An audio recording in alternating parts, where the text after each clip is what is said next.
And we're live. Hello and welcome to the 6th annual hexconference.com.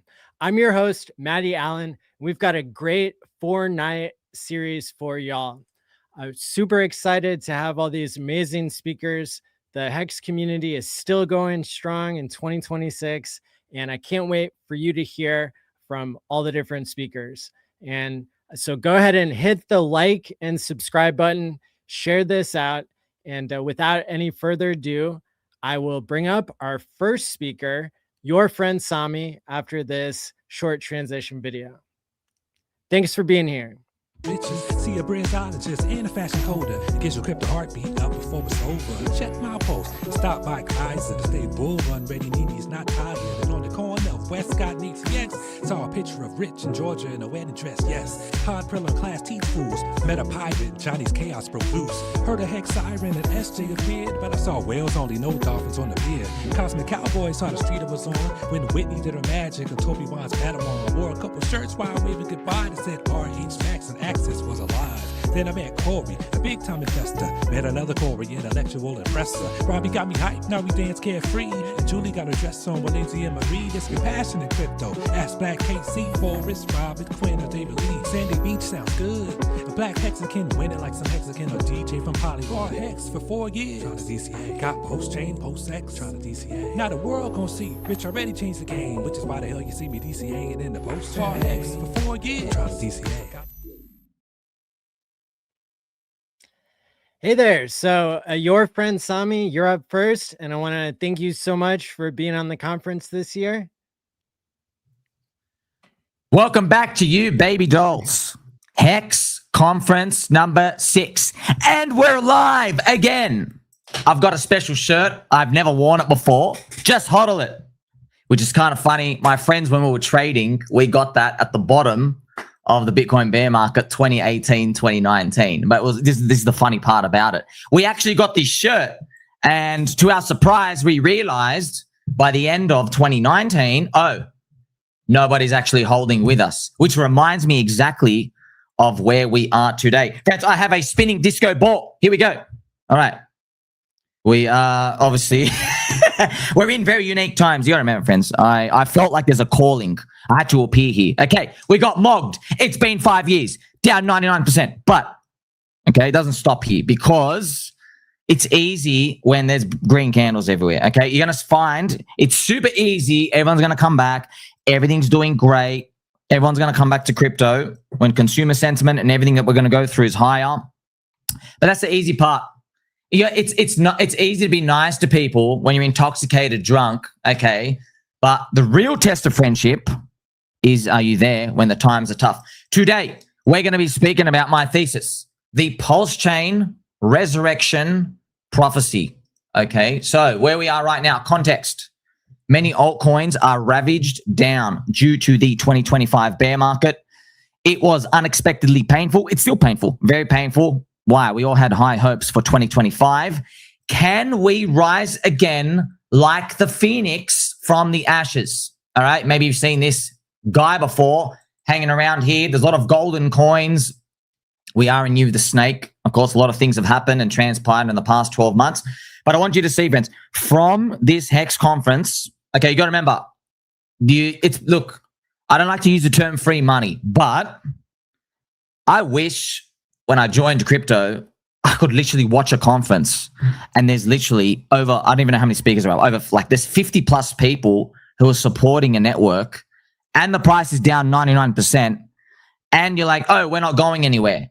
Oh, and you got tattoos, and you're staked, and you've been doing this for a long time. It's like the sixth conference. It's as easy as it can be, all right? Because remember, I always tell you, the number one sin in crypto is abandonment, because all the coins go up and down, all right? And we're going to go through that shortly. So instead of rising 2025, what happened? We got the dark prophecy. The dark prophecy, I thought about it in 2022. I didn't want it to happen. I was like, please, please, please don't do this. Please don't do this. And then it happened. Where, see, this markets, right? They're not static. People learn and they adapt. So what happened is in 2022, I noticed, everybody knows about this 4-year cycle. And next time, they're probably going to try to be the smarty pants and they're not going to buy where they usually buy, which is the year after the Bitcoin halving. That was 2013, 2017, 2021. So I thought, well, usually what markets do is they get in earlier now. But what happens when you have a whole crowd of people coming in earlier? Well, now you're the crowd. I give you this example, like the traffic jam example. If your local city mayor said, hey, everybody, there's going to be a giant traffic jam at 7 a.m. So just letting you know that. If everybody in the city got told about this traffic jam, guess what happens? People leave their homes at 6 a.m. And now 6 a.m. is the new traffic jam.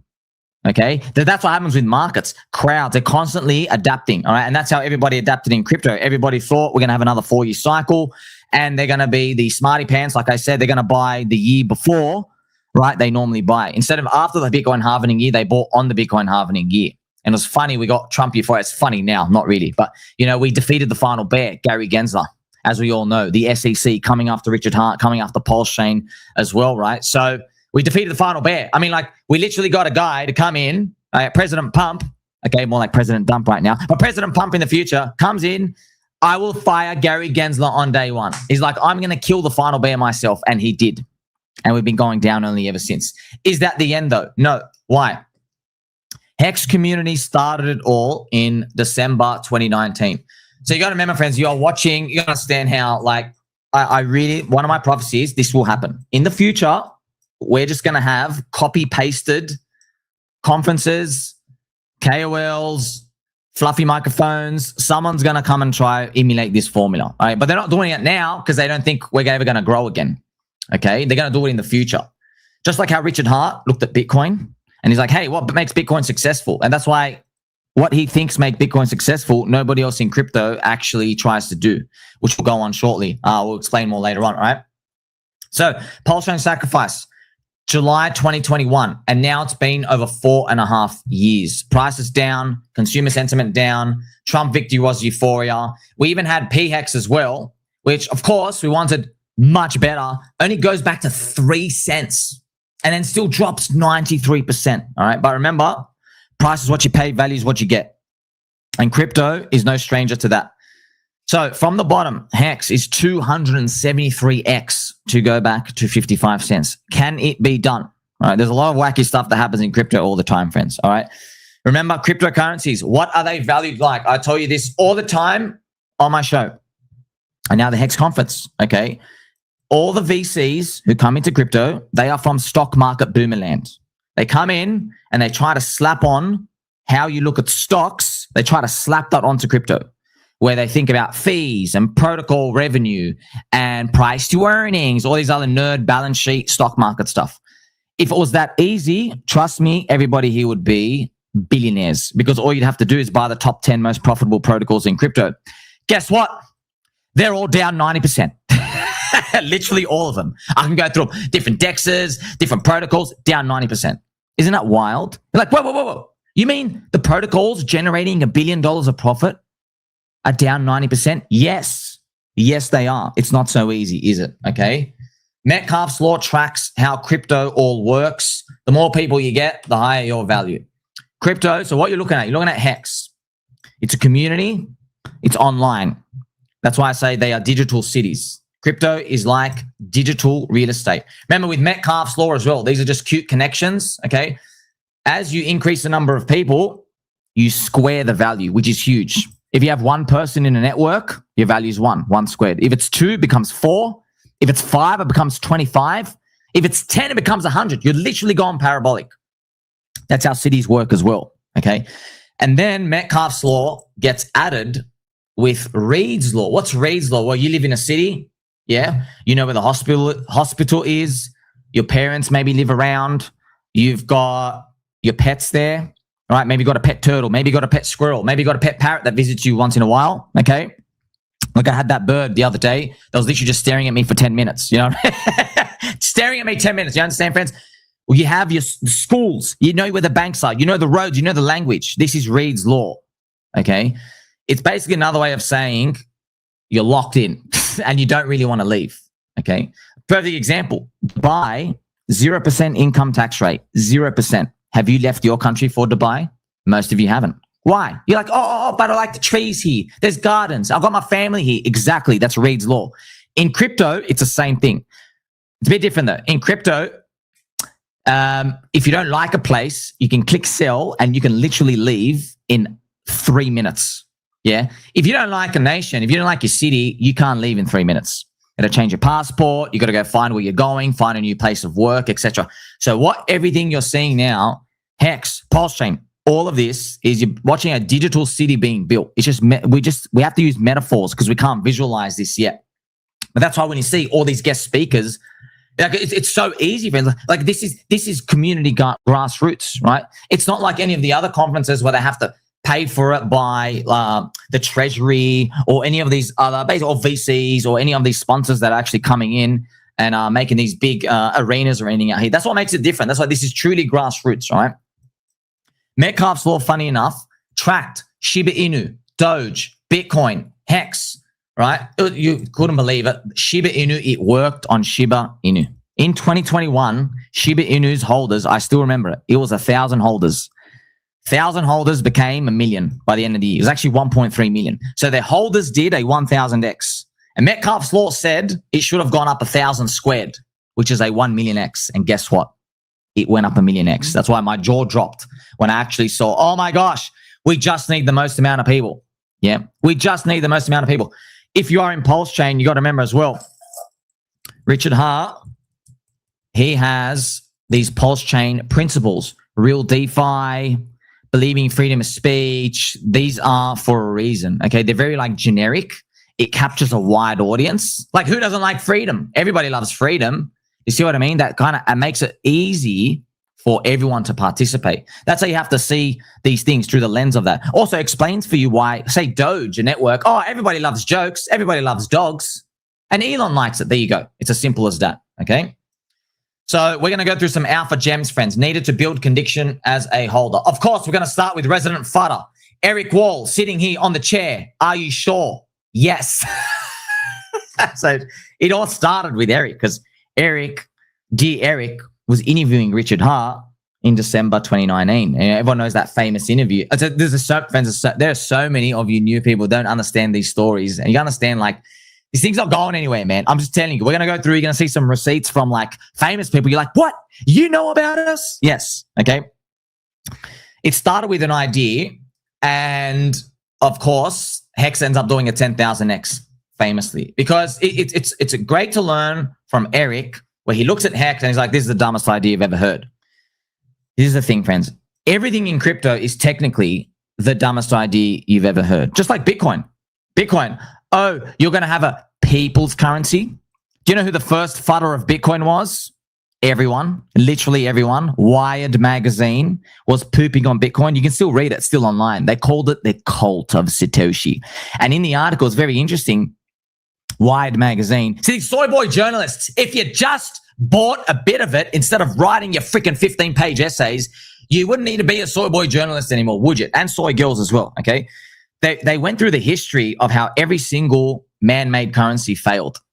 And so they said, okay, so Bitcoin's going to fail, all right? And this was, wouldn't you like to buy Bitcoin back in 2011? Okay?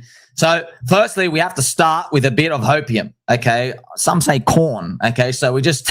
I did inspect the element. I'm just saying, wow, imagine this happen. So can these prices get there? I mean, why can't they? I mean, like, you know, we're going to go through perfect examples of other cults. So if you're new out here, there's going to be macro stuff, but you got to remember, I'll explain this to other big KOLs and everything as well.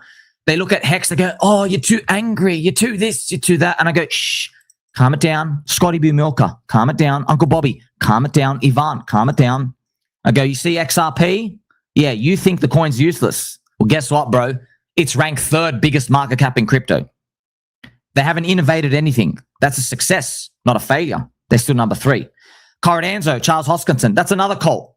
He moved away from Ethereum, built another system. Nobody uses it pretty much, okay?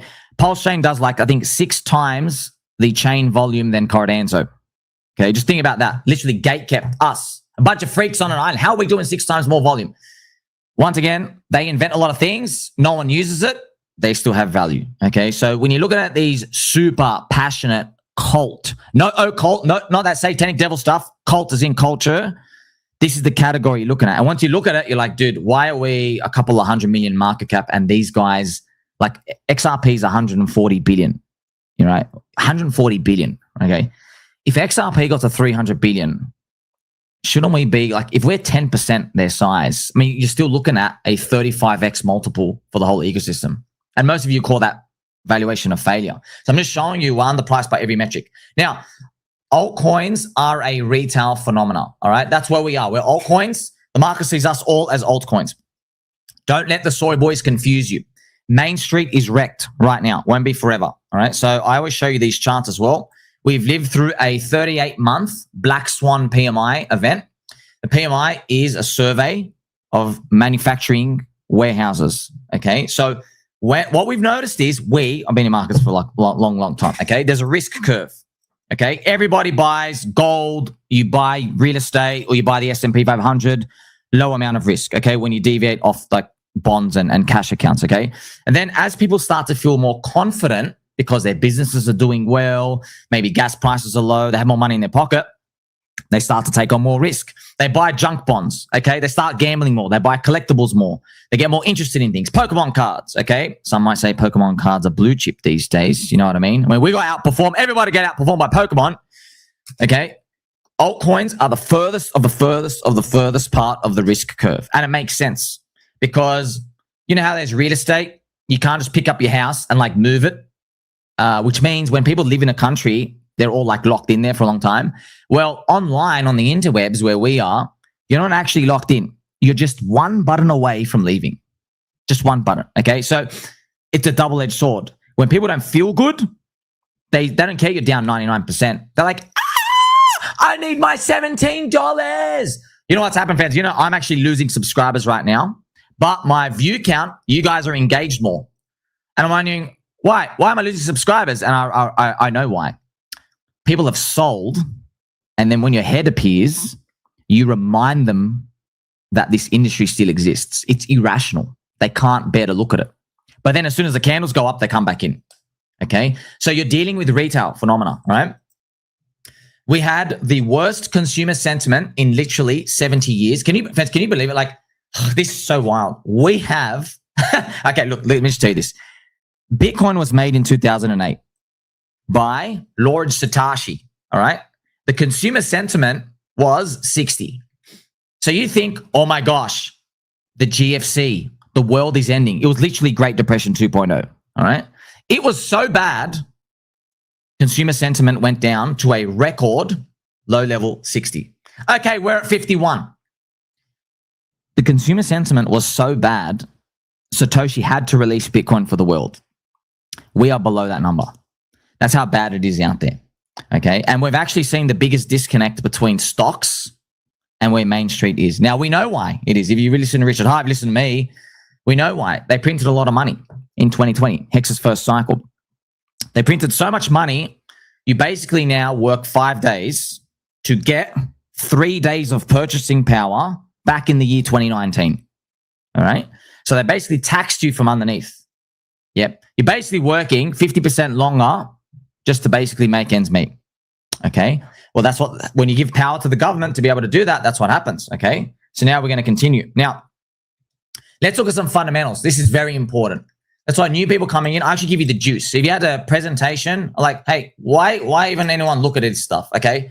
Firstly, let's start with this picture. I love this picture, man. This is literally, this is what you're looking at. Come on, baby. This is us. We have a tent. I mean, who needs a roof anyway? Okay. Us playing around, fluffy slippers. We've got some trash here, which we can't talk about some of that trash here. And we got a cute Pikachu here. We got some garbage bags, but you know what? Keeps you warm. And, you know, everyone's having a good old time. We're going to be laughing at this one day because this is it, friends. This is literally it. This is the equivalent of, there's these famous pictures of where Andreas Antonopoulos is giving Bitcoin speeches, and there's literally just 3 people in the crowd. I think Bitcoin's like $6 back then. And there's a guy with the ponytail. That's my friends. If you like, I've got a policy now. Okay, I've got like 2 qualitative policies. If you ever see anybody in a community with Vitalik's head to body ratio, you just buy. You don't even think. Just buy it, okay? Number 1. Number 2, if you see dudes with a ponytail, you got to get in as well. Okay, that's a secret formula. Giant head to body ratios and also the ponytail. Now, what does Pulse Chain have? Friends, Pulse Chain, Hex. Hex is the cult of crypto. Not a cult, it's literally the cult. I mean, there's documentaries made about it, literally saying the cult. Cult's like a fun word. I make the word fun. Cult is what you want because cult means no matter what other coins launch out there. Oh, there's another zombie Joe Biden coin launched on Pump Fund. Yeah, but you don't care about it because it doesn't have the Hex logo. You didn't give a crap. That's what you want. All right. We have the advantage, okay? A large Ethereum whale holder, some say rumored sandwich shop tenant, also owns it. There's no secret VCs or insiders. All the tokens are unlocked. There's 178 projects and growing. There's 140 content creators and growing. Yeah, a lot of people are silent. They go around, but as soon as the green candles come in, they come back. There's 72 YouTube streamers. Can you believe it? All real people. All real. Just takes one monthly candle for them to come back on, okay? Strong cult. You got yearly conferences. You're watching yearly conference number 6, okay? We also have Hex ladies, Pulse Chain ladies, okay? Now, you know what I mean? I love everybody. I appreciate everybody. I'm just telling you, we got the hottest ladies, all right? I've seen them all, Maybe Bitcoin rivals us, all right? But you got to think about it. Did Bitcoin's 2 trillion market cap? You're like, well, we're competing with the Bitcoin girls? Yes. And you haven't even seen me in a wig yet. Actually, you have, if you remember that time. We have tattoos, which we're going to go through as well. And Hex is still gate kept everywhere.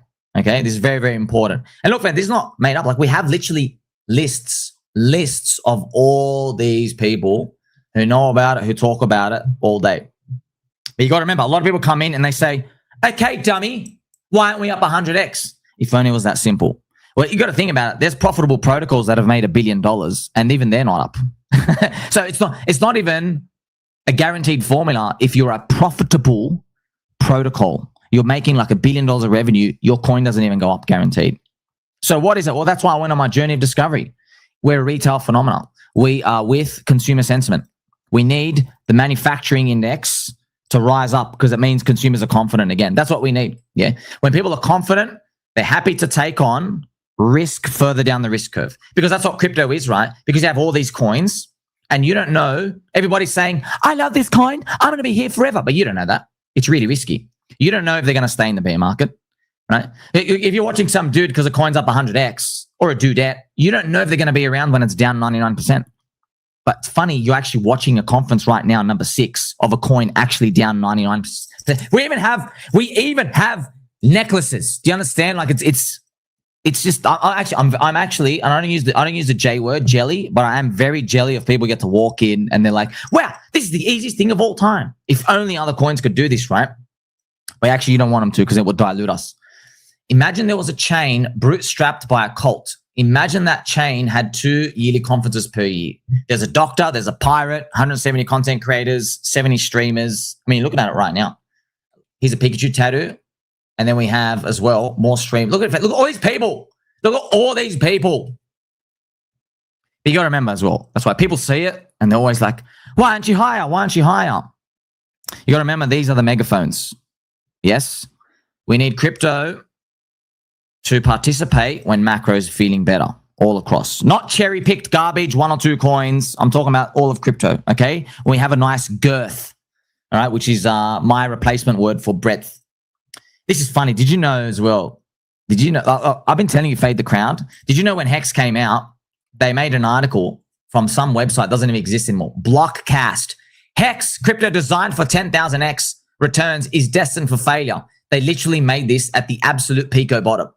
Man, isn't that wild? The actual pico bottom. January 2nd, 2020. And it actually went up 10,000x.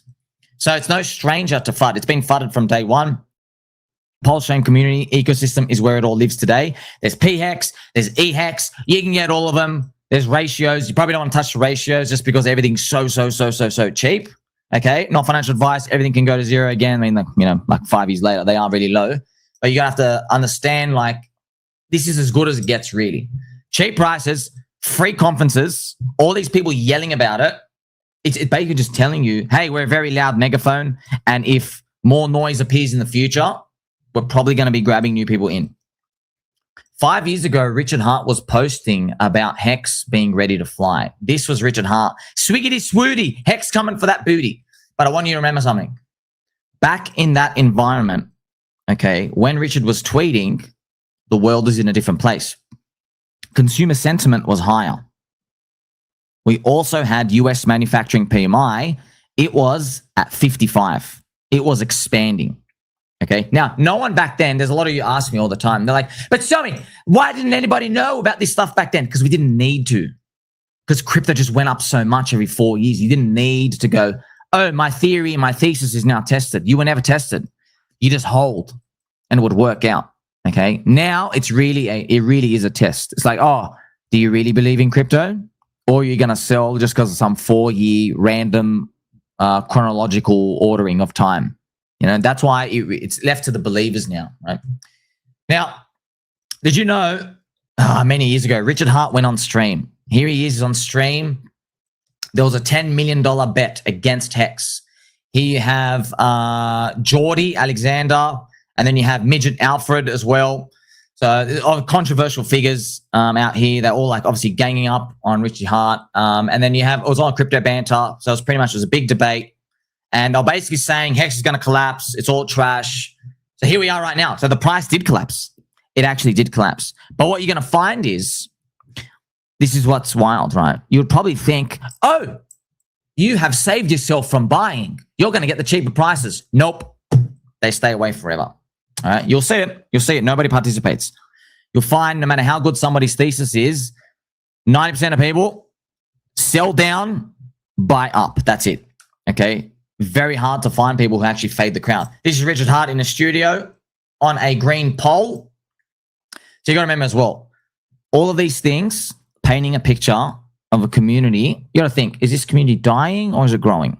Think about the people. Don't look at the price.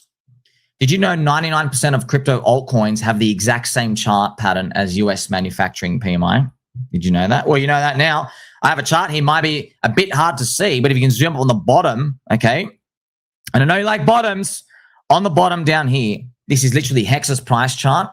It rises with the PMI rising, and then you sink with the PMI falling. You know, it's actually just the same as stocks, right? Most stocks, they rise with the S&P 500 and they drop with it. Most of them do. However, if you're a good cherry picker, you'll pick the stocks when the S&P goes up by 5%. Maybe your stock can go up 20%, right?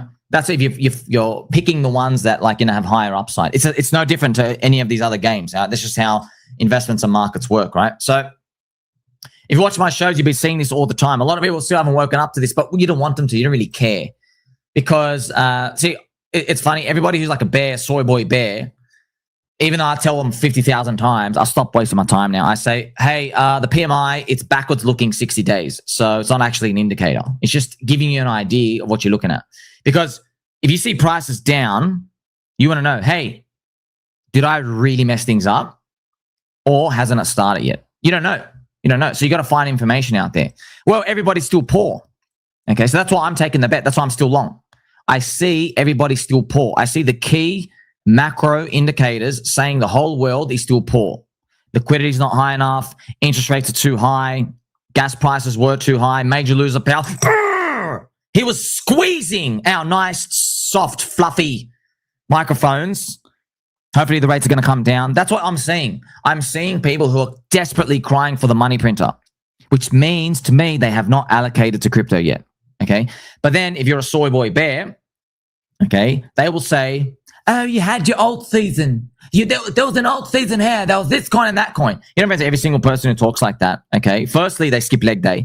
Secondly, no one told me to buy Zcash before it's 20x. They told me it was the future of privacy after it went up 20x. Then with XRP, they were pooping on it for 3 years and it did a massive 600% move back to its 2017 high in literally 62 days. None of them talked about that. Hyperliquid, they said it was amazing at $50. It peaked at 60. You never told me it was amazing at $1. Do you understand, friends? Most of these people, most of the voices you and I hear, they have large followings and large audiences. They're not actually good at buying low, selling high, investing for the long term. They're not actually good at that. They're good, they have a different skill set. The skill set is talking to a crowd, charming, and hedging themselves like, oh, it could go down or it could go up. It could be cheap or it could be expensive. Maybe you want to think about perhaps participating. I hope you kind of make money. Make sure you don't lose everything. They just say these words and they keep a crowd around them. All right. It takes a long time for you to wake yourself up to it. By the time you realize it, they've got a whole new round of suckers and the new cycle begins. Okay. That's why this game it's very hyper competitive. Did you know Hex still receives coverage from mainstream crypto influencers? And it's always bad. Have you know? It's literally, I'm not joking. It's 100% negative coverage. It's just like some mainstream fake news media, it's always negative on Trump. Like, oh, Trump's hair is waving in the wind. All this type of stuff, okay? Here we have our friend Ivan on tech. It's funny, Ivan. You understand how funny this is. Ivan joined the Pulse Chain Sacrifice, didn't make a single positive video, not one. Didn't cover it, didn't care. Just said, you know what, I'm in with you, okay? The only time Ivan put the logo for his crowd was to say, you're dead to me, rip, rest in pieces, you're dead. Look, I know you can do what you want. I'm just telling you, that it really is true. You ever seen those science experiments where if you make $1, you get 1 unit of dopamine, but if you lose $1, you lose like 4 units? It's so true. It's so true. Like there are so many people. I'm like, bro, you guys are wasting so much time writing these essays to 3 people when like, where's that energy to teach the world price is what you pay, value is what you get? Why didn't you write that essay? Why didn't you write that? Instead, all I'm saying is, oh, Richard didn't do this. And Richard said he was going to do that. You don't get it, man.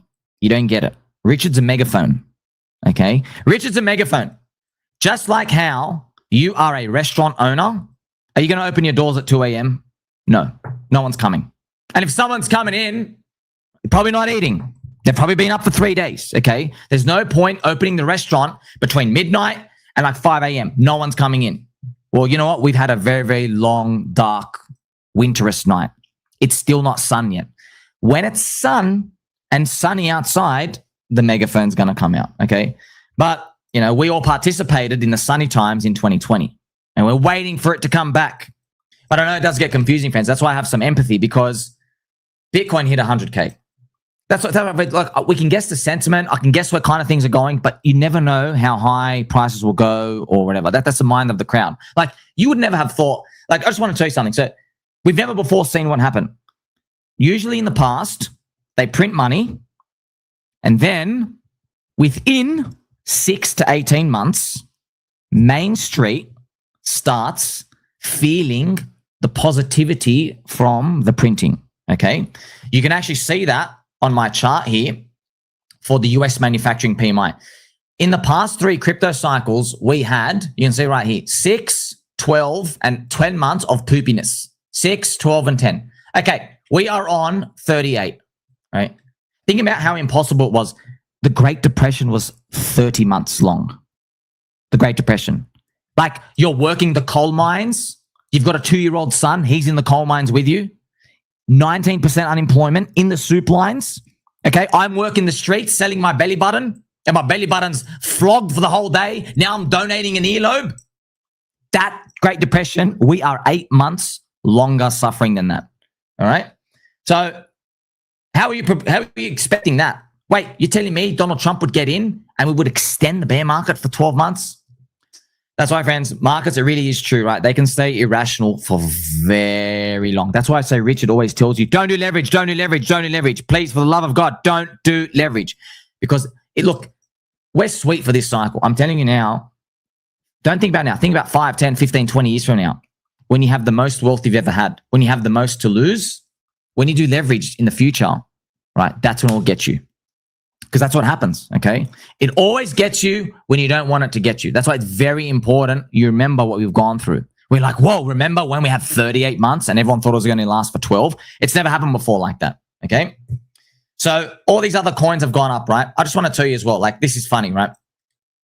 They always say, it's kind of funny, the fun about Hex at the start and all these. It doesn't do anything. It doesn't do anything.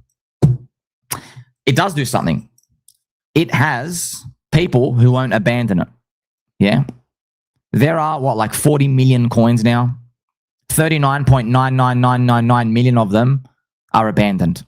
All right. They're pump fund trash. Okay. So in 2020, Dogecoin was considered useless. Friends, I was around in 2020. I didn't see a single video or post about the bullish case for Dogecoin. Then it did at 220x. Why? Because the world's richest, most popular man, Elon Musk, liked it. But he hasn't even added anything to it in 5 years. It's funny, right? Zcash as well was considered dead and useless for 5 years, and then it pumped 20x back to the highs. Yeah, there you go. I think that Naval dude started shilling it to some insiders, literally at a dinner party, and it just ran. It just snowballed. Okay. XRP. This is the funniest part. XRP, friends, released a stable coin, RLUSD, but their chain has such little adoption. They have to release it on Ethereum, and then it's still pumped to 180 billion market cap, and it's sitting around there today. It's sitting around there today. I mean, you live on Ethereum, but you are an anti-Ethereum chain. Explain that for me. It doesn't have to make sense to you. Doesn't have to make sense to you. Maybe the influencer crowd is wrong, friends. Right?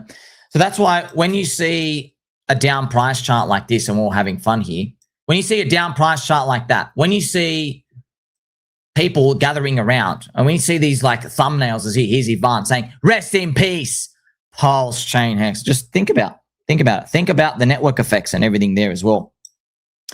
Hex is down 99%, but there's more to the picture. Very important. Now, this is very important for everyone as well out here, okay? You see down prices, the liquidity is very thin, all right? The liquidity is very, very, very thin.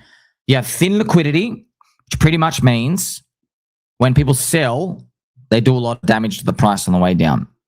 It's painful for us, okay? Very painful. However, I want to ask you this, okay? Forget the coin, forget the chart, forget everything. Would you rather, okay, someone's going to steal from you. Someone's going to steal from your house. Would you rather them take $5,000 today, or would you rather them come and rob you in a year from now and take $100,000? Okay? And you might say, don't rob me, don't rob me. You don't have that choice. They already own the coins. All right. I shouldn't use the example of rob, but you know, it feels painful. It feels painful. It's like, no, why are you leaving the community? You're robbing me of my dreams. That's what it feels like. But it's true. Would you rather them take 5,000 today or 100,000 in the future? You're like, okay, take 5,000 now. Exactly. All right. When there's thin liquidity, everybody is scrambling to get out, and they're losing exponentially larger amounts of the supply of their coin. All right. We also have, friends, look at all these other influencers. This is Mason. Is the Hex community still there? Yes. Everyone is still here. They are still here, right? So that's why you're watching everybody witness prices going down. Look how thin the liquidity is. I've got the bubble chart here as well. It's literally like a $1 million on the bid or something, $1 or $2 million on the bid. Remember, this is bid and offer. It is very, very tiny, very thin, right? But that's why, like, when a coin goes down, okay, when a coin goes down, some say goon, you have to do the research yourself. Like, wait, are you going down because everyone's left the country, or are you going down for something else? If you keep researching, you get the answer, and you can find, hey, why are you going down, right? Like, we all know when there's a bear market in crypto, everything's going down. Oh, because it's a bear market. What? Bitcoin's going down. You know, that is value opportunity for you. All right. You never want to end up in a position, I guess, where, oh, something went down, I'm getting in, but everybody's leaving. Everybody's abandoning. That's the worst sin of all, right? You see it. Let's just see a conference here, right? People are joining, not leaving. Interesting question. Why should Hex even be worth higher? Hex is the strongest cult in crypto. Friends, did you know Counter-Strike skins, they are 3 billion market cap, all right? Very interesting. Counter-Strike skins. If Hex rallied just to Counter-Strike skins, that's a 10x from today. So I'm just showing you by every single metric, we're way too low. Even if you think you're ultimately going to fail, all right? I even have a picture here as well from Gabe Newell looking like Gandalf and out here. So yes, 3 billion for Counter-Strike skins, man. There are network effects that form over a lot of these places. Very important to grasp. So did you know as well, friends, did you know Andrew Tate and Jay Waller are in Hex and Pulse Chain? Yes. Andrew Tate participated in Pulse Chain Sacrifice. As you know, friends, Andrew Tate, you know him from one place. The Matrix, of course. Right here. Right here. Andrew, the Matrix, the Matrix, the Matrix. Ah! Come on, Andrew. You want your subscribers to get rich from the war room? It's better to buy low. So, friends, you got to understand, right? The higher your reputation gets, you become like a politician. You know, like Donald Trump, for example. He's not going to cry on camera. Same as Richard Hart. They can't cry. They can't cry on camera. They can't show any weakness. Okay, they can't do stuff like that, right? Me, I'm like yelling, ah, purple drapes. I'm yelling it all the time. I mean, you watch me. I peg my nipples every second day. Who am I kidding? Basically every day. Okay, that's just what happens. As your followers go larger and larger, your audience gets bigger. It's like your market cap of your reputation gets bigger. So it's very risky for them to say, oh my gosh, this thing's cheap. All right. They would rather tell you about it after it shows its big recovery, because they don't care about you making like a 3x compared to 100. They care about protecting the reputation. That is one of the things you have to navigate. It was very interesting here. We had Mr. Jay Waller. He says, I've been getting a lot of smoke about this on the internet. If you and I in the room and we are friends, let's say you're getting a little bit fat. I don't know why I'm reading a very sexual tone. He says, I'm going to pull you aside and say, hey, you're getting fat and you need to handle this. Oh, man. Some of these dudes, you understand, like, you just, I don't know. You guys are eating this stuff up, right? The reply from Mr. Hex Angelo. It's time to pull some folks aside and tell them to get in the Hex. Man, this, friends, you understand? This is free money. You literally have Jay Waller talking about squeezing other dudes' love handles, saying, hey, I'm still straight. You're getting a bit fat. And then not crypto, not finance, nothing. And you got Mr. Hex Angelo saying, tell them to get in a Hex. And then Mr. J Waller replies, I've got my bag of Hex. Can't wait to watch it go up. You gotta understand, this is the power of the cult. All right. No one's doing that for John McAfee, rest in peace, and his Sky coin. No one's doing that for these other coins, man. They're not doing it for that. They're just not. Okay. That's why you look at the valuations, like, dude, it's literally at the front of everyone's mind. Did you know as well some secret stuff? Did you know in 2020, Hex survived the March zombie virus dump and then went on to pump 27x after that? All right. Not to the top, just the next 27x. We are all destined for greatness. I know we always say that. It's cool to see, but I'm just telling you, that was rising PMI environment. Yeah. That's why I want to give you more like alpha Roonies. We've learned something this cycle. I've shown it for you, right? In 2020, you speak to a person, they go, oh, the virus. Ah, China, supply chain. Ah! Everyone was dying. All right? Everyone was dying. Oh, no. Nursing homes. Okay. That's what they say. What were their actions? They were spending money like it was literally coming out of a tap. That was this PMI rising. This is 2020. All right. You see that? In June 2020, we had a 52 rising PMI and it went all the way up to 65. So now we've learned, right? You don't have to necessarily listen to what people are saying. Look at the data, you know, because you look back and you go, people were buying used cars, man. Do you remember that? Do you remember? I never in my wildest dreams would have seen people FOMO for used cars. You know, I actually had a friend. He was selling cars back then, right? This is one of the funniest stories ever. There was a dude who he was waiting for one of the cars, and just because it's used cars, I couldn't believe it. And they're meant to be worth 20 grand. All right. But then they kept going up. Then it went like 25, 28, and then it went all the way to 37. This is the funniest thing ever. When one finally became available for him, this I couldn't believe it, right? He's buying a freaking used car. The customer, right? This is wildest. He was ready to pay 37 for the car. But then they said, it's worth 33 now. And so he didn't buy it. Yeah. And they asked him why. They go, the price is going down. I couldn't believe it. This was in the middle of the zombie virus. And I couldn't believe it. I was like, oh my gosh, this is literally how humanity works. You're telling me the used car went down in price, so you don't want to buy it anymore. Yep. and he just walked away, right? So you would have bought the used car if he told you it was 37 instead of 33. Yes. Used cars, man. That's what I'm telling you, friends. Retail, man, they come in. The crowd comes in. They want to buy higher candles. Yeah. No one wants to buy cheap. No one wants to stand in front of the train. No one wants to come into a Hex conference. Hey, your coin's down 99%. Yes, it's cheap. It's cheap. It's tough, isn't it? It's tough. Did you know Crypto Kobe, one of the saints, they say, of the crypto industry, who actually dumped on everyone by selling to Coinbase 400 million. By the way, if you own Coinbase stock, I'm sorry, but Kobe used your treasury and dumped on you $400 million for his Echo thing. Do you know Crypto Kobe? There's a receipt of him here. I'm just saying, these people, they're smart, they're billionaires, they know everything, blah, blah, blah, blah, blah. Okay, genius. Look at this post. I'm really happy about this. I've been stressed recently at my lack of visibility into Salmon Transit. I'm buying more Hex because of this. So he's making a joke like he's picked the worst pump and dump example he can think about to make a joke about. You know what I mean? It went up 182x from that point.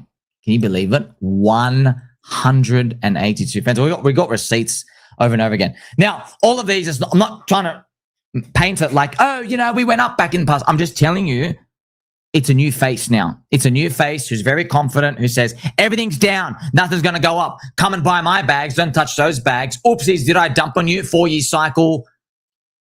It's not what everything seems, right? We even have Uncle Bobby Lucas. This is gold. Do you remember this? Uncle Bobby Lucas, he made a post, Hex down only. And I'm not joking. I'm telling you, markets are weird.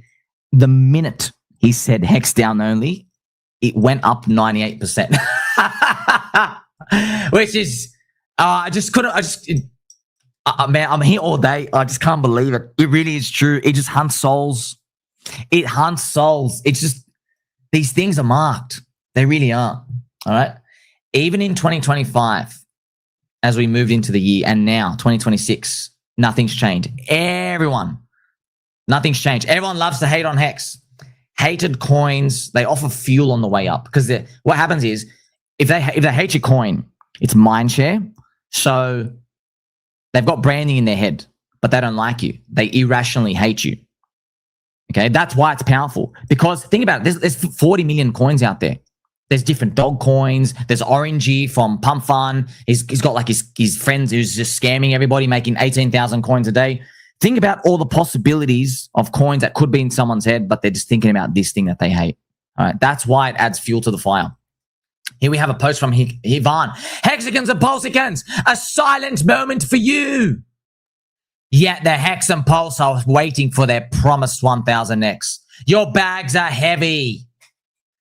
Oh, man. I don't know why they do it. Like, you literally just watched XRP and Cardano stay alive with some surprising stuff as well.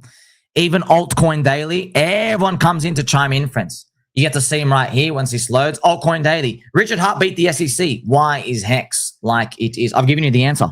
Macro. I've given you the answer. When we say macro, people have a joke about, no, it's literally consumer sentiment's low. Consumer sentiment is very, very low. Consumer sentiment's low. We are further along the risk curve. People don't see the value until they have money in their pockets. Here we have Ben Copen as well. He was replying to Hextronaut. This is your profile. Let's not point fingers, because he's got Hex in it.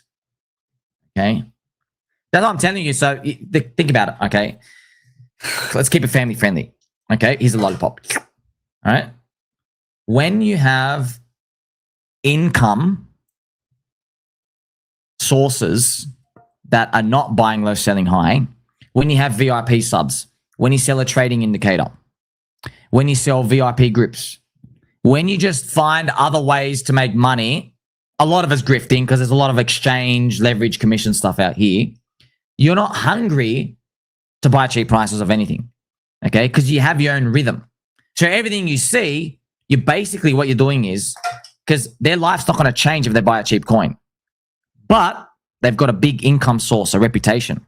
So if everybody doesn't like a coin, it's just naturally you're incentivized to say, oh, you're poop, you're trash, I'm going to look away. All right? Even though you see 6 Hex conferences, you're watching the 6th one. You're seeing 170 content creators, 70 plus streamers.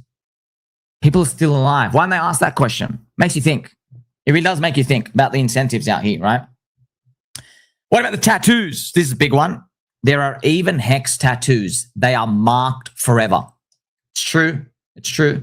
So hex tattoos, you understand that there's game changing. Yeah, the top signal back then, it's been a long time. So hex tattoos on the neck and this thing on the right. Shh, we're not allowed to talk about that here. Okay, we have to keep it quiet. But there are hex tattoos. Very important. It's literally everybody's marked their own body. Okay, so you don't get this anywhere else, man. This is like you're thinking, wait, you got tattoos of a coin this cheap? Yes. You can even see here as well, Hexagon B stuff. But, you know, friends, the story as well continues. We had Euphoria at the top. There was a coffin dance that we did up the top. People calling Richard God. You know, people called Charles Hoskinson God. People call Satoshi God. You know, that's what happens in Euphoria. All those people will return. You have super, super thin liquidity now compared to what it was back then, right? It's kind of funny, right? Like there is no magic cure to these. You see the conference, you see everyone out here participating. If only there was a silver bullet to make you go up. There isn't. There isn't. I always joke, but not really a joke. Hex is the better Bitcoin. Hex, the better Bitcoin. It's very catchy. It's very catchy, right? And look, you got to remember as well, there's a plan for everything. So as soon as Hex goes up the first 2x, 100%, you already know, and I already know, everybody you tag, they're going to go show you the big linear chart. Oh, you're still down 99%. What you don't know is you've got them. See, they want to hate on the coin. It's very interesting to me. There's 1,000 things to hate, man. Why do you want to hate on this? That's why I like to stay long. Funny story, friends. I got sent a death threat in June 2023, and then Hex immediately went up 50%. I'm telling you, it's capture souls. All right. I can't read this out. He's very aggressive, very, very aggressive death threats, like actual death threats. You got to remember as well, friends. This is that's why I'm very empathetic to people's emotions and stuff in the game with this, because you've never seen anything like this before. You know, when they say crypto's volatile, yeah, like stocks, they go, oh, stocks can go down 20%. You know, crypto really makes a test out of you. Did you know the final end of the cycle is the most parabolic? Everybody knows that now, right? The most explosive moves come at the very end. All right. That's what happened with Pulse Chain and the sacrifice and Hex's final flush up. All right. But there's a big building up moment to that. I wonder if we will see it again. Now, some cute story out here. But I'm going to tell you, right, like all these people, they sound so smart. Oh, they sound so smart. Oh, I know code. Here's a formula, blah, blah, blah, blah, blah. They sound so smart. Okay. Remember the Chris Black story. All right. Remember the Chris Black story. We've got it here. Did you know there was a streamer? Okay. Chris Black, friends, it was funny. He was known as the Chainlink fudder because Chris Black, he would like always report on the fact that Chainlink had like a multi-sig, you know, but instead of buying it when it was cheap, he just kept writing essays and he watched it go from like $2 to 50. And you probably think, oh, surely he learned his lesson with Hex. Nope. No, he didn't. Did you know, right? This is actually fancy. These stories, they're cute, but they're real, all right? So he made a stream. There was a Chris Black stream in April 2020, right? So Hexicans kept joining, right? I wasn't even in Hex at the time, but they kept joining saying, look at this coin, look at this coin. They were the first cult coming in, right?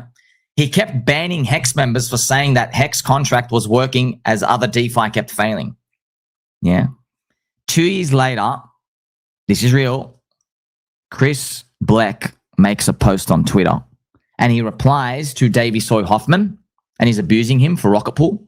And he says, he goes, I could have grifted myself out a long time ago, but I'm working DoorDash just to pay the bills. And I got that post, DoorDash. And I'm like, when did they tell you about Hex? It went up 127x when they told him. 127x. Okay. And we literally have it marked here and literally went up 127x. So just as hopeless as it feels right now, this has happened before. It has. All these people, they've all heard about it. They come and poop on it. They see a community. Have they learned their lesson? No. You saw the thumbnails. Pulse chain, rest in peace. You know, friends, when you look at all the other altcoin communities, I'll tell you right now, there's going to be a unicorn you and I have never heard about. It's going to do 1,000x, right? It will be. I just don't know what it is. Where's the thesis for it? Where is it? Someone's going to come and tell you after it's too late. I'm looking at a large network of people, digital city, 6 years, still going, grassroots, no VCs, right? Run by the community conference. Everyone's still here. The network effect's growing. Loud megaphones all over crypto.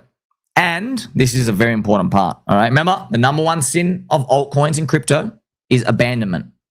If you abandon, it's over, okay?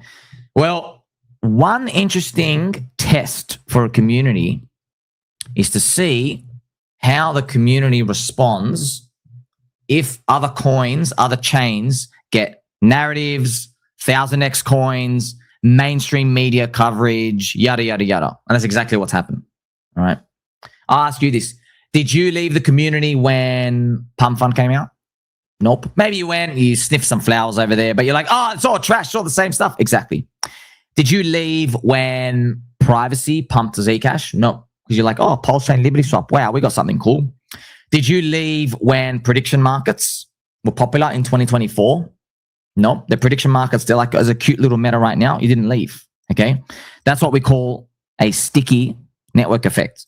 All right, who made that word? Me. All right, I've got to write the book. We don't know where else to learn from. Okay, but you can learn from somewhere. Bitcoin.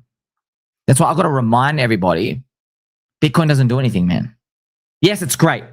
Yes, it's got belief. Yes, it's like the Bible, the Genesis, the miracle. It is. What do you do with it? Nothing. Do you have privacy? No. Can you earn yield on it? No. You can't. Okay. Can you swap it for other stuff on a DEX? No. You got to use a wrapper. So no, you can't do anything. You literally can't do anything. Does it have stable coins on it? No. You don't have any of this stuff. You literally can't do anything. All right. You literally, and I'm not saying this lightly, it's true, right? You're just betting that the next guy just pays more for it than you did. Okay. But then when you see Michael Saylor come out and go, yeah, Bitcoin's a big hornet's nest, bows and arrows and nuclear bridge. When you hear these words, bro, you just literally someone just saying, buy after me. That's all they're saying. It's no different to anything else, okay? But Bitcoin's 2 trillion market cap. It's 2 trillion.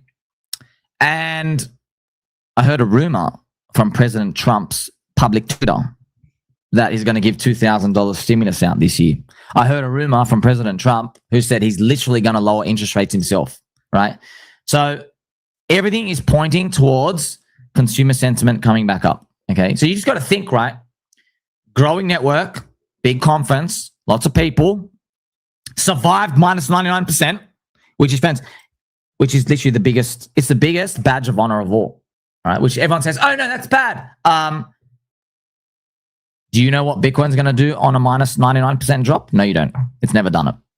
Do you know what Ethereum's going to do? Nope. Do you know what any other coin's going to do? It's very rare. It's very rare. So it's funny. Something that's gone down 99% with people still there, it's actually less risky than something that's never even seen it in the first place. You have no idea. Okay. Do you understand? You have to start flipping this stuff out here. But you're here. You're already seeing this. You see like a bunch of people gather. You're like, wait, something has to be here. But that's why I've shown it for you as well. We are a retail phenomenon. Crypto was made to remove middlemen. You front run the VCs. You front run the banks. They're all the middlemen and middle women and middle squirrels as well. Okay. That's why we're here. Unfortunately, it's a double-edged sword. Okay. Or I'll get a green candle. So it's a double-edged sword, actually double-edged spoon. Yes. Double-edged spoon, like we said, works both ways.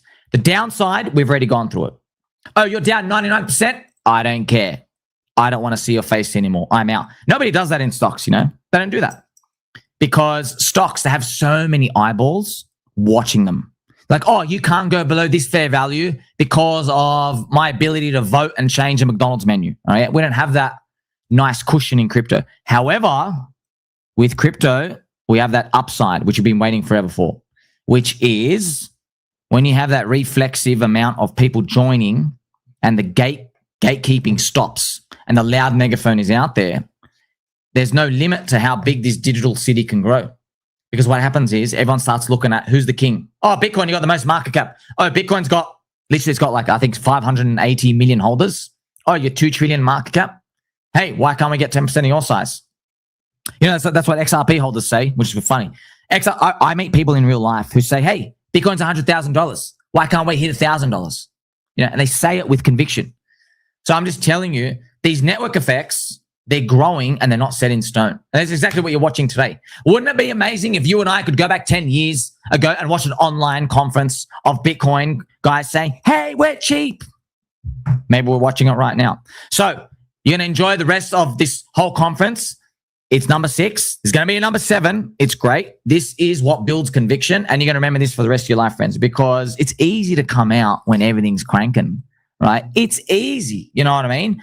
The hard part is sticking your face out there when everything's down and you're thinking, oh my gosh, did we get something horribly wrong? Or is there something else that I have to look at? Well, I've shown you all that macro stuff. It was something else we had to look at, okay? Consumers are wrecked now. They're not going to be wrecked forever. And we have a badge of honor. You survive minus 99%. Everybody's still cranking. The community's still here. Metcalfe's law, Reed's law, Pulse chain, as Richard Hart said in his video as well. You just keep building the infrastructure. You're building the parts of the city, the privacy, the swaps, the bridges, maybe the stable coins, okay? Some controversial stuff where all these things start getting built and you're just waiting for that match to come out and just light everything and pump everything to the moon, okay? So don't forget, he loves you. You're going to like, subscribe. I appreciate every single one of you. And Mr. Matty Allen, I think we're done now, friends. How was that? Also, I got a nice shirt for you again. Remember, nice shirt. Yeah, this was awesome. Thank you so much for kicking off the conference. Thank you for making thousands of videos of high value content for Hex and Pulse Chain. And we really appreciate you, Sami, and I'm so thrilled that you joined the conference this time.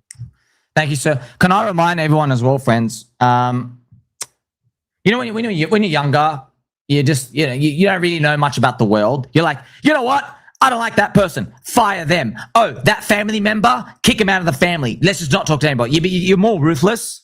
And then as you grow wiser, you're like, oh, you just got to negotiate with everything, right? Everything's like a chess piece move. You learn about the real world. I want you to understand in markets, especially crypto, everyone's on the same team, right? We are on the same team. Yep. Obviously, the traditional system sucks. That's why we're here.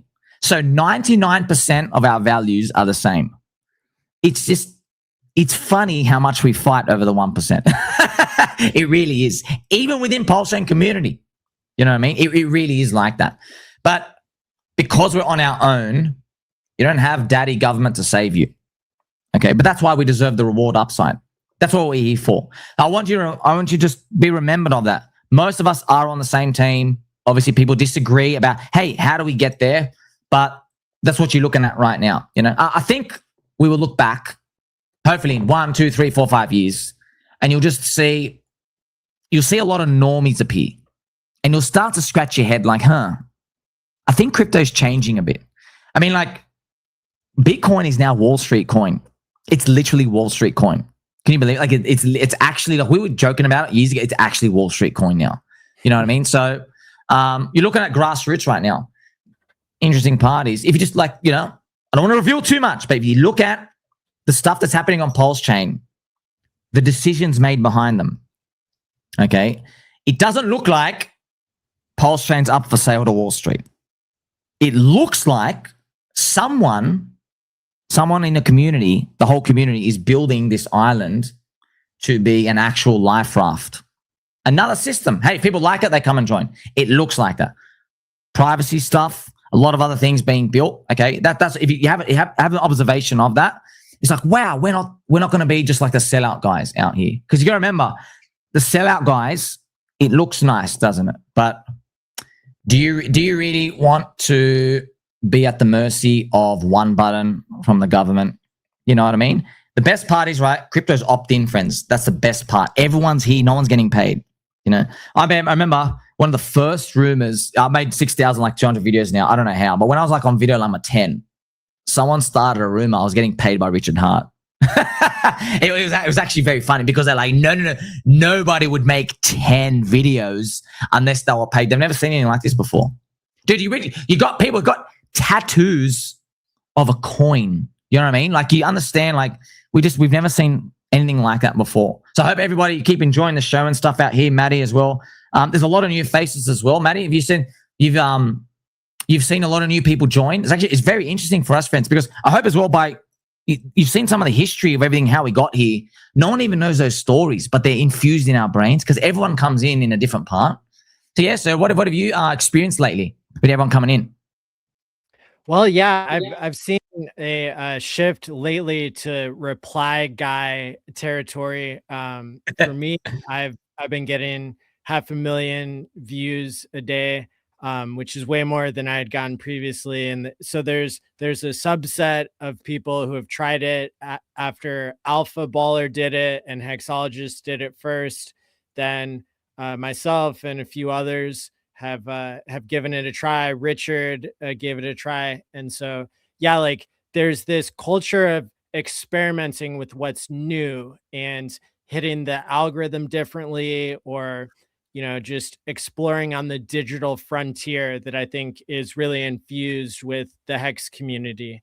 And yeah, so whether it's like, you know, tradable stakes or doing a ZK roll up to give out 100 Hex to, you know, 100,000 people in the early days. There's all these examples using Uniswap first, all these things. So I'm optimistic that like the Hex culture of being on the frontier will continue to pay off.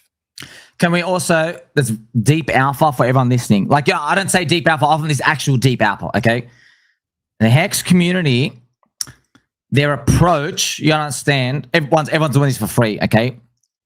Hex community, all the members, they just have this natural spirit. I guess it's descended from Richard Hart. Everyone is working on outreach all the time. So there's a lot of trial and error. People try TikTok. You watch Crypto Coffee.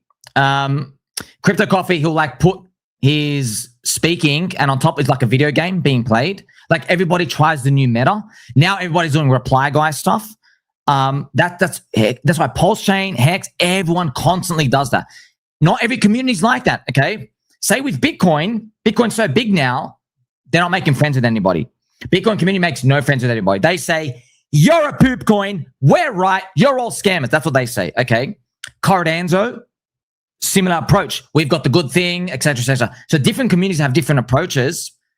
It's funny because Hex has a reputation of like, oh, we're the best and everything out here, but it's actually not. If you actually see everyone out here, everyone's the outreach, the engagement is big. The network, how everyone's trying to basically explore how they can tap into stuff. I think dollar cost crypto, people have stuff they're trying on TikTok, trying on Instagram. Like you got to think, man, it's just a matter of time before something starts to snowball. But actually, it's not a surprise, man. Like what Andrew Tate and Jay Waller. Another thing I want everyone to know, friends, everyone's heard of us. Everyone's heard of us. It's just like you're watching the people who like really believe. You're like, yeah, man. Oh, it was 10 cents. I thought it was going to $1. It went to 5 cents. Yeah, it's cheaper. 2 cents, it's cheaper. 1 cent, it's cheaper. Half a cent, it's cheaper. Okay. Not everyone's like that, man. Not everyone's built like that. It's only 5 to 10% of people. 90% of people would rather see confirmation of price action and then they start talking. You'll be amazed at the stuff that people are going to come up with that are just lurking out there, but they need that boost. But I just want you to know, so it's not going to happen like, overnight or anything, but you see it like managers, everybody's like now trying to reply guy stuff. They're trying to like keep, how do we hack the algorithm? How do we get the outreach? Yeah. Also, like Richard is blocked by literally everybody in the industry and the word Hex. Many big KOLs have banned the word Hex from their filter list on Twitter. You know what I mean? So I'm just telling you, like everyone just keeps fighting that. They did it 5-6 years ago. Can you imagine they're banning the word in 2019 and 2020? Imagine you were to tell them, hey, guess what? There's going to be 6 conferences. That's how little your banning matters. Do you understand? That's a little matters. But you got to remember as well, the only thing that'll change anyone's mind is the price. That's it. You know, if I printed Hex to 30 cents, kept it there for a day, everyone would be like, of course, Of course. Look at the conferences. Look at all these people. Look at tattoos. Look at the engagement. Of course. Okay, but the price isn't there. So they go, it's poop. So you gotta understand that's the only thing that's changing. If the price was higher, it would all make sense.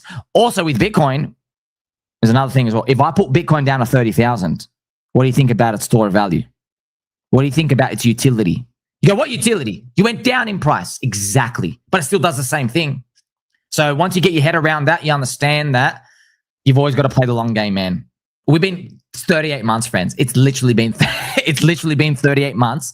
It's down 99%. You can't get lower than this. Well, you can, but you can't get lower than this. People are still trying to hack the algorithm.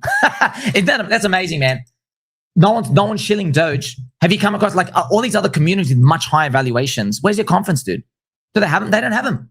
It's like it's almost like taking candy for a baby, but you're in disbelief. But you know, we've seen other coins literally just reprice higher out of nowhere. I think that's very important for people to understand. And we don't want to give everyone this hopium like, it can happen any day now. But it is true. You just got to think about it in your mind. If we just made it tick higher, you'd think about it totally different. You know what I mean? You wouldn't see people as scam victims. You would see them as foot soldiers. You're like, wow, that's free marketing. You see what I mean? I hope everyone has just a new grasp on how they approach this. I want to bring up Tam Tam here real quick because it'll be an unusual transition, but I think both of you are like amazing examples of people who really give a lot to the community. So welcome, Tam Tam. Hello, everyone. Oh, I get to be out here with Sami. Well, hey, I wanted to transition you guys and be able to have you both like speak to each other for a moment before we rotate. What an honor. I watch this man every day. I start my days every day and I end my nights every night with this man.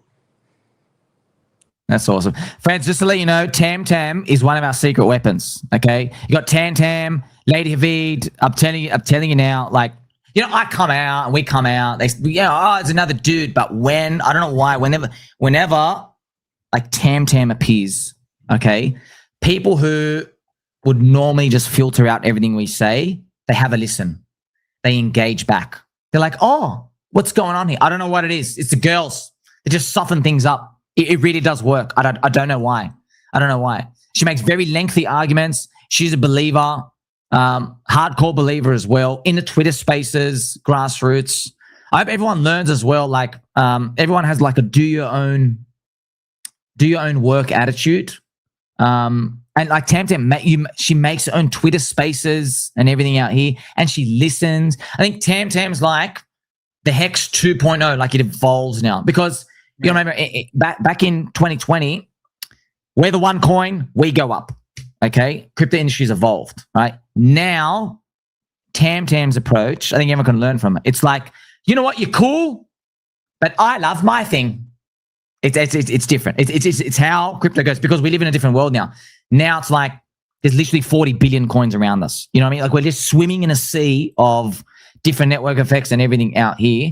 I think this attitude is very welcoming to new people out here. That's why you got to think about this. When you watch communities, are they doing this? They're not. I wish they were. If they are, by the way, send them to me. It'd be free. Does anybody talk like this? That they don't. If you're watching a conference, it's sponsored by VCs.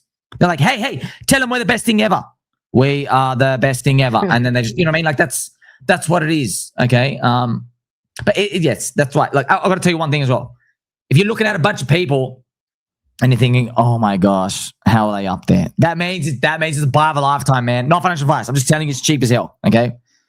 When you see Michael Saylor doing backflips, you know what I mean? Like you got to understand, this is just how it works, friend. This is literally how it works, okay? Maybe one day we are on Coinbase. Maybe one day we are on, Binance and everything out here. And we look back and we're like, man, remember when literally we were gatekept everywhere and we have Tam Tam on Twitter spaces trying to make friends. Well, have you ever met a Bitcoin person saying, hey, we're trying to expand the network. We're here to make friends. They don't talk like that anymore. They say, no. We got chosen by Wall Street. You are no longer useful. We solved everything. I'm like, no, bro, I don't think you've solved everything. Like even Richard Hart tells us, for you to kind of like use Bitcoin, you got to send your passport and ID to an exchange and hope they kind of like let you move between the banking system. You see what I mean? Like they're not building any solutions. We are building the solutions. Okay. So, but like I said, friends, it just doesn't look like anything now. If the prices were higher, it would all make sense. Okay. So if Tam, yeah, you wanna, we can transition now. Yeah. So Sami, thank you so much for coming on the conference. And where can people find more of your content? Yeah, you can literally just check your YouTube thumbnails, friends. At your friend Sami on Twitter. I'm on YouTube's as well. I'm also reply going out here because friends, I generally love you guys. Like literally, man, you guys make me laugh so much. Oh gosh, like we got Tamta, we got other people's kids watching us, friends. But they're so addicting. The things you do is it's kind of amazing. The creativity is here. Yeah, I want everyone to know as well, friends. I hope everyone as well, when you come out from this, you don't have to agree with everyone. Just you say, wow, another new face, another new voice, another new perspective. You're going to see like smarty nerds. You're going to see people who are just like, just different walks of life. Okay. Or just have a look at that distribution and you're like, man, something's going on here. Something's going on here. That's it. That's all you got to think about. Something is going on here and, it's growing. I think that's what I want everyone to come around with. Different perspectives. There's an evolution. Yeah, I love and appreciate every single one of you. Catch you around. Sami, it really means a lot to me that you showed up here and spoke at the Hex conference tonight. Thank you for the beautiful words and your belief in me. I think that we have the strongest women in crypto because we have the best men to lead us. So thank you. We do love and appreciate you as well. Thanks so much, fans. I'll catch you soon. Peace. All right, let's do a quick musical interlude and then we'll continue with the program with more Tam and more. We're the Hexicans coming for your neck again. This cryptocurrency space ain't ready for us yet again. We're the Hexicans. Yeah, I'm a Hexican. Now, we're the Hexicans coming for your neck again. This cryptocurrency space ain't ready for us yet again. We're the Hexicans. Yeah, I'm a Hexican. So I'm like, bet, how can I invest? He said if you got MetaMask, brother, you set. Now don't forget to write your seed words down. Not your keys, not your crypto, bet. So I step, Richard is a vet. Retired at 23, traveling in jets. He writes self-help books, especially his new book. All right. Well, Tam, I wanted to interview you for about 10 minutes here before we bring up Cairo. And yeah, one of the things that I want to ask you about is I've been here since day 3 of Hex, and now we're 6 years in. But you are one of the people that I think believes in Hex the most out of anybody I've ever met, and is really leading by example. So I'm wondering if you can tell the audience who maybe not everybody's familiar with you, not everybody follows you on X yet, at Tam Hex on Twitter. What is it that brought you to Hex, and it kind of what's the first part of your story? Well, thank you for having me, Maddie. It is definitely an honor to be here at the Hex conference. For those that don't know me by now, yes, Hex is my absolute favorite investment to store my growth, to store my wealth and my growth. And I'm a full-time healthcare provider. I'm a mother, and my work is mainly focused on trying to help people heal. Every single day, I see struggle. I don't have time to watch the charts. I don't have time to keep up with all the narratives. I see people, real lives. And I see patients crying in my chair because they're in pain and they can't afford the care that they need. I see people working 2 and 3 jobs just to survive, grinding their teeth down to shreds from chronic stress and anxiety and needing root canals and implants. I mean, that's what we do all day because their bodies are literally breaking under pressure. I see endless prescriptions. I see young adults moving back at home while trying to raise their newborn babies. I see home ownership, which used to be, the American dream, which has turned now into a failure point. I see parents choosing between their child's dental care and groceries. I see elderly people choosing between food and healthcare.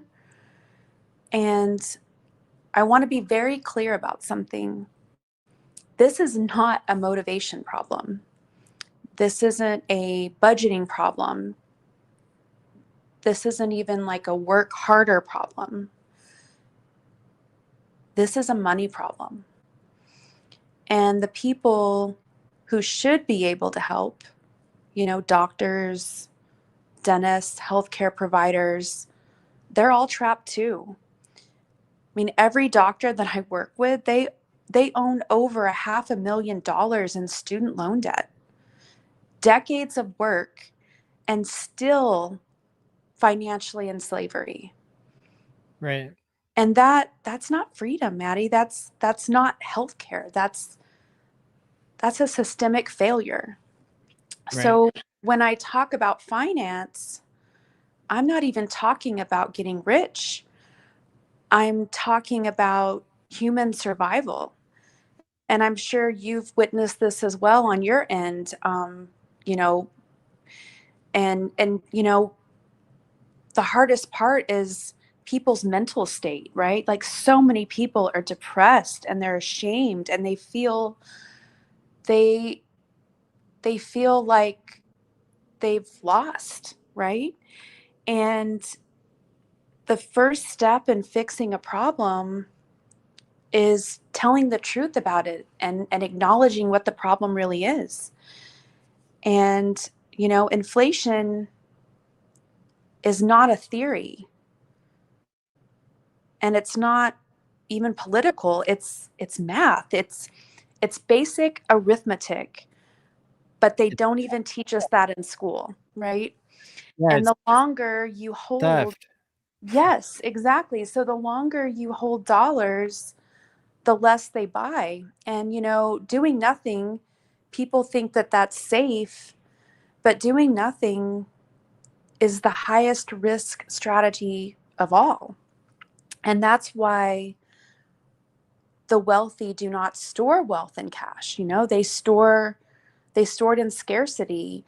Things like land in Manhattan, beachfront property, rare art, Bitcoin early, and Ethereum early. But what Richard Hart built is structurally superior to all of them. Because And that's one of the things that I really appreciate about your messaging and the content that you make on Twitter Spaces and your testimonials is that you're driving at the principles of Hex. You're not evaluating Hex based on its price chart. You're evaluating it based on the principles that it stands for. And I think if Hex had as much exposure as Bitcoin, not even as much as the dollar, but if Hex had more exposure, then it would be better for society. And that's kind of one of the reasons I started my YouTube channel 5-6 years ago, was because I thought delaying gratification, being long-term minded, having something that is technically superior to Bitcoin, that these were all things that, that cypherpunks and people who understand the monetary system, that's what we needed. We needed a technology answer to the runaway fiat debasement situation. And so yeah, like I'm really curious to hear like what makes you still believe in Richard Hart and Hex today. Well, he engineered his assets to become more scarce over time, not just start scarce, but to become more scarce over time. And I noticed, people brag about owning one Bitcoin, but the real alpha, do you know how many people in the world own even one T-share? Right. Almost none, right? And every technology follows the S curve, right? Slow adoption, and then explosive growth, and then maturity. And Bitcoin has already had its explosion. Ethereum Right. has already had its explosion. Richard Hart taught us that the greatest wealth is made during the ugliest part of the S curve. And that's why I see this as the best opportunity of our lifetime. And I didn't arrive here by blind belief. I literally ended up here by process of elimination. Like most people, I tried everything. I've tried working harder. I chased more degrees and credentials. I bought rental properties. I've owned stocks. I tried yield platforms. I experienced countless other crypto ecosystems. I owned like 200 tokens at one point, believe it or not. I thought that if I diversified among all of the platforms, that would secure my wealth, right? And they all failed the same way, right? Middlemen, counterparty risk, the rules changing, hidden leverage, unforeseen liabilities, and Hex removes all of that. Sometimes diversifying means diversifying. Yes, And so so what true. is it that makes Hex your ultimate answer or asset? I think that when you earn passive yield paid straight to your wallet with no one between you and your money, there's no better peace of mind than that to me. And you become in true alignment with yourself. I don't think anything comes close on a 10 to 15 year risk adjusted basis than what Richard Hart has built. And after experiencing the best self-balancing financial instrument of all time, I could never imagine going anywhere else like ever again, truly. Johnny Chaos says it best. He said that Hex is the ultimate and most efficient universal miner because you can convert it to any currency that you wish 24/7 at a fraction of the cost. It's borderless, it's seizure resistant. And I learned that there is a big difference, and I'm talking big difference, between being down and being destroyed when Celsius and FTX collapsed. And Richard was the only one screaming at us, literally yelling Right. at us to get our money out. And I was following everyone else. Everyone else I was following was telling me FTX is safe, Celsius is safe. And I was the yield girl. So I had all of these tokens in Celsius.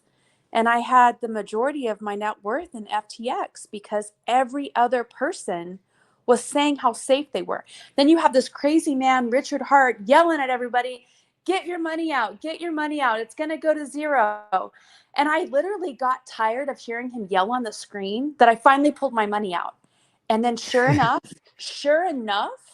he ended up being right, And then the more I watched, it's funny because I paid for all these memberships. I paid for all these mastermind groups.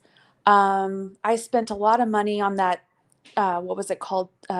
Tokenomics or whatever membership that they had that was supposed to help you like pick the right tokens. Of course, everyone was calling Richard Hart a scammer. Everyone was telling me to stay away from him. But I remember watching him on the Crypto Rand show. And the first time I saw him, I'm like, this man is the real deal. He was so raw. Right.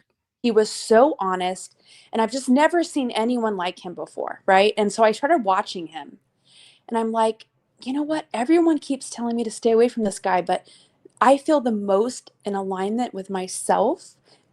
And my gut was just telling me, you need to go all in this. Like this is where you need to go.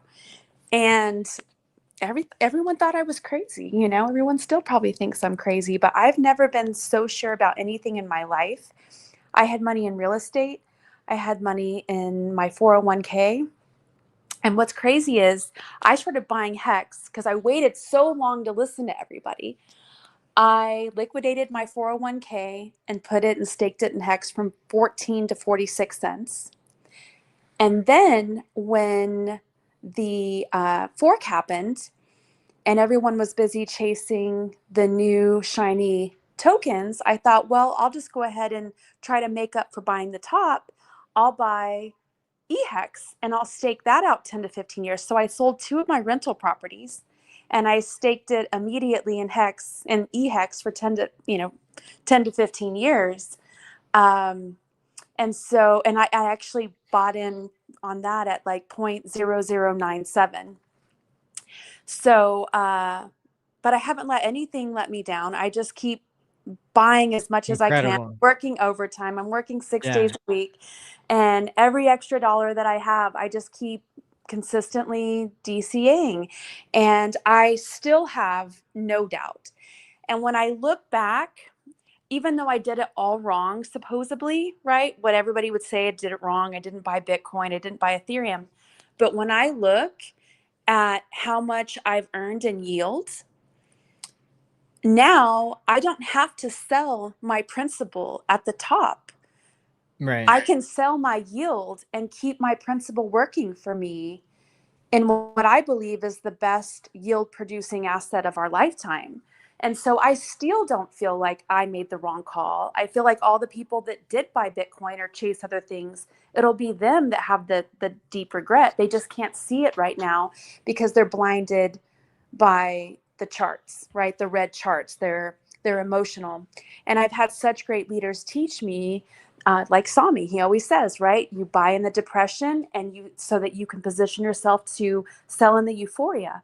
And right Yeah. now, everything is so much cheaper than what I initially bought in at. And so to me, it's a win-win, right? No matter how long it takes, I'm buying the best assets in the world at the cheapest prices possible because the world hasn't caught on yet. And that's also why I do not get insecure for other people chasing other assets or other ecosystems, because I am going to keep getting these assets cheaper than what I would be able to get them for if everybody was chasing the same token.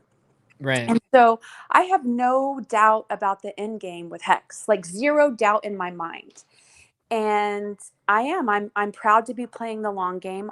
My plan is to take profits, maybe a quarter of my profits out, and then the rest I just have in a staking ladder, and I keep adding to that, because I would just be very angry with myself selling everything at $1, knowing that Hex is going to sell in the thousands one day. And I do believe that it's going to become the best performing asset of our lifetime. And Well, Tam, yeah. you know, your testimony reminds me a lot of Richard Hart. Before he became public, he had, you know, bought Bitcoin at made the $30 top and then it drops down to $2. And for you, you know, you are down 99%, but you can't be shaken. And you have this legendary conviction. And it's people like you who um, are in it for the tech, are in it for the principles of sound money that are really going to attract the right people to Hex to make it become something that the world knows about. And so I'm really impressed by that. I'm really encouraged by it. It's really special. And so I know we've been like running over our time a little bit here. I'm going to adjust the schedule a little bit because this content has been so good with Sami on here, with you on here. We've got a Ben Sierra Pro that pre-recorded a video, so we'll move that to the end of the program. And I want to bring up Cairo next because I know that you and he will be able to give people a sample of the Twitter spaces that you guys do every Tuesday. And one of the points of the conference is to get a broader audience of people interested in listening to more streams and more broadcasters. So without any further ado, I'll invite up Cairo and then have Tam Tam and Cairo take it away here for I guess the rest of the hour, 20 minutes or however long you guys want. Hello, Welcome. Maddie. Hello. Hey. Great to be part of the Misfits Club here, where like I think you and I got so many haters. We got a lot of haters that cross over as well. Like we share some of the same haters.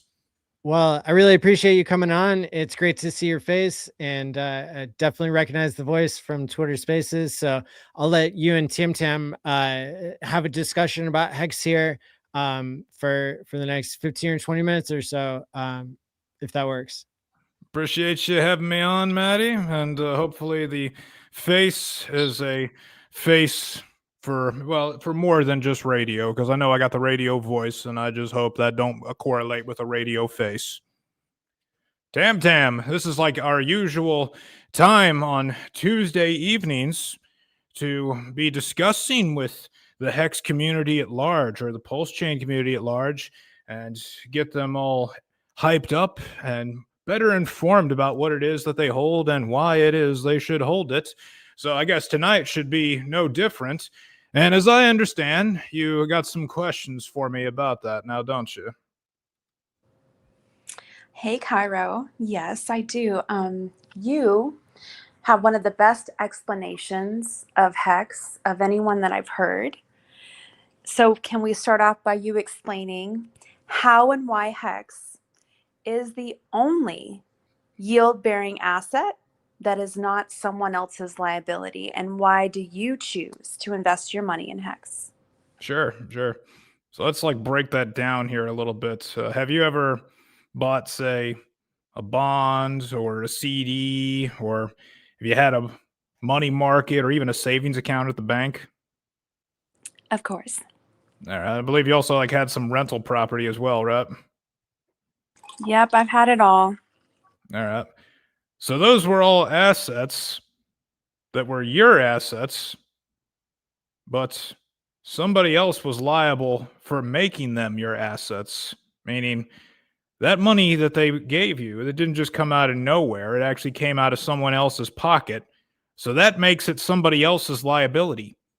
See, when you buy a bond, it might be your asset, but it's a liability of the company that issued it or the government that issued it.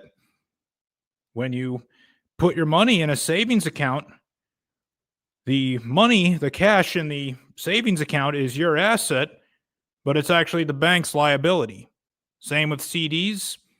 The same with real estate. Like when you buy real estate, the house may be your asset, but it's the bank's liability. The mortgage is their asset, and it's your liability.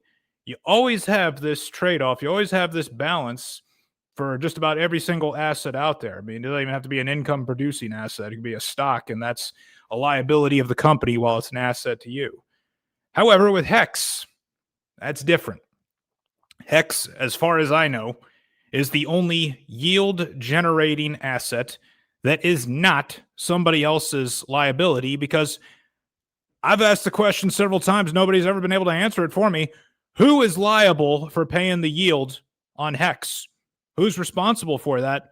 And if it ever failed to pay that yield, then who do I take to court and sue over that for failure to uphold that obligation? Nobody can answer that question. So as far as I can tell here, that Hex is the only yield generating asset that is not somebody else's liability, and that's what gives it its value. Absolutely. I love it. Yes. And Okay, I have a couple more questions for you if we have time. yeah, we got about So- 15 we got about 15 16 minutes. I think we can squeeze them all in.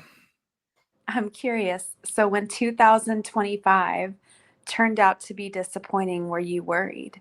And if you weren't worried, why weren't you? 2025 was disappointing. I mean, Leia Halpern told me that it was this great year where everybody just made so much money. And if you didn't, well, apparently you were just wrong and you're stupid because you invested in the wrong thing. That's what Leia Halpern said. And oh gosh, it's not like she would ever be wrong. Like, it's not like she bets on the wrong men like Andrew Tate. But still, you got Arthur Hayes out there also saying, what are people talking about? Saying that there was no alt season.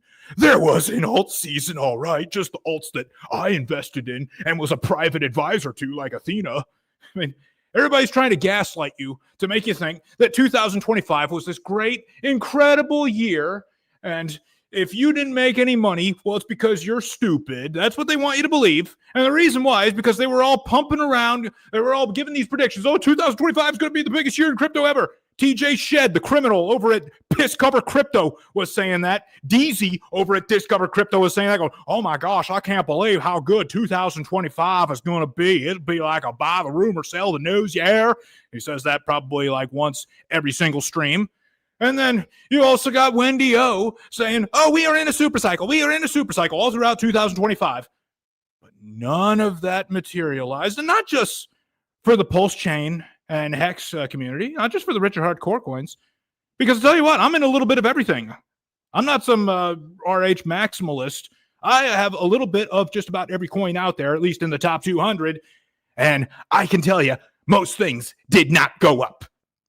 So 2025 was, in fact, one of the most disappointing years in the entire history of crypto. And like Sami had alluded to earlier, it's because people knowing what they think is going to happen creates a butterfly effect and then changes the outcome of what's going to happen. And that's why 2025 stunk, among other reasons. But was I worried? Short answer, no. Not worried at all.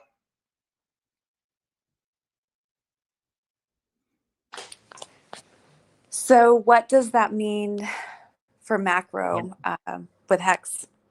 Yeah, I mean, the reason why I'm not worried, wasn't worried in 2025, and I'm not worried now, is because I understand what causes crypto to go up. You see, all the people out there that are worried, if you ask them, hey, can you tell me what causes crypto to go up? What is the actual catalyst behind it? What's the line of dominoes? Can you draw it out for me as specifically as you can? Many of them, what they're just going to say is, oh, the 4-year cycle. Well, hold on. Can you tell me what causes the 4-year cycle? Can you tell me what governs it, what guides it, what drives it, what causes it? And I'll tell you, none of them can. None of them can. I mean, just the answer from the beginning, 4-year cycle, is flawed in itself, because what you're alleging is that time tells these trillion-dollar markets what to do. So let me kind of turn the question back on you here, Tam. Like, I know you've heard me talk about it a gazillion times here and everything, but if I put you on the spotlight and I ask you, what is it that causes crypto to go up? How would you answer that? Money printing. Okay, money printing. And then some people got to be like, well, hasn't there been money printing going on all year long? Yes, there has. But here in the United States, we were under quantitative tightening, which is the exact opposite of money printing. I mean, you can kind of think of it as just you can think of it as actually setting money on fire when you take a look at the mechanics of a bond coming to maturity and the Fed pulling that money back into it. So I'll tell you what, like, I'll show you a graphic here if we can share the screen. Let's see. Let me know if you're able to see this here. I'm going to try to put it up. Like, I might not be able to see it, but I'll try to put it up here. What I'm showing is the Federal Reserve's balance sheet, which just recently went into a reverse of the trend. As you can see, like ever since the middle of 2022, this thing had been declining. That means they're pulling money out of the economy, out of assets, and it is basically the effect of kind of like setting money on fire. Whereas when they're expanding that balance sheet, they are doing the opposite. That's where they're printing money and adding money to the economy. Okay, so here we go. We'll show it to you. Just I gotta shorten this up here a little bit. You might have seen this shape here before in like a bunch of charts that are shared all over Twitter, but here's the important thing. Look at this. A reversal of the trend, and it is a very strong reversal. Like, if we zoom out, it looks like nothing. It looks like nothing's really happened. But when we zoom in, for one, just looking from here to here, that is a very strong reversal. And then the closer we look at it, it's incredibly strong as well. And what's very encouraging, and I think what's responsible for the positive price action that we've seen so far this year, is that in the final week of December, they printed a total of $60 billion in 1 week. Now, to put that in perspective, $60 billion in 1 week. If that trend were to continue, that is $3.1 trillion for the entire year. If they did it for the entire year of 2026, that number of $3 trillion is going to make, it's just as big of a money print as they did back in 2021. What kind of year was 2021, Tam? Was that a good year or was that a bad year? How was it for crypto back then, if you remember?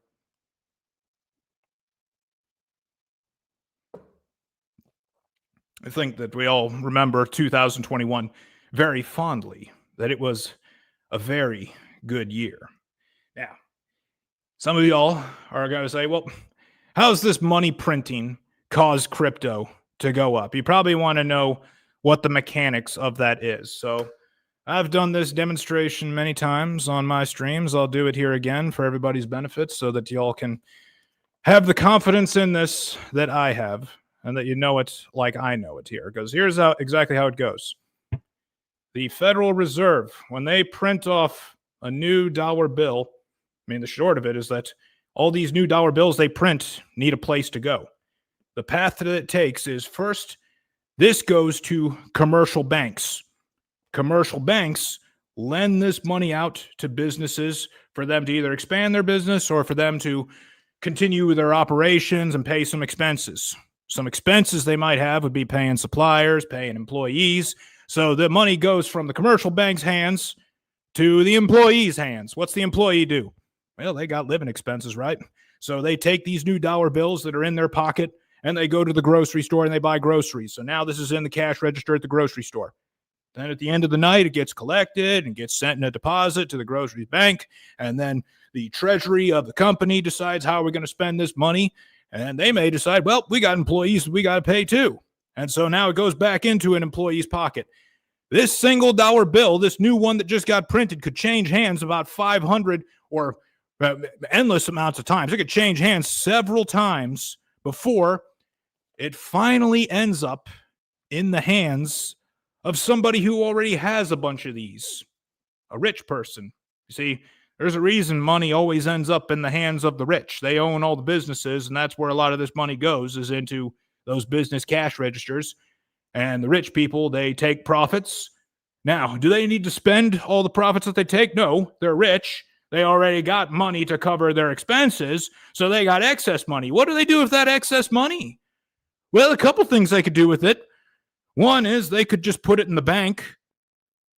And if they do that, though, what's the bank do? Do they just let the money sit and rot in a vault? No. What they do is they take this money that's deposited and they put it into T-bills. And T-bills, when enough of them get bought up, when enough money is pushed into them, that crowds out other investors in T-bills who now have to invest in something else because the T-bill no longer has a satisfying return for them. So they got to take more risk. They go to long-dated bonds, long-dated notes, or riskier notes, corporates, or they got to get out of bonds altogether and go into riskier things like stocks. And at the far end of the risk spectrum is crypto. And some investors, if too much gets shoved into the front end of the risk spectrum, some investors are going to get forced to go to the further ends of the risk spectrum. And that's where new money comes into crypto. Then, what if, say, this rich person that got the new dollar bill and became the final destination of the new dollars printed, what if they skip that process entirely and just say, well, I don't need to put this in the bank because, I'm just going to lose out to inflation. I'm going to go buy stocks with it. Crowds out investment in stocks, pushes money in the risk spectrum further out to crypto. Or maybe they buy crypto directly, or they buy bonds and they push out bond investors. They crowd out investors. You see, each little destination on the risk spectrum of investments has a finite threshold of how much money it can actually hold, because the more money that gets crammed into these things, the higher their prices go and the lower their potential returns go. I mean, people are going to learn this lesson coming up next year with the S&P 500, with gold, with silver, all the precious metals that are rallying right now, is that buying gold at 4,500 is a lot different than buying it when it was at $2,000 an ounce. And the return potential, a lot of it has already been eaten up. So you're taking in a lot more risk by paying a much higher price, but you have a much lower return potential because there's a lot less money that can also be put into it, a lot less investable money out there that's not invested yet that can go into it and push it up further. But when you have that occur, that's crowding out investment, and it forces investors to look for other things. Furthest end of the risk spectrum is crypto. And that's all it is. That's what causes all those crypto prices to go up the way that they do. It's all about the money printer. And it doesn't have to be the U.S. money printer, mind you, because like in 2017, it was the Chinese money printer that was doing the work for us. But I think this time around, considering the global situation, we could see the money printers of all four central banks, all four major central banks around the world, go on all at the same time. Last time they did that was 2021, and we remember how good that year was. What else you got from me, Tam? I love it. I love learning from you. So what about the 200 billion printed money that you were talking about on your text? Yeah. So on tomorrow's stream, what we're going to have to do is kind of answer the question, is the bull market back on? And what I say about that is I will say that the bull market is back on if the Federal Reserve is printing $200 billion a month. So they just printed $60 billion in 1 week, so they could already be doing that, or they could be exceeding that. It just depends on, do they continue that trend, or do they pick up on top of that trend? I mean, if we do 60 billion a week, well, that's practically 240 billion a month. So you're already well on your way to 3 trillion for the entire year. But I think that 200 billion would be like the minimum amount of money printing the Fed would need to do to get us back to a bull market like we felt in 2024. Because like 2024, there were at least 2 instances, March and December, where it really felt like a bull market, not just in the majors and the blue chips like Bitcoin, Ethereum, Solana, and all, but even in our ecosystem, which is even further out on the risk spectrum. So a lot of like the so-called degen plays, or the more obscure projects, or the less known and like less easily accessible, less mainstream projects, particularly Pulse Chain and Hex, those are the ones that like really benefit just from how little, what little amount of money it needs to get things going. Well, I am so pumped, and I appreciate you always joining me on Tuesdays for our study spaces. I feel like I've learned a lot, and I enjoy collaborating with all of you great minds. I stand here certain we get one life, guys, and these systems give us our life back.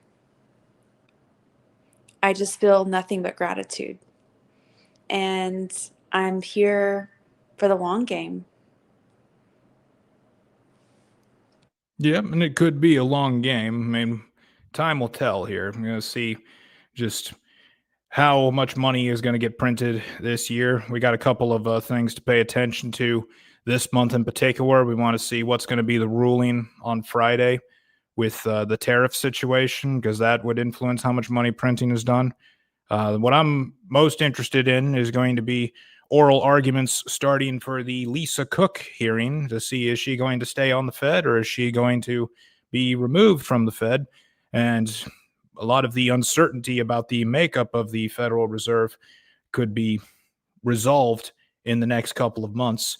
So there's a whole lot of things coming down the pipeline that are kind of giving me hesitation to say the bull run is back on. But once we get this uncertainty behind us, when this uncertainty is behind us, which would be in the next few months, I would find it very hard to believe that we're having this conversation still of, oh my gosh, is crypto ever going to pick up and get going again?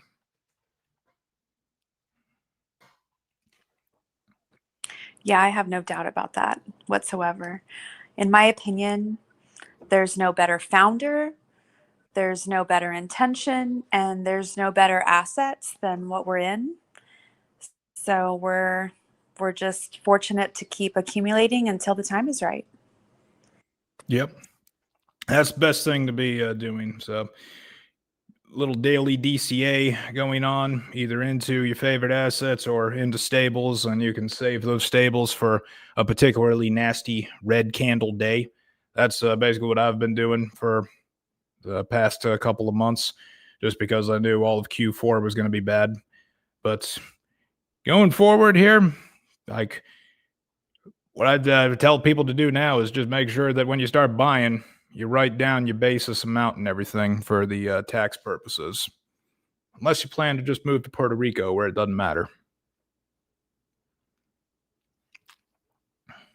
Yeah, those are good suggestions. Yep. Anything else you want to cover?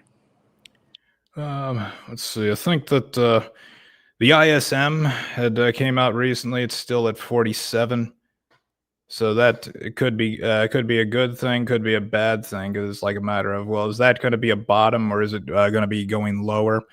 And I think that an ISM that's that low only encourages more money printing to go on. And I think that also the situation with Japan has not really ended or resolved itself here. Most important thing is just going to be like the strength of the yen, to see, does the yen get stronger, and then it causes a carry trade unwind that caused all the chaos we saw in August of 2024. If it does happen, though, the good news is I think there's an emergency meeting at the Fed where they aggressively cut interest rates and turn on the money printer. But what I'm highly encouraged by is seeing that 60 billion in just 1 week. I mean, we haven't even gotten any numbers for the money printing they've done this year yet. I think that the first week of January numbers come out tomorrow night, so it'll be interesting to see that. But it's a very, very highly encouraged here from what I'm seeing, and have nothing but optimism, even though sometimes I sound very bearish. Well, none of us arrived here by accident. We all arrived here literally by process of elimination, by trying everything first and learning the hard way. And that's what makes us the strongest, smartest, most resilient, and diversified community in all of crypto. Well, thank both of you for all the spaces that you've put on and all the principles of Hex that you embody. Can you both tell the audience where to find more of your content as we transition to the next panel? Yeah, for me, it's the tag is just reinvent ideal on everything. It's reinvent ideal on YouTube, on Twitter, and on Substack. So you punch that in, you'll find me. Awesome. Thanks, Kyra. And Pleasure. mine is Tam Hex. I'm on Twitter, and we host a Tuesday evening spaces, a study group. So please join us for collaboration and growth. We have a great time. We have some really great minds that show up in the space. And so, yeah, anyone's welcome to come up and ask questions or talk. And if there's anything you want us to review that you can't make it, just send me a message or include it in the comments, and we'll do our best to get to it. Awesome. Yeah. Well, thank you both so much for speaking at the 6th Hex Conference, and looking forward to having you guys on again in the future. Thank you very much, Maddie. It was a pleasure. We had a great time. Thank you, Maddie. Awesome. And up next, we're going to have Axis Alive, Hod Pearl, and Gerardo right after this brief interlude. Stay tuned. Tell all your true friends, sacrificing coins to this nuisance. Stake it till you make it 55.55, but don't cry, dry your eyes when your old coins die. Pulse chain will be insane and the gains will reign truly. Snack on blockchains like my name is Scooby. ETH got a strap down with gas now, but Rick's about to burn the fees up just like a joint getting passed around. My whole Hex fam be all bros with Lambos. Worst nightmare to this crypto like Rambo. It's going up like a ship to the stars. It's always giving the creator, he must have a rich heart. Pulse chain gang got me all covered in bling. They're covered in rings. Ricky keeps doing his thing. Hey. Hello. What's up, y'all? Yo, what up, Hexicans? I'm so excited to have all three of you on the panel tonight. You're all legends in your own domains, and unfortunately, it looks like Big Kurkowski will be rescheduled till tomorrow night due to a flight change. But yeah, really excited to have you three take it away here for the next hour and educate people about all things Hex. Thank you, Maddie. Thank you, Maddie. Thank you, Maddie. Man, 6 years. 6 We really are crazy to think with each about. other for a long Flash in time, the aren't we? pan. My oldest nephew is 7, and he has a Hex stake. So College fun he right front now. ran the Hex launch. Nice. What's going on, chat? We'll try to keep an eye on it as we go. It's been a while. What have you guys been up to, man? Are you building stuff? Are you working on stuff? What's going on in the back? I have a stylophone. Oh yeah, you were showing me that in the Yeah, green let me room. see if I want to show you guys this. Yeah, what is that thing? It's a synth. The stylophone was originally made in the 60s, but I don't know if you can hear it. Play that official Hex rap. I can't. I have to practice more. Anyway, this is about Hex, not stylophone. So, you know. Well, Gerardo, before we get into what Hod Pearl, all her beautiful music, Gerardo, I gotta ask, where is looking to Hex these days? Or is that like I would love to have that chart updated. I went on there the other day and I think I made a post about it. And What the heck? it was, yeah, that's an OG site. I don't know if everyone in the community even knows what that was. It was a big part of that big run up back in the day at the Rainbow chart. I agree. And you know what? This kind of ties into what I've been doing. I've been managing and creating so many sites. Like, you do not want to look at my Vercel dashboard. Look into Hex, man. I just went to the domain and yeah, it's broken. Shocker. Okay. Well, probably after the stream, I'll look into that and make sure it's live. But which chart was your favorite? I think the one that compares the like blue chip cryptos in price, like to see where we're at today relatively to like Bitcoin and ETH is pretty cool. ROI from launch. I know right? somebody requested that the other day because no one had seen it in a while, and I was able to get in there and grab it, but I think the data was maybe a couple 100 days old or something. Well, let me redeploy that. If it doesn't work, I'll debug. The other one is later, if Crispy Man's listening to this, you know, if you can get me into the hexfire.io site, that's an amazing resource for people to figure out what's going on with the hex staking data and stuff. You know, Richard had come out not too long ago, I think, and there was like a back and forth between those two guys, and I think Richard thinks that everybody's got hex figured out by now. I don't know. What do you guys think? Do you think people have hex figured out? Depends on who it is and how long they've been around and how long they want to be around. And if they value hex as really a certificate of deposit on the blockchain and a proof of weight mechanism rather than some volatile high risk asset, because usually the weird thing about hex, or weird is I like it as a holder, right, is crypto is a high risk asset, right? And so hex is strangely structured to be a lower risk, high risk asset, right? That's kind of its appeal as an altcoin, because you can stake it. You technically gain rewards for sticking to what you say you're going to do, which is how long you stake. So technically it makes it slightly less volatile if you were to stick into that during bear and bull, due to the reward system of paying out people who are patient, right? So it's a very interesting niche of patient in an impatient system.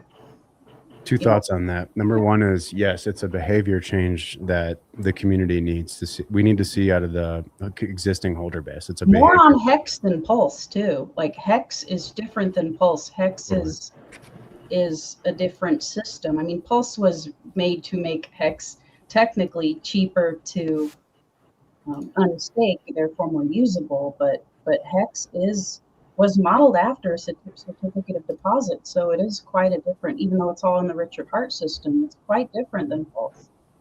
Mm-hmm. And hex is actually overperforming everything of the core tickers. It just continues to make it's in an upwards channel. It looks actually pretty good. Mm-hmm. I knew you'd mention that upwards channel versus pulse, right? Yep. It's important because I think people underestimate, when you get a markup, when that finally does come, it's going to be relevant. I mean, hex is like the beater, like the main beater, right? It pumps the hardest. It's got the best liquidity setup. It's probably got the most devoted fan base out of the core tokens. I actually had a conversation recently about where does its value come from? So like Pulse, its value comes from validating and producing blocks, right? That gives it a certain value. Pulse X, its value comes from people using the DEX to transact, and thusly its supply gets more scarce. Ink is a little bit different in that it monetizes risk. Like if somebody's going to put up liquidity to support the system, they're taking a risk of impermanent loss, so it's producing some sort of return to offset the losses you're going to incur from impermanent loss. And then Hex finds itself kind of on its own, I think, on an island, so to speak. I don't know if you guys want to talk to how you think that where the value in Hex comes from. I'm very curious. Absolutely.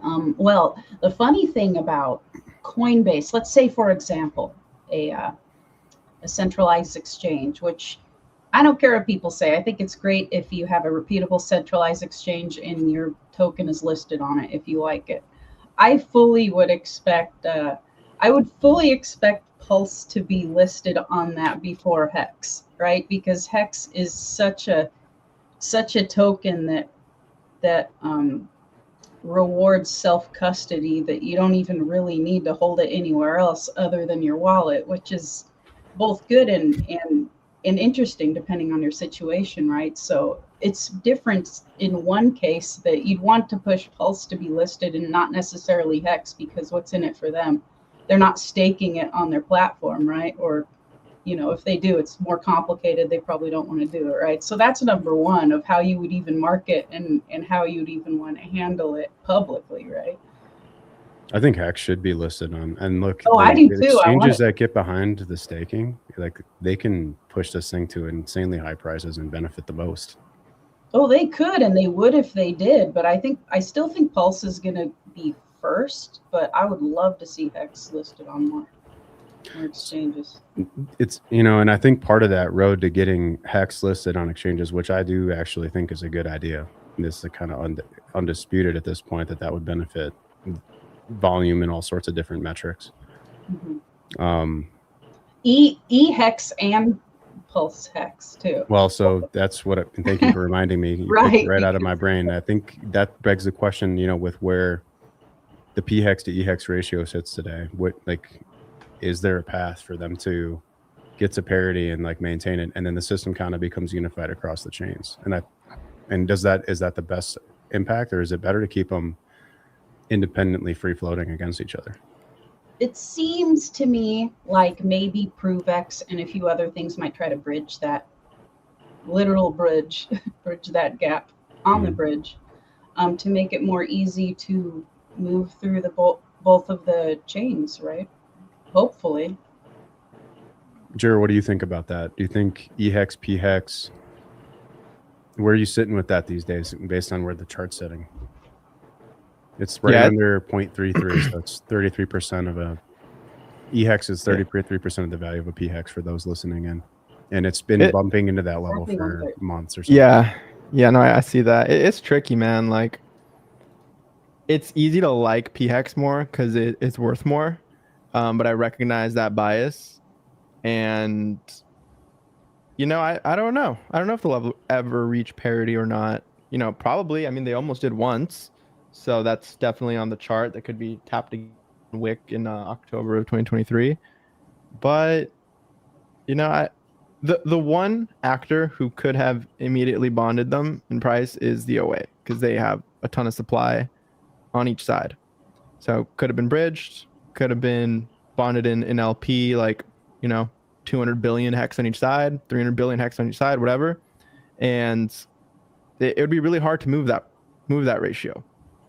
And there's a reason that the OA didn't do that, right? Whatever that reason may be, maybe they thought, whatever they thought. There's a reason that hasn't been done yet, but that doesn't mean it won't happen in the future. I think the reason why it didn't get done immediately is because there was a push for people to move to Pulse Chain. Correct. And back then, the environment was completely different. It was still expensive to transact on Ethereum. Yeah. And nowadays it's not. Well, we don't have that hurdle anymore. And we've seen the OA change their opinion of the landscape of the market many, many times now. And so I wonder, and that's kind of a conversation that's floating around in circles right now, is that the next move to bond them to the downside, as p hex kind of has lost a lot of its value? And what would that look like? And at this point, it's the cheapest it's ever been to pull it off. And I really do think that the holder base is pretty much the most isolated as it's ever been, in terms of those that chose one or the other did that, and those that chose both have done that. So it's kind of at a point now where you reward the old guys and make them like one supply, right? You reward the guys that held on to eHex, and since the cost to transact is relatively it's super cheap on both chains now, right? I don't know. I think it's something worth considering for anyone that's powerful enough to make that move happen. And I think it would be good for us getting listed on centralized exchanges, because it'd be okay, so we got Hex on Ethereum, which is a much more valuable network. Now it's at parity with PHEX, let's say.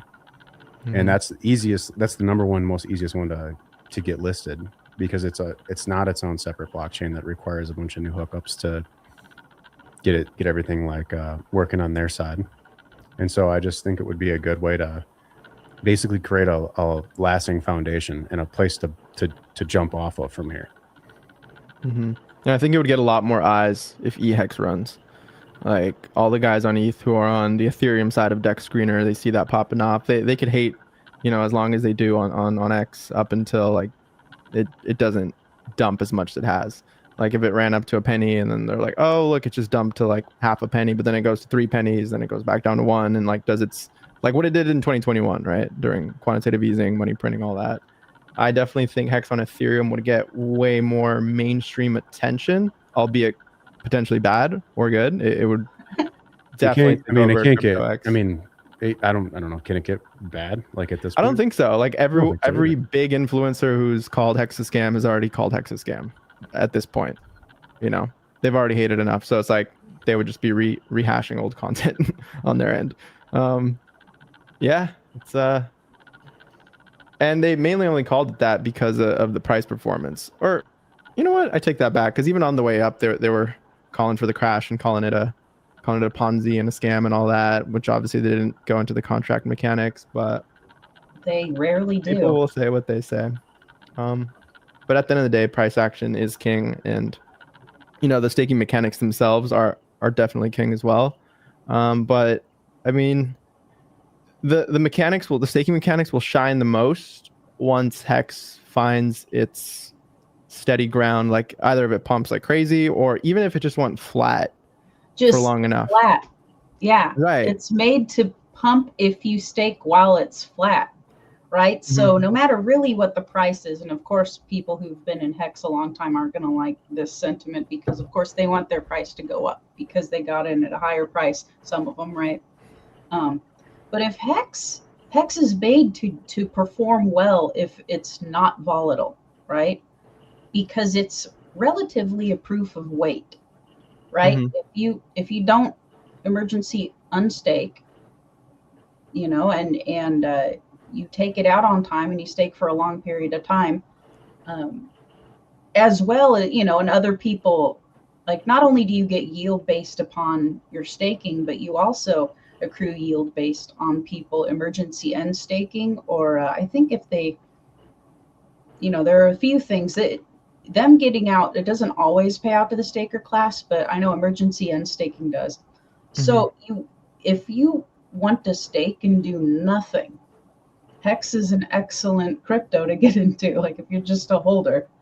So technically, if it was just unvolatile and just was stable, it would be fantastic, let alone it going up. Right? Precisely. Yeah. So like that's what I'm saying. If you were to get somebody in it right now, right, a newcomer into Hex, they're willing to go and get their own wallet and learn how to do it, and it just stayed 1/3 the price of Hex, the other one, then if it just stays like that, they're still on the road to accruing rewards. If it's not volatile, if that's what they put into it, right? It just stays that way.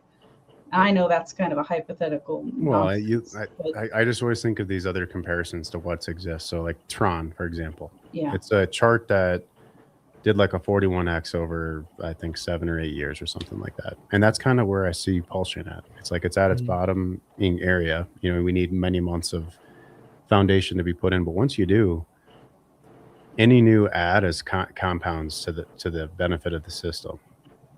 And you just run out of people that can. I really do believe that at this point you run out of people that can really meaningfully destroy it, right? And price valuation. I have something I've been thinking about where originally the Ethereum, one of the reasons why it was so hard to transact on and the throughput was congested was because of the NFT craze, right? That people were algorithmically just creating these NFTs back then for cheap, right? Until the gas price went up, and then all of a sudden the gas prices went up for everybody. And Ethereum, and it's not the only reason why, but Ethereum was very expensive to transact upon, and therefore we needed to fork to Pulse Chain, right? But since Ethereum is still, they've made improvements, but its throughput still isn't what Pulse Chain is, right? So it can the next craze clog up Ethereum's throughput again and make the same exact problem that we had before? I read somewhere that that's not completely fixed, right? That if you get the blockchain will fill out to some day. So that then opens up a door for Pulse. Just because people aren't as into NFTs and going nuts on Web3, that isn't the newest thing, doesn't mean it can't happen again. It's almost a fail-safe at this point for Hex. If anything were to happen, okay, there's still a mechanism in which you can end stake and you're not screwing yourself over, The fact the Pulse Chain exists. It's a really good point. Just because there's low activity on ETH, right and now, and it's a bear, it doesn't mean in the future when things go crazy that it won't go crazy as well. Yeah, that's a really good point. How much of this all depends on Ethereum, do you guys think? If you had to put a weighted percentage on it. Oh. How much of what? Price action, activity, users? I think all of it. It's, Go ahead, Hot Pro. I gotta fix my Sorry, my- guys. If I'm taking too much of the time, tell me to shut up, and I will. But You're good. I think yes, Ethereum, but beyond Ethereum, it has to do with the larger economic market of what's going on outside of crypto. Because, I mean, correct me if I'm wrong on this. I'm just kind of rambling, but I remember the price of the yen. People were borrowing it, right? Because it had it was easy to borrow, and let's see, it was, let's see, they borrowed the yen when it was cheap, and then when Japan changed their policies, the yen became more expensive, and so people who had hedged with it and counted on it being cheap had to leave and liquidate what they had. So that's part of the reason. I'm not explaining this very well, but it's part of the reason they went out of the market. In October, I believe, is when things really started to fall and people got out of crypto and relatively high risk markets. And they actually started putting money back into low risk assets, which is mostly, I mean, you see silver rallying, right? Silver is considered to be a low risk asset compared to fiat, compared to the dollar and everything. And it all has to do with the adjustment of the interest rates, right? Because people will go and when it's feasible for them, they will switch from high risk and low risk investments. So what happened is recently is people switched hardcore to from high risk to low risk investments due to the interest rate change, particularly with the yen. But so yeah, it matters with Ethereum, but when people outside of Ethereum are taking Ethereum out or selling, based upon the interest rate of what's going on outside of it in the world and finance, they go from low risk asset like silver, for example, which is outdoing gold, I think, for percentage. I think it's up 150% compared to 2025. And they'll put it back into crypto when the high risk environments is more appealing, right? So yes, but it depends on who's putting money into Ethereum, and it has Correct. to do with the politics of the world, right? What's going on, where to put your money. So yeah, but This cycle has been a largely institutional cycle, and that's why you see mainly Bitcoin had its run. Like not even Ethereum was able to sustainably clear its all-time high and make like crazy new highs. And the altcoins, let's not even talk about them. They didn't even really do anything, right? If you look at alt versus BTC or alt versus ETH, they've just been bleeding for because a while. alts are more high risk than even BTC or ETH. Oh yeah. First of all, because the ETFs, but also, like when I was talking about the yen, it was due to the near zero rates in Japan, where investments where they wanted to put stuff in high yielding risk assets rather than low, and so obviously when that all changed, I think that's what spurred off the great sell off of high risk assets, which includes our crypto. But when it comes to being an altcoin, where you're going to have even higher risk asset, right? But for us, we're on a chain that is barely listed anywhere. It's amazing we're doing as well as we are, considering this and how people are getting out of high risk assets, right? That we're still even here remotely is fantastic. Super grassroots, and I think a lot of the overvaluation from people sacrificing hex at much higher multiples, like a lot of that's kind of at a baseline at this point. Maybe that, I think when I look at Pulse, like maybe it can drop another 30%, but then that's pretty undervalued at that point. But we got to see some adoption too. We got to see some new people getting interested in it, and I just think it's ripe.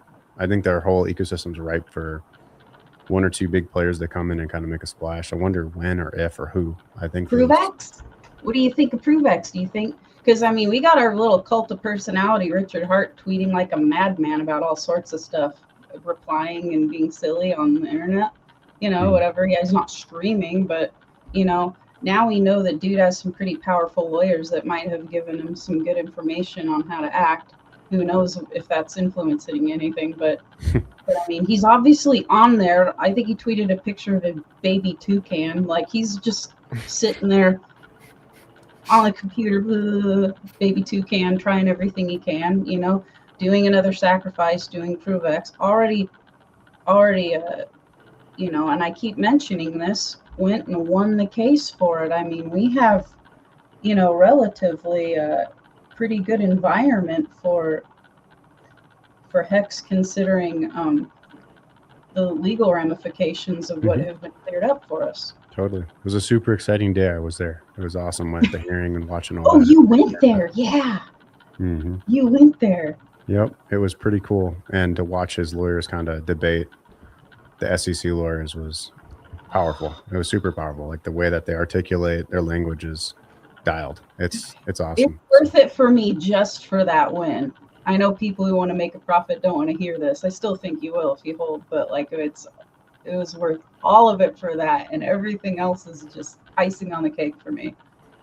Like, down to hold this asset. I freaking love Hex. I love Richard Hart and I love Hex. I think Hex is a good opportunity still. Yeah. When we talk about like yields across DeFi more broadly, but also on our chain, you're not really getting more than 15% anymore. Like, the days of 40% APY are gone now. And that hurts on the surface, the old guys, but it opens up an avenue for new guys to get in and get interested. Not necessarily, I don't know if you can get 10% on it for locking your money for 15 years. I don't know if that's like a really good selling point anymore, but just like the relative strength of Hex versus Pulse, I think is a better selling point right now. Yeah. And understanding and teaching that 10% that you're going to make on 15 years, every doubling is doubling your APY in dollar terms. So it's important to keep an eye on those ratios and to see that relative strength. Yeah. I guess my battery died on my camera, so hopefully it doesn't. It did? Oh, yeah. Well, I didn't know that it wouldn't just auto charge it, whatever. As long as your microphone doesn't die, you're still with us. All good, all good. Axis, always alive, never dead. How has that affected you guys, post-mortem of the OA staking all that Hex and the yield changes? Like, I'm very curious. Any Hex stakes that you made, like, prior to Big Payday, post Big Payday, and then recently, like, is it still optimal to do that strategy? Is it like, obviously going past 10 years is like a requirement in a lot of ways, unless you're holding hundreds of millions, maybe then you could go buy yearly or something. But how is that affecting your guys' bullish or bearishness on the Hex price and the Hex ecosystem? I thought it was a great thing. He brought down, or the OA brought down yield to, I haven't even checked in a while, but down to like single-digit percentages, which more accurately match like traditional investment vehicles. And on ETH too, like a lot of the DeFi over there isn't paying much more than 15 or 16%. Most of it's like 3 to 4%, just like you'd get anywhere else in a TradFi. Precisely. Or a credit card. You spend money on your credit card, you're getting anywhere from like 2% to maybe at best, I heard 6%. Yeah, I think that was intentional. It gives less yield to those who potentially dump. Yeah. I think so too. I mean, I think it creates more runway for upside on price for that very reason. Exactly. Right. Exactly. But it takes away that piece of candy that was like, oh, you can get quick returns. Right. You can just buy the bottom on Hex, stake it for 30 days or 60 days with size, and become like a constant pressure. Yeah. And that's probably another reason.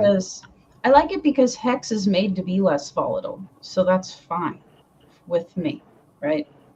Because you want to hold, you don't want to be privy to, crypto is, for better or for worse, there's a lot of game theory involved, and a lot of smart people know how to game the system, especially if they have stuff to put in it, right? And if they know how things work and they're not afraid of risk, not afraid of doing certain things, including the high payout, which, You know, depending on the OA's whim, they could decide whether or not that is helpful or hurtful to the normal layman who just stakes and wants to make a yield, right? Wants to make a reward.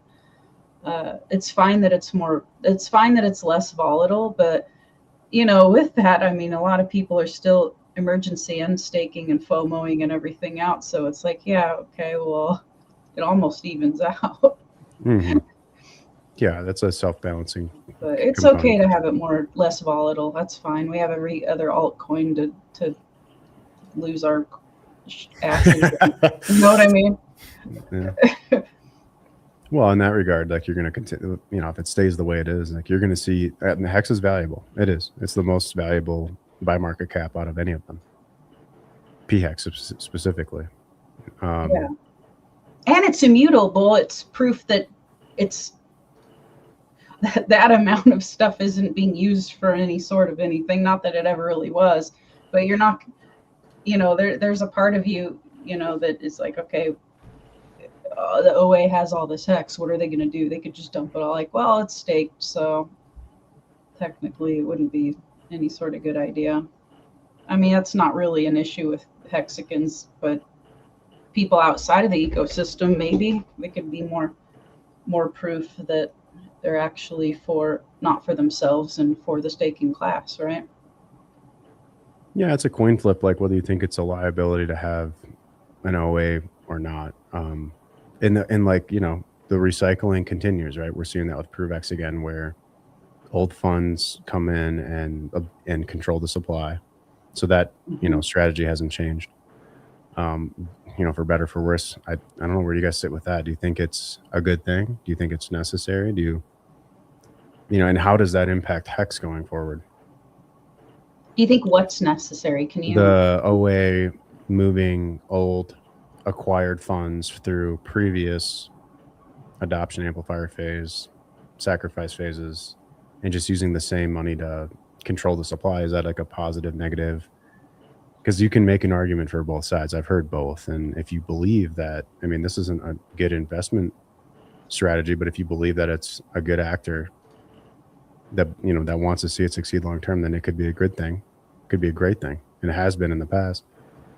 But we see, you know, I think what bothers people from the outside coming in is the fact that you can't control that one guy. And that one guy has all the power. Maybe he's the Fed of this blockchain, right? I think people minimize how powerful the fact that Hex is immutable is. That means you cannot change it. You can only change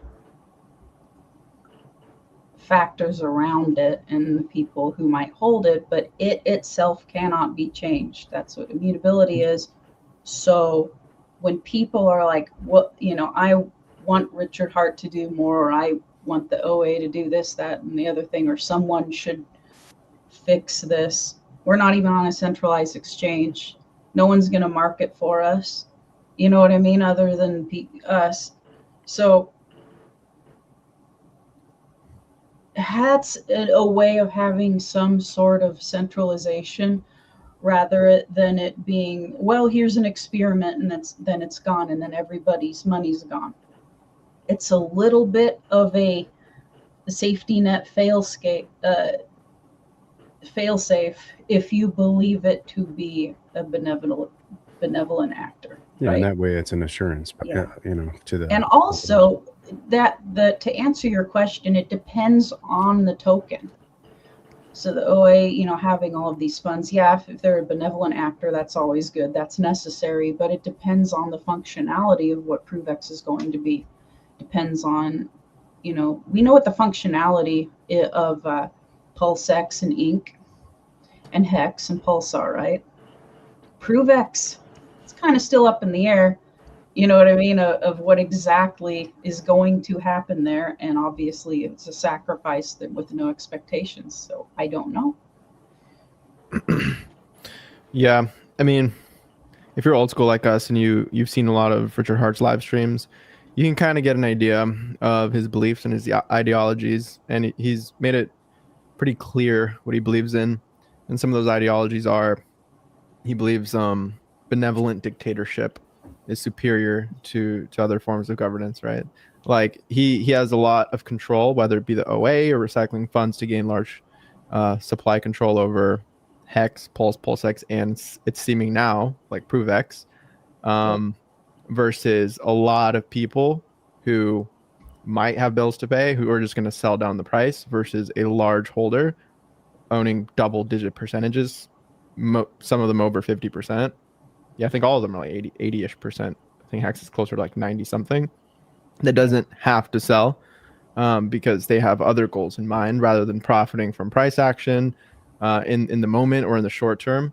Is just the goal of that glory, right? That winning that best price action in history, as well as he's mentioned things like just look at other billionaires, right? Look at how much supply they have of their shares all day for the rest of their lives, but it ends up all being benevolent in their mind, whether or not it actually ends up being benevolent.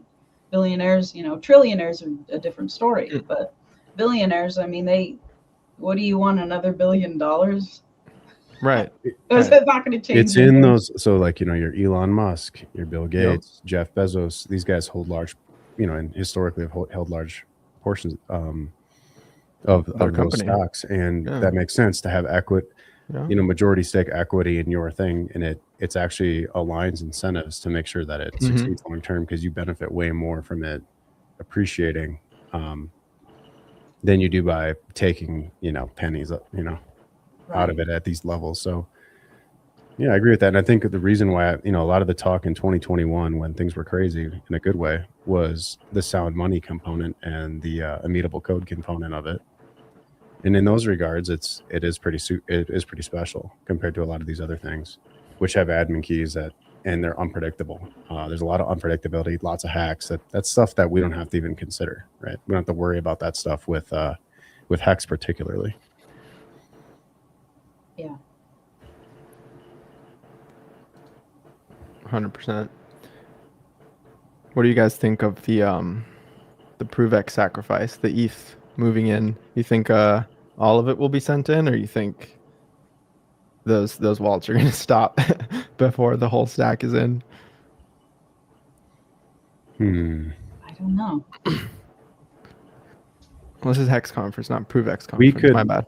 Well, and we could also make the argument of how does it impact Hex, right? So like, does it get bonded to Hex? Does it not get bonded to Hex? Why would you choose one or the other? Like, certainly, I think it'll bond a little bit. Hopefully, I'm hoping. Well, the community can put up some rent. I'm wondering more like at what scale do we see, user engagement bonding it? Probably more than the OA, I would guess, if we have any, based on what we've seen in the past with the lack of doing it for like the E-Hex B-Hex ratio. So we didn't see it there. So why would we expect to see ProveX want to be bonded back to something that's heavy? Correct. If the whole point is to prove that he can still make a chart move, right? It's funny if you look at Richard's tweets, you can kind of see where his mind is. And one of the recent ones was his take on what a coin should be bonded to, and it seems like he thinks it should be bonded to the main gas token. So whether it's like a ProveX versus a Pulse instead of like an ERC20 pair. So Pulse. Still Pulse, right? So ProveX Pulse. Yeah. I think the debate is really, is it going to be Ethereum or is it going to be Pulse? I mean, he likes Pulse. It's his stuff. So it makes sense to put some portion. I was thinking about this yesterday. It could be multi-chain, but I really do think he will prioritize Pulse and probably just bridge that, Pulse chain native ProveX to Ethereum so that everyone on Uniswap that's seeing this chart pump says they see the bridged coin that says ProveX from Pulse chain or something like that. Mm-hmm. Yeah. Well, what if you launch ProveX on Pulse chain? That's what I meant. And then you force people, and then the most highest paying PulseX farm is ProveX versus a stable coin. So it's another route to get people to bring stablecoin value into the chain. Yeah, that's another play. People just need to get hyped on farms again. I don't know if they are or not. I haven't really been paying attention, to be honest. But no one's paying attention anymore. There's not enough entropy in the bear to give a damn. Precisely. Well, there, it is important to give a damn. I know a lot of people. It's funny. I noticed, myself included, but a lot of people, people are kind of mad on X. I haven't really checked it much. I haven't checked the charts. Like, I know it's just gonna suck. Silver's going to the moon, and so it's just not crypto season.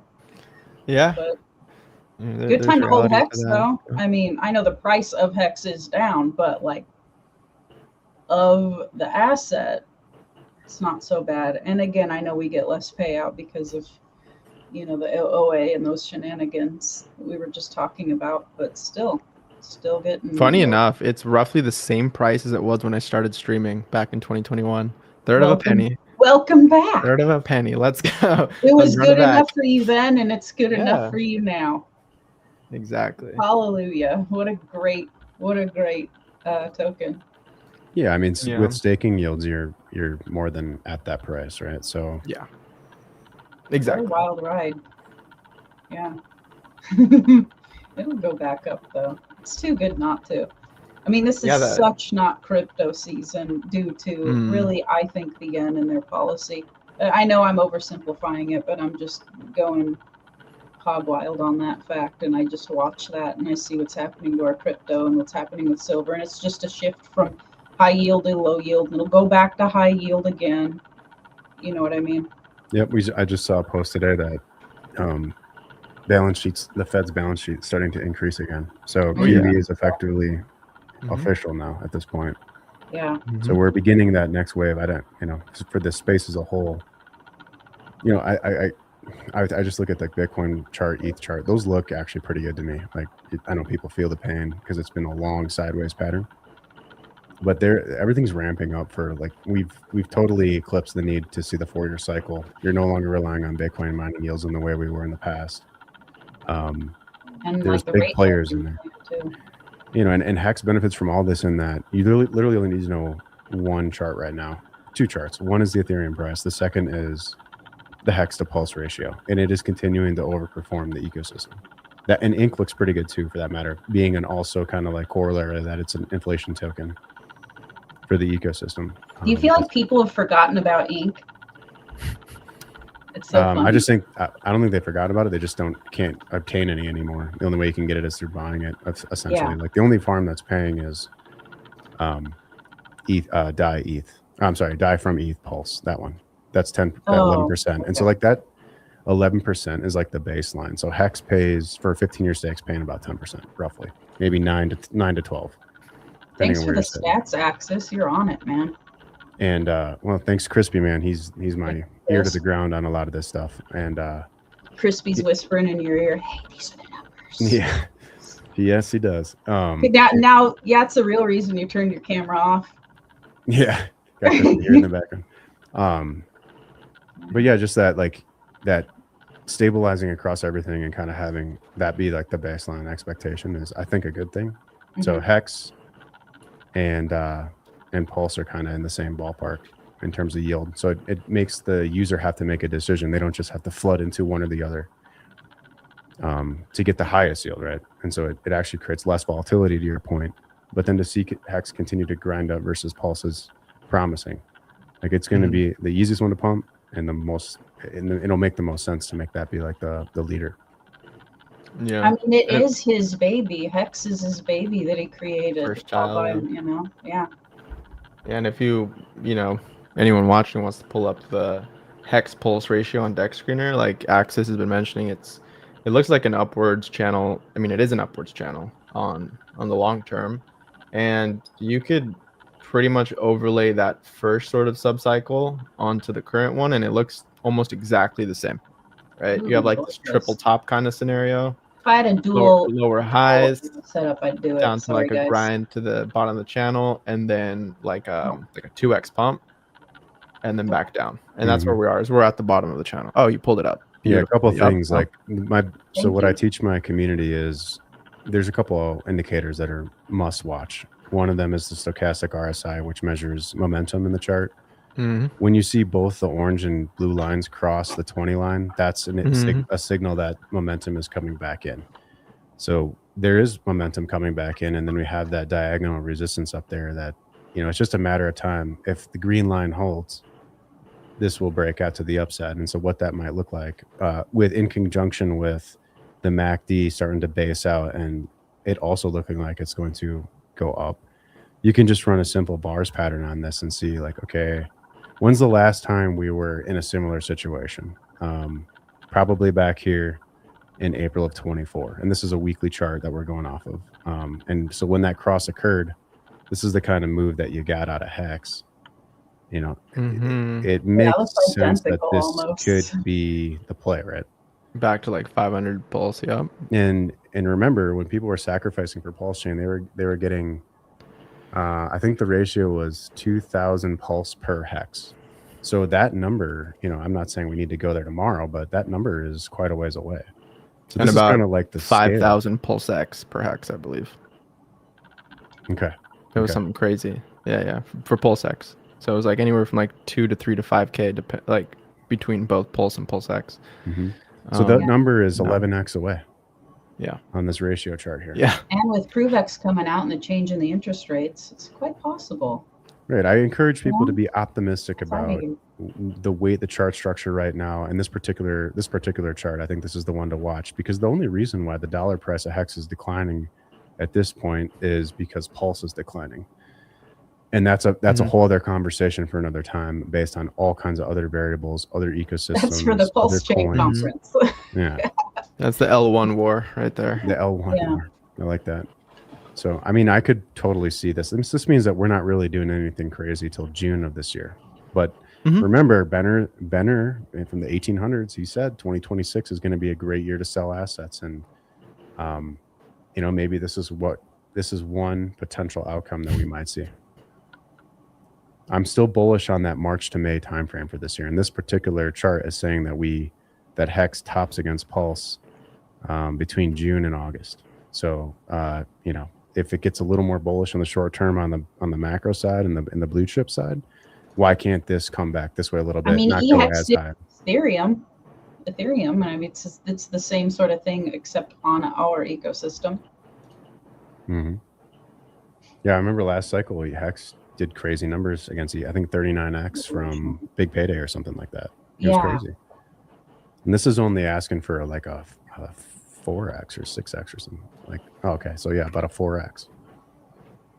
You know, 3.6x is what I'm calculating here. But I mean, those are big numbers. Maybe underwhelming for those that want to see 100x's, but it also doesn't take that much money to move it 4x, right? It takes very little money to move it 4x. That's versus Pulse. So it'll multiply times whatever Pulse does versus USD. Especially when it's locked up and staking. Yeah. You know what I mean? The liquidity's all jammed up. Make it. So if you get your 3 to 4x here on the Hex Pulse chart, and Pulse goes even just to, you know, 4055, that's, you know, 4 times almost 4 again. It's like a 15x, 16x, which takes us back to what, like 5 cents? That would be. I can't wait. I know it's going to happen. I have a good feeling it will happen. And then the dancing gifts will be back on X and everyone will be happy. People start pouring in, especially if it's easier for people to get immediately to Pulse Chain, from fiat to Pulse Chain. Would be fantastic. Yeah, that's a whole other thing. I think centralized exchange listing would be pretty dope, honestly. You see, like even Aubrey was asking Coinbase, like, hey, do you think you can list Pulse? Maddie as well, right? Yeah, and Maddie, I'm just so happy. I was So that number, that 280, just to finish that point, that 287% versus Pulse by, let's say, July, that equates to 1.1 cents, you know, and you just reverse all of this kind of catastrophe post ProveX SAC, assuming there's not another SAC, which I would never rule any of that out anymore because the OA has done, you know, I debated vigorously with Tanto Nomini last May about, before he launched his thing, you know, does the OA need to stake all his thing to reduce rates? And I was against it in the sense, I mean, I'm glad he did it. I was arguing against it because I thought that it created uncertainty in the ecosystem of big players moving that kind of money around. But it's good for the price action in the mid to long term because now you've reduced sell pressure. And then those who did believe, then they become like early Bitcoin miners effectively, and that they're gonna see the most gains from these levels. And then that 10% doesn't look like 10% anymore. It was funny on X too, on social media, because some of these like whale watcher bots classified it as a token burn, because it's like an intermediate token burn. So it was like 100 billion hex has been burned, and everyone was like, "Oh my gosh, it's so bullish." People who don't understand how staking works. So that was pretty funny. But That's awesome. No, yeah, man. Yeah, that's a little you're on note it. I didn't know. Yeah, I think Hex looks good, man. Hex, I don't know if you guys agree, but I think Hex looks pretty good here. The risk reward is quite low. Let's see, what is that risk reward then? Where's that tool at? It's been a minute. I think it's in here. Oh, here, long position. Let's just say you got in here. Your target's up at 281, and let's say you're willing to take how much of a loss? Let's say 1 second. Got to make it pretty for the viewers. Wow. The log chart is cooked. Let me just spend some time dragging some stuff. I don't know. So if your cutoff was like, let's say 0.2%, you'd lose 34%, but your upside is potentially 3.8x. Your risk reward is 8.11, which is pretty good. Nice. That is pretty good. And this is all happening at a time when you're getting a higher low on the MACD and clearly a divergence occurring where there's less sell pressure here at these levels. And this is a weekly, so I mean, this over 4 weeks, we'll see if this cross plays out. And when it does, this is the kind of move I would expect to see on the back of the ProveX token launch. Assuming we don't, it could be in a day, right? It could go straight up. It sounds like it might be pretty immediate from what I've read about it, but who knows? But yeah. We'll see what happens. Yep. I like the setup for those watching.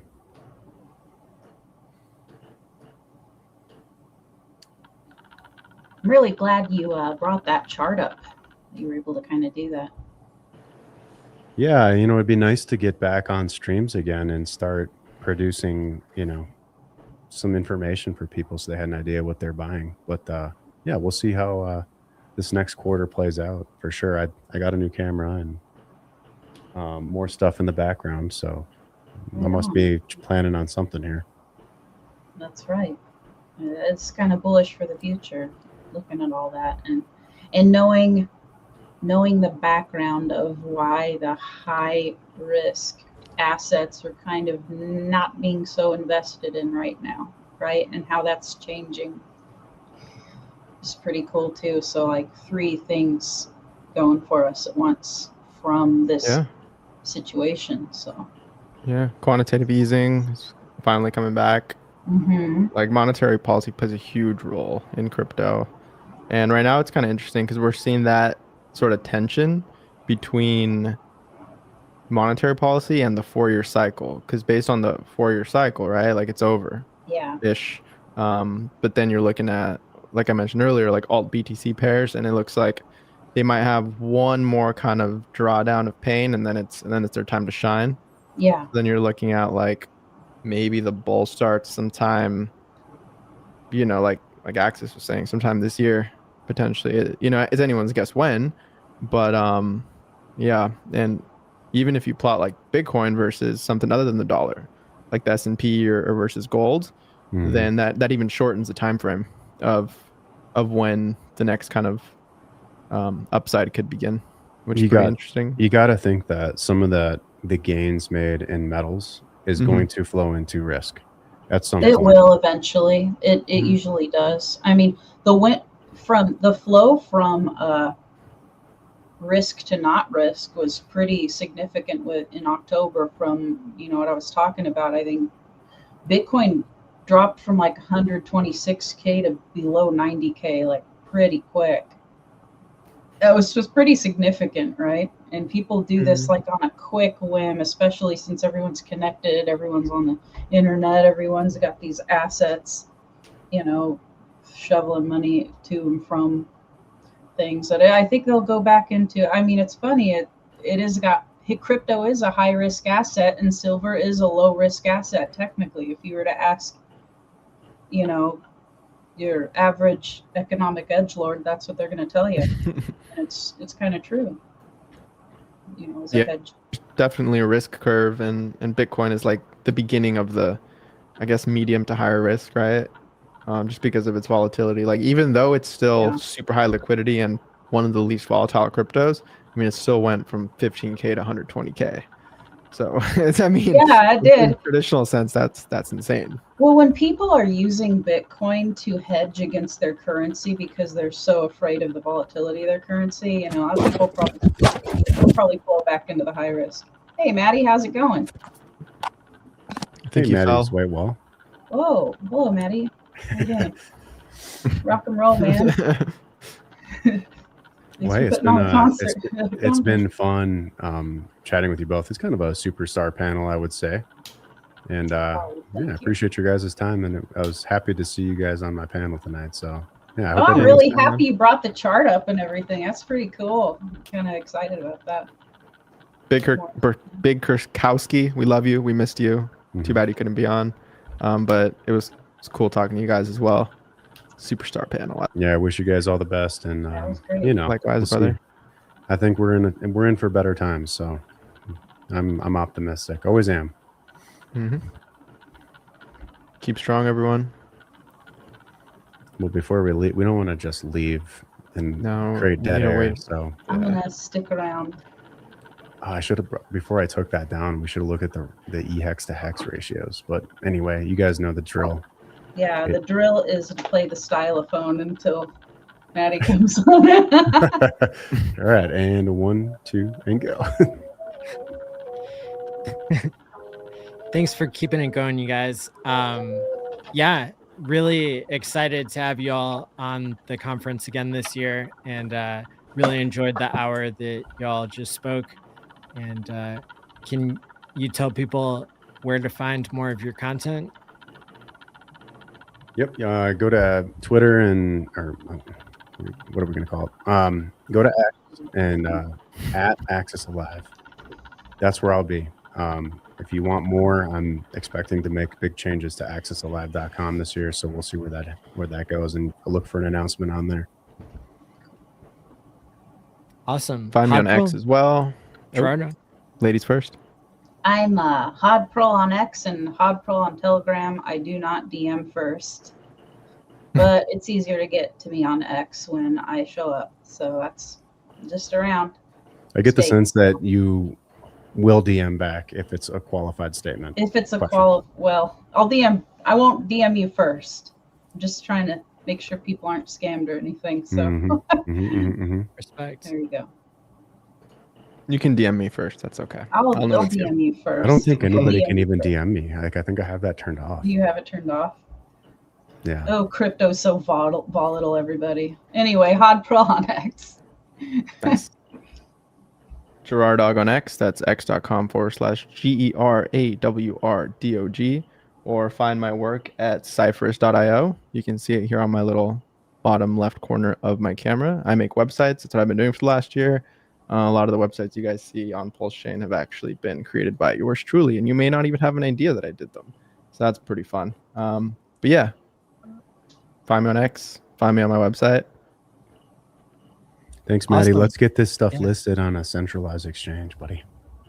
That's the most popular thing that has been tweeted lately, or in a long time, is there's a lot of support for getting Hex listed on centralized exchanges, whether it's Binance or Coinbase or wherever. So let's do it.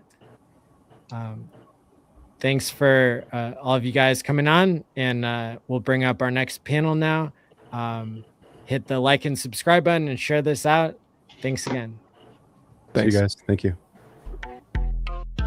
That's a Hex flex. Making money, we going by the X's. Yeah, Hex, all we know about is excess. Turn a few fiat on ramp to an expressway. That's a hex flex, hey, that's a hex flex.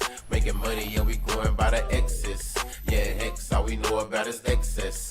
Turn a fiat on ramp to an expressway. That's a hex flex, hey, yeah, we up next. Shut up with that scam mess, cause we up in hex. They showed a lot of disrespect, now they can cut the check. They had a lot to say, well now they can't say nothing else. They had some gains, things changed, now it's nothing left. Hey, money went into some means, ended up and left. Hex is up and to the right, they up and to the left. Hey, looking. What's up, y'all? What's Oh, up, Maddie? no, is my camera not working?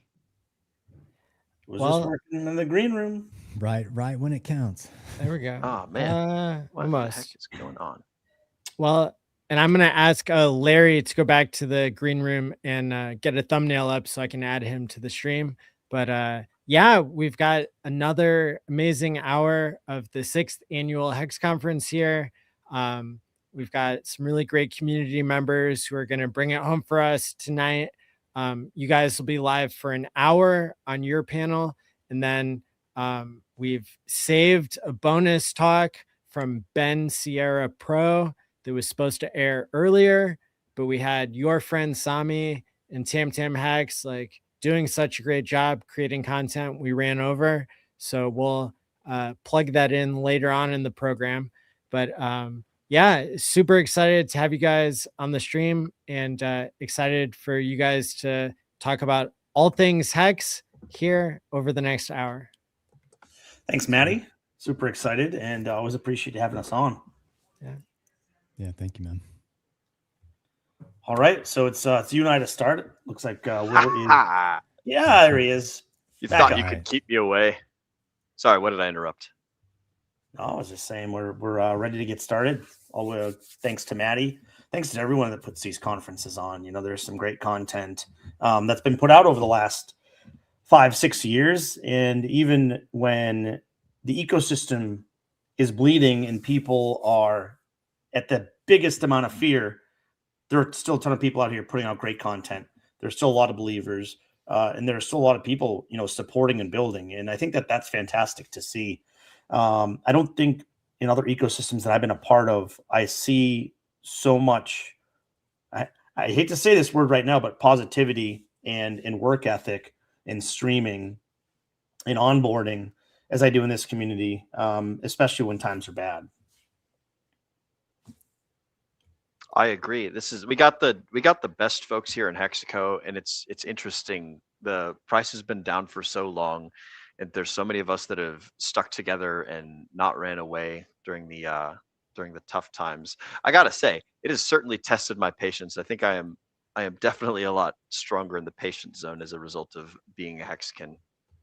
But yeah, man, got some good folks here. Taurus, what's up, man? How are you doing? hey, do we guys, got Larry with us yet? Yeah, I'm trying to find a picture to put him in real quick. So I'm just looking up a thing real quick. Just give me a quick moment. All good. So, Will, why don't you give the people out there a quick introduction of yourself? Yeah. Hello, guys at home, ladies and gentlemen, boys and girls, ducks and squirrels. My name is Will Stevenson. I am one of the hosts over on the DGen Roundtable.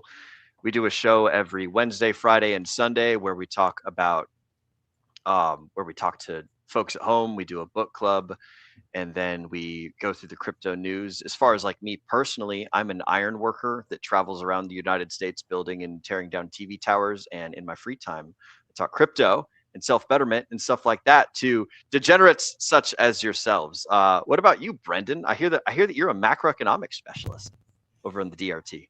Yes, I'm also part of the DGen Roundtable. Will and I are often streaming together Wednesdays and Sundays. Wednesdays more of a whiskey Wednesday, you know, shoot the shit about a lot of topics, including crypto. And then Sunday's our flagship show where we're talking about crypto, maybe looking at charts and whatever important information might affect the macroeconomic markets, the global markets, and anything that can affect yours and my bag. So that's great. Outside of that, I'm in sales and always trying to sell Hex and the Richard ecosystem to other people. You know, it's interesting because whenever I onboard people, I find it much easier right now specifically, to onboard people that are outside of crypto ecosystem. I'm finding it more difficult to onboard people within the wider crypto ecosystem currently. Maybe it's prices, maybe that's other reasons, but nonetheless, people still believe because there's great tech here, and I know that's is what it is. But people outside of the space that don't know crypto, these are things that are new to them, and they're exciting to them. And so there are still opportunities for us to continue to onboard, and that's something that I'm still trying to do. And I think the more we can find ways to onboard more people to spread the greatness of Hex, the greatness of the Richard Hart ecosystem, it's going to be better for us when the alts really start taking off. Yeah, I think that it's probably easier to get people outside the system because they don't have the tainted view. They might have a little bit of like a rose-colored glasses or rose-tinted glass, whatever the saying is, where like people have a more healthy view of things if they've been seeing Bitcoin doing very well, if they've been hearing about the Ethereum ETFs, or listening to all the people that made boatloads of money on the pump tire stuff over on Solana. They might have a more positive view of cryptocurrency and therefore be willing to listen to somebody talk about Hexaco and Pulse Chain and everything like that, because it's just one other person talking about crypto stuff. Whereas the people who've been in crypto for a long time, if they hear about Hexaco or if they hear about Richard Hart or whatever, there's a pretty good chance that they've heard some slanderous things or some of the less than flattering claims that people make about our ecosystem and stuff. Taurus, I want to toss it over to you, broski. I was doing a little bit of research on you before we went and did this show, and I was like, oh, you've got a show about making music and stuff. What is it called? The Daily Pulse? Or No, it's One Pulse Show. The One Pulse Show. That's right. Yeah. And you guys do like music and beats and stuff. I had about the opportunity to listen to maybe like a 15 or 30 second clip before I hopped into the green room. Oh yeah, we just do. It's just like a little chart update. You know, we do a little Pulse Chain chart update, and then I do a couple little X videos. It's just mostly just to add to the Pulse Chain voices and putting the good word out there of Hex and Pulse, and yeah, just trying to do our part. You know. Well, awesome, bro. Taurus, we're having a little hard time hearing you. You're getting more feedback than what we had before. More feedback.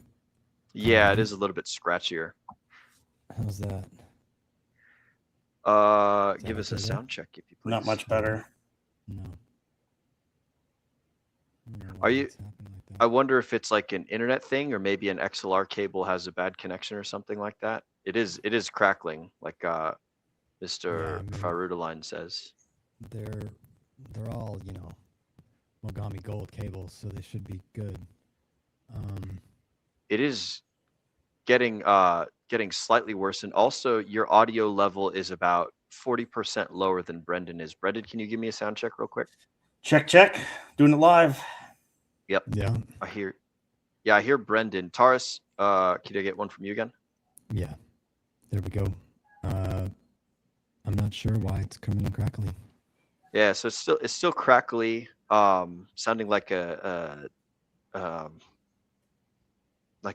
It was so funny because it was so beautiful in the green room just a second ago. There's proof for the folks at home that we do it live. This is all happening as it happens. But while you fiddle with your equipment and stuff over there, Brendan, you had a couple of questions for us to sort of kind of kick off the conversation things, and yeah, I have a question or two as well. Yeah, just to kick it off.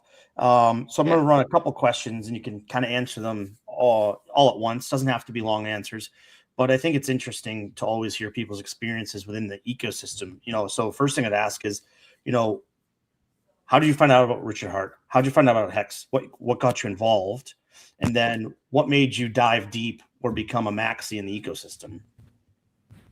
Yeah, so I actually I found out about Richard Hart and Hexaco because of a twerking video that he did over on the Fresh and Fit podcast. I used to be a real big watcher of Fresh and Fit Money Mondays back in the day, and I remember seeing this fat dude twerking, and I was like, what the hell is this? And then he starts talking about like finances and thing, and I'm like, huh, that's really fascinating. And at the time, Bitcoin had started like plummeting, which I'd been like a Bitcoin maximalist, literally just riding the bull market the entire time up until that point. And so I knew nothing but price goes up if you buy Bitcoin. And then it started going into the bear market, and I was like, whoa, this is terrible and horrible. And then I saw Richard Hart talk, and I was like, oh, well, I'm going to try that thing instead, because that seems cooler and more fun. And this guy's not as I think I used to listen to the Peter McCormick guy, that British dude from the What Bitcoin Did podcast, and I would just listen to him all day long. And I'm like, man, this dude's just kind of lame and really boring and stuff. And then I was listening to the Money Mondays, and then Richard Hart was spicier and more interesting. And so I literally just was like, oh, well, fuck it, I'm going to pivot to this thing. So it was kind of arbitrary. And I just eventually sold all of my Bitcoin and all of my Ethereum and everything, and I just turned it into Hex. And I just was like, well, the staking thing seems like a pretty good idea, so I'm just going to stake most of it in the beginning. So now I'm like locked into it, and I'll learn more as we go through and stuff. That was sort of kind of my my intro into Hexco. What about you, Broski? How did you get in here? I will answer that, but I will tell anybody in the audience, I don't think you're a real staker unless you get a 555 tattoo on your arm. Yeah, just saying. That's the way to fucking do it, boys. I was that wasn't a drunk decision, but it was a very spur of the moment decision. I pulled over, like I was driving through a town in Texas, and I was like, you know what, I'm gonna get a Quattro Cinco tattoo, and I just got it fucking done that day. Yeah, it's great. I don't have any tattoos. I do have stakes, plenty of stakes, but no tattoos. So I guess I'm not a real staker. That being said, what got me into the Richard Hart ecosystem is I have been in crypto. So I'm come from the TradFi background. That's where I get my macroeconomics, background. As a few of us in this ecosystem came from traditional finance, I was invested in stocks. All these, I slowly started as my friends and people that I trusted and knew, they kind of got me into crypto in general and kind of got me looking. And I was like, okay, how can I dive deeper? How can I learn more? How can I get a broad spectrum of knowledge to really allow me to do work myself, right? And not just rely on other people and them tell me what coins to buy and whatever else. So the first course I took was the Crypto Mindset course. Shout out to Charlie and Miguel, CMC. And, they were big into Hex, and, well, especially Miguel. Learned a lot through those courses, but it did make me dive deeper into Hex. Started watching Richard Hart videos and starting to understand. This was years ago at this point, quite a few years ago. And starting to understand kind of who Richard was, and watching his videos, I learned a lot. Really liked who he was, really liked the product, liked the idea. And so I started buying Hex. I didn't transfer all my Bitcoin, Ethereum, and other things into Hex, but I've heavily invested in Richard ecosystem more and more over the last few years. And every time it's down, I like to restack more coins, because if you buy the top and then you buy the bottom, you only need a 2x to even your money. So a 2x from the bottom is nothing, right? So if you're buying tops, that's okay, as long as you're buying close to the bottoms as well. It's even better if you're buying more at the bottoms than you did at the top. So good luck to everyone out there if you have spare cash. But yeah, so that's what got me into the ecosystem. And then once Pulse Chain and PulseX were announced, I sacrificed for them. And that's really what got me deep diving into the Richard Hart ecosystem. So I was still heavily invested into Hex. I bought a fair amount more Hex right before the snapshot. Be like, okay, I'm going to get, at least a copy, right? A double of my coins. Now, EHEX didn't have a good run after it hit that sort of 9-12 cent area before launch, but nonetheless, so I invested a lot there. And then PulseX, I was on PulseX after it launched within 30 seconds. So it launched. I was on, did my first transaction. My first transaction on PulseX was 0.001 Pulse. And so I remember.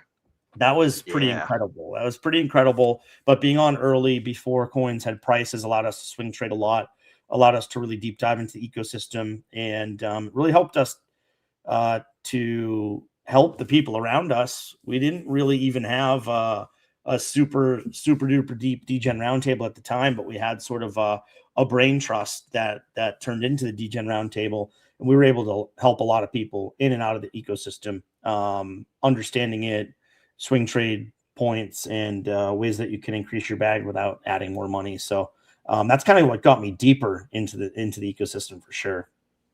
And I want to give you a quick shout out. This is something we've mentioned a couple times on the DGen Roundtable before, but Brendan was actually the one that saved me in the very beginning of Pulse Chain's launch. I didn't have any Pulse, and I wasn't able to get a transaction through in the very beginning. And Brendan was the one that sent me my very first, like, I think it was like 10,000 Pulse, or whatever the number was at the time. And so I was able to make some transactions in the beginning and do some swing trading that, like, I got myself wrecked or whatever, like, because I'm not a very good swing trader, but I was screwing around and learning how the chain worked, because I'd never really messed around with dexes and craziness like that before. And but yeah, Brendan was the one who allowed me to be able to like move on the chain, and like I wasn't stuck behind the bridge like everyone else was. And so I was playing around and having fun and doing a good time. And Brendan was the one that saved me. So I want to give you your flowers, broski. And before I even knew you, I didn't even know Yeah. who you were or anything about you back then. Yeah, we were just random people inside of a couple different group chats that were all like, that had us all, and we were all just like, oh my god, Pulse Chain just launched, like, what do we do, blah da da da. And then the one that we had at the time, it had like 20 or 30 of us in there, and I was like, damn, I got stuck transaction. And you were like, hey bros, anyone needs help, send me an address. So we were just like literally like sending burn addresses inside there. And I remember after you had sent me a bunch of tokens, I went out and I found like 4 or 5 people. I was like, okay, somebody helped me, I gotta help like other people to kind of like spread it around and stuff. And so that was a good time. And then and something at some point, I was going through like chat history, and so I was like, oh my god, Brendan, it was you that saved me back at the beginning. So that was awesome to see. I see we got you back, Mr. Taurus. What's up, amigo? I tried rehooking everything up and seeing maybe if that did something, but Oh yeah, You're sound good, is yeah. way better right now. Coming crystal clear. You might even be able to increase the volume a couple notches, but you sound good. is that better Yeah. there? Okay. Yeah. Oh yeah, Cool. that's Yeah. fantastic. Excellent. Brendan, can you re-ask the question to Yes. Mr. Taurus so he has a chance? So, you can introduce yourself and then answer a couple questions. What got you started? How did you find about Richard Hart and Hex? What got you started? And then what made you decide to deep dive and become, make this one of your core ecosystems, if not your main core ecosystem? Yeah. I discovered crypto in 2014, through Bitcoin, and pretty much with a Hex mentality of holding.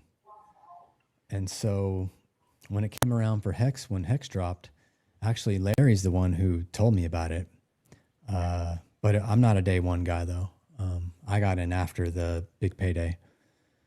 But when I was doing my research, it just started making sense. I was like, this seems like the play over here, And so I was doing a little trading back and forth, not back and forth, just one way from Bitcoin over to Hex. But yeah, it was quite a ride there at the beginning. It was some fun times. We had the Vegas conferences and price going up 10,000x, and so yeah, there were some fun times.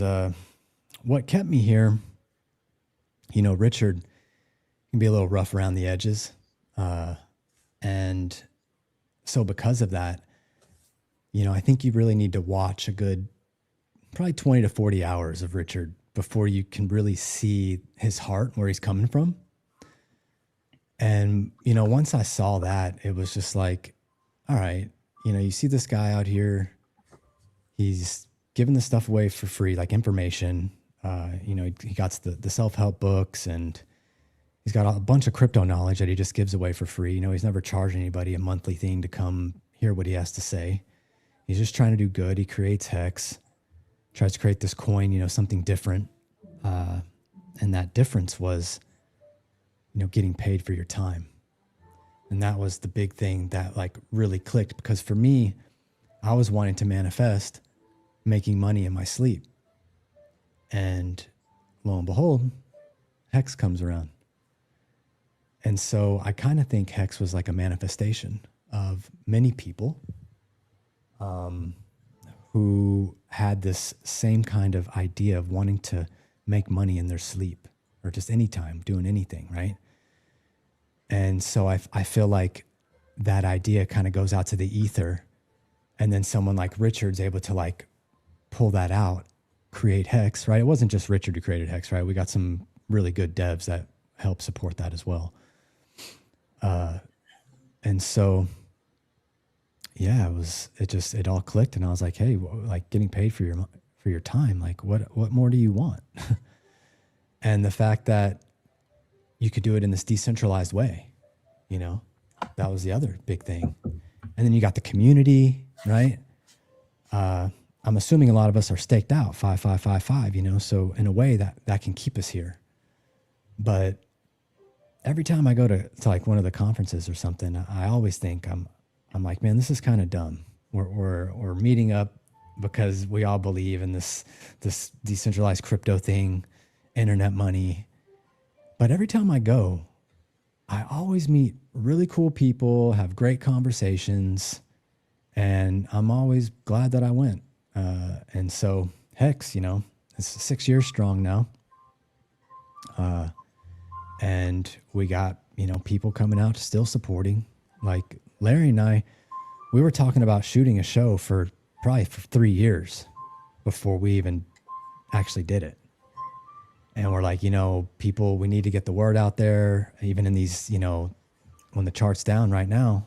Mm-hmm. It's like we still got tons of people out here that are streaming, talking about Pulse, talking about Hex. And yeah, we're here for it. You know, we're just trying to do our part. You know what's interesting? You said when prices are down. Interestingly enough, I think the best time that I prefer to onboard people is when there's blood in the streets. Now it's hard because, you know, people want to buy into green candles, people want to buy into euphoria. But if I'm gonna get someone into crypto and I'm gonna kind of stake my reputation on it, and you know, people can be whimsical. They're not necessarily going to wait 15 years for delayed gratification, and we know that. So I'd much rather onboard somebody now when prices are so low that maybe they can go a little lower, but they're not going to go exponentially lower, or you know, doesn't matter because we're all to zero at that point. But now's the time for people to get in. Now's the time for people that if they really have been looking at this ecosystem and believe in the technology, believe in the future, believe in a decentralized ecosystem where you can soon, you know, onboard money and offboard money without any KYC. I mean, that's going to be a game changer. Being able to transact Railgun and some other things, game changers. And so I think we're really building up to be a privacy chain on top of an opportunity for people to get in at really, really low prices, really, really aggressive prices where you don't need a lot of appreciation for them to be like, bro, thank you for getting me into this ecosystem. So I think now's a great time to actually onboard people. And I've had a couple of calls with people recently that aren't in crypto that want to invest $5,000, $10,000. And they're like, hey, I know that you're in crypto. I don't necessarily want to get into Bitcoin. I want to get somewhere where I'm more aggressive. This is sort of the aggressive portion of my portfolio. You know, what do I do? And they've been very receptive to these types of to this type of ecosystem. So again, for all of you out there, I think now is a really great time to onboard people. I know for us it feels like we're down, but this is the best time for someone to come in because it gives them the most opportunity to make money. Yeah, it really doesn't get any better than this, right? Because it's like, can you hurt more? You know, We just made a new all-time low, so. But they haven't felt the pain, right? They haven't felt the pain, so they don't have the same outlook that you do necessarily. Yep. And like, I think the trick is you got to solve their problem without showing them the price chart and giving them a reason to feel bad about it, right? Because like, what do all these financial instruments do? They solve someone's problem. They address some sort of emotional need that we have inside of our not really an emotional need, a chemical need to like transact the value that we create in the world. So like I go out and I build a TV tower, and then that sends out TV signal to the world, and then those people pay money, which then gets passed to me, and then I take the money that I've generated, like this value that we all agree on these units for, and then I go and turn some of that into Hex, which increases like the value that is the idea of Hex. And then, you know, other people buy it, other people sell it, which increases and decreases it. But like the whole oh man, where was I going with this? Where the fuck was I going with this? I totally lost my train of thought. But yeah, if you can get people to, I'll bring it back to getting people interested in it while the value is low and not giving them a reason to think that, oh, the value is worse now than it was later. It's like if you can convince somebody to buy a diamond when it's worth pennies, then it's like, oh, well, that's obvious. All you got to do is convince them that the thing is good and be like, look at the fucking price. Like you would go and buy a truck right now if the truck cost $20 and it was a good, valuable vehicle, or you would go and buy a house if like you only had to pay 10 grand or something like that and there was no problems with it. It's like, oh yeah, easy, done deal. When things are on fire sale, we buy them, and that's how people make their money and things. I have another question. If you guys are cool with that, yeah.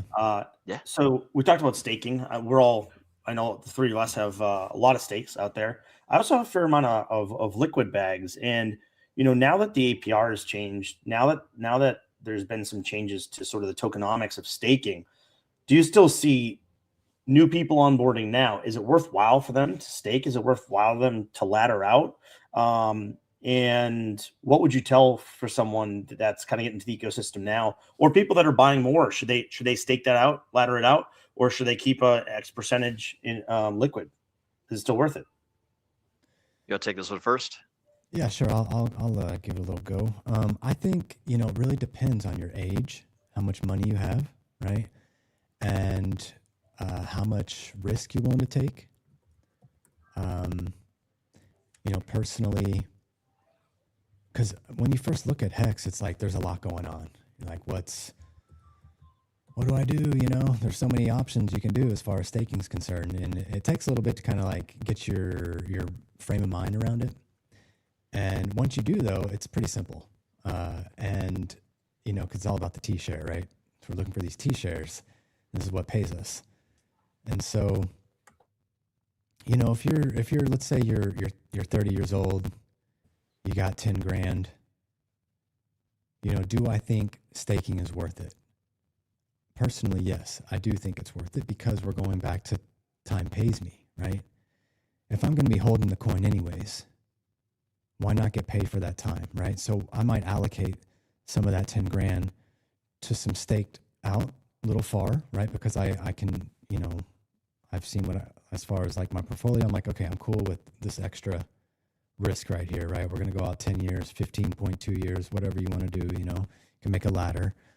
But maybe keep some liquid too, right? So if you have 10 grand, get a couple stakes, maybe a small ladder, keep a little liquid. Because what did happen back when Hex did do that big 10,000x run from a penny to like 55 cents or whatever it hit, a lot of people, on that staker app, they saw there was a blue square on your staker app, and it showed you your value of your Hex. And I think for a lot of people, that blue number went really high, and they couldn't do anything about it because they were staked out, right? So here's the counter argument. It's like, well, then why would you even want to stake, right? So that's why I go back to, you stake a little bit, keep some liquid too. So then if that does happen, or when that happens, shall I say, then you have a little bit to take out. But this also goes back to the question or the statement of, why are we even taking out, right? Crypto was to bring us to this new technology where we didn't need the old form of money, right? And the biggest problem right now is having to get back out or get in. Why don't we just not even worry about having to get back out? We get in, and then we just move on to this new system, right? And everybody wants to get rich, so they keep following the new shiny thing. And that starts dividing our economic value up. And so our power, we start really to reduce our power that we have. At some point, we're going to have to be like, hey, this coin, maybe a few coins, and we have to put our economic value into there. We can't keep thinking, oh, I'm going to go, this next shiny new little meme coin and put my money over there and hope to, hit it big. It's like, I know everybody wants to get rich, but we got to kind of reframe our mindset around this a little bit. Mm-hmm.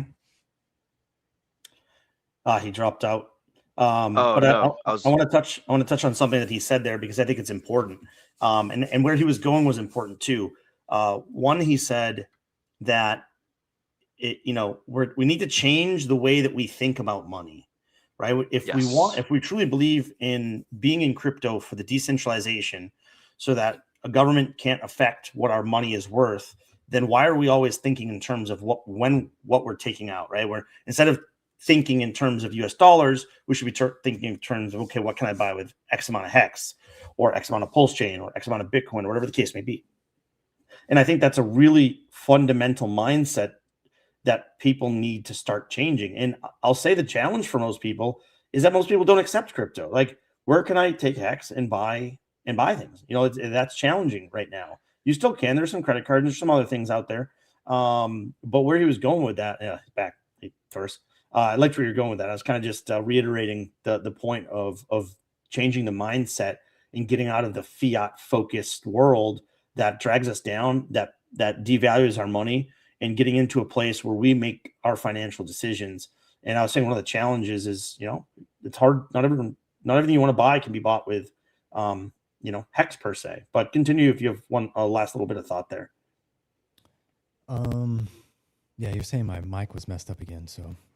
Yeah, it's still a little bit scratchy. I don't know if it's the connections like earlier. You were able to fix it when you dropped out the first time and came back again, but it is yeah.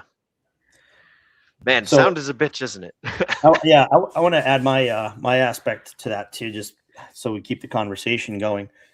Johnny said something Johnny, you can't just type comments in and then not let me take my time. But no, it's like, look, you're very likely to sell when you shouldn't. And if you want to become wealthy, you need to be able to think long term and hold. And so this is actually saving you from yourself. If you don't stake, you're probably going to sell it when you shouldn't, and you're not going to have any tokens in the future. Or you'll sell a large percentage of them. And you're like, dang, you know, if I didn't have one, you know, this 2% moon bag, then I'd be rich. And so it does save you from yourself. It does save you from your emotional baggage that makes you buy and sell tokens. And so this is exactly where I was going with one of the reasons why it's still, for me, important to have stakes. And it's important to have a ladder of stakes. And interestingly enough, even my wife knows really nothing about crypto. She understands the value of putting money away and understands the value of getting paid on that money that you put away. And so there's a value, and I think there's an easy way to teach it to people, you know, from a historical savings account standpoint, right? Like back in the day, you used to get actual percentages for your savings account. Now you get nothing. So we're going to get those percentages. You're going to get them in crypto. You're going to get them in Hex. You're going to get them staking. Now I still have liquid bag, right? I still want to have liquid bag all the time. So I don't miss any large bumps up. But, you know, because I have a good amount of stakes in the staking ladder, I'm also not going to miss out on the future. So I do think that there needs to be some sort of balanced approach, but I'm fine, you know, depending on your age, depending on your ability to take on risk, then that will tell you how much you should stake and how much you shouldn't, I think. Yeah, and I think that it's important for people to also realize, somebody else had said it in the comments earlier. I think it was Mr. Faru Latane. There's an age-related risk that goes along with it too, where like older people would not be necessarily doing the same staking strategy as the younger people, or the people that have like more time to make more money in the immediate future, versus like people who have already built up massive amounts of wealth and want more ready access to it. So there's different ways to go about the staking.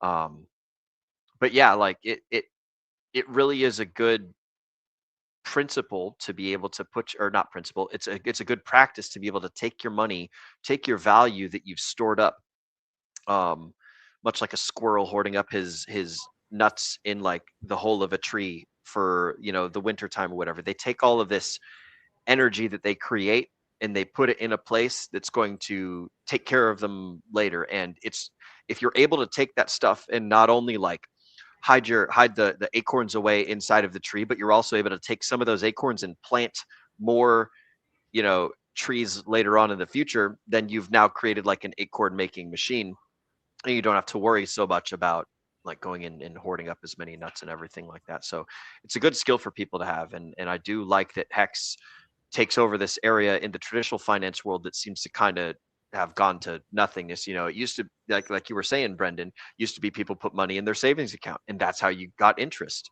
But then it's like, the money printer goes burr and we end up getting, you know, 8% inflation every year on average, and it just prints the value away of the 1 or the 2% that people get inside the savings account. So it just becomes a useless tool that becomes useless faster than the people, like the common folk, realize that it's no longer the same thing that it used to be.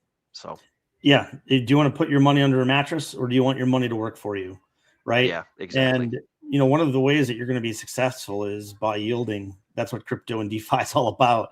If you're not yielding, if you're not mining, if you're not doing things that are going to increase your coin count without you increasing your dollar supply, or your on-ramp of dollar supply, then I think you're missing the boat of what the whole point of decentralized finances is all about.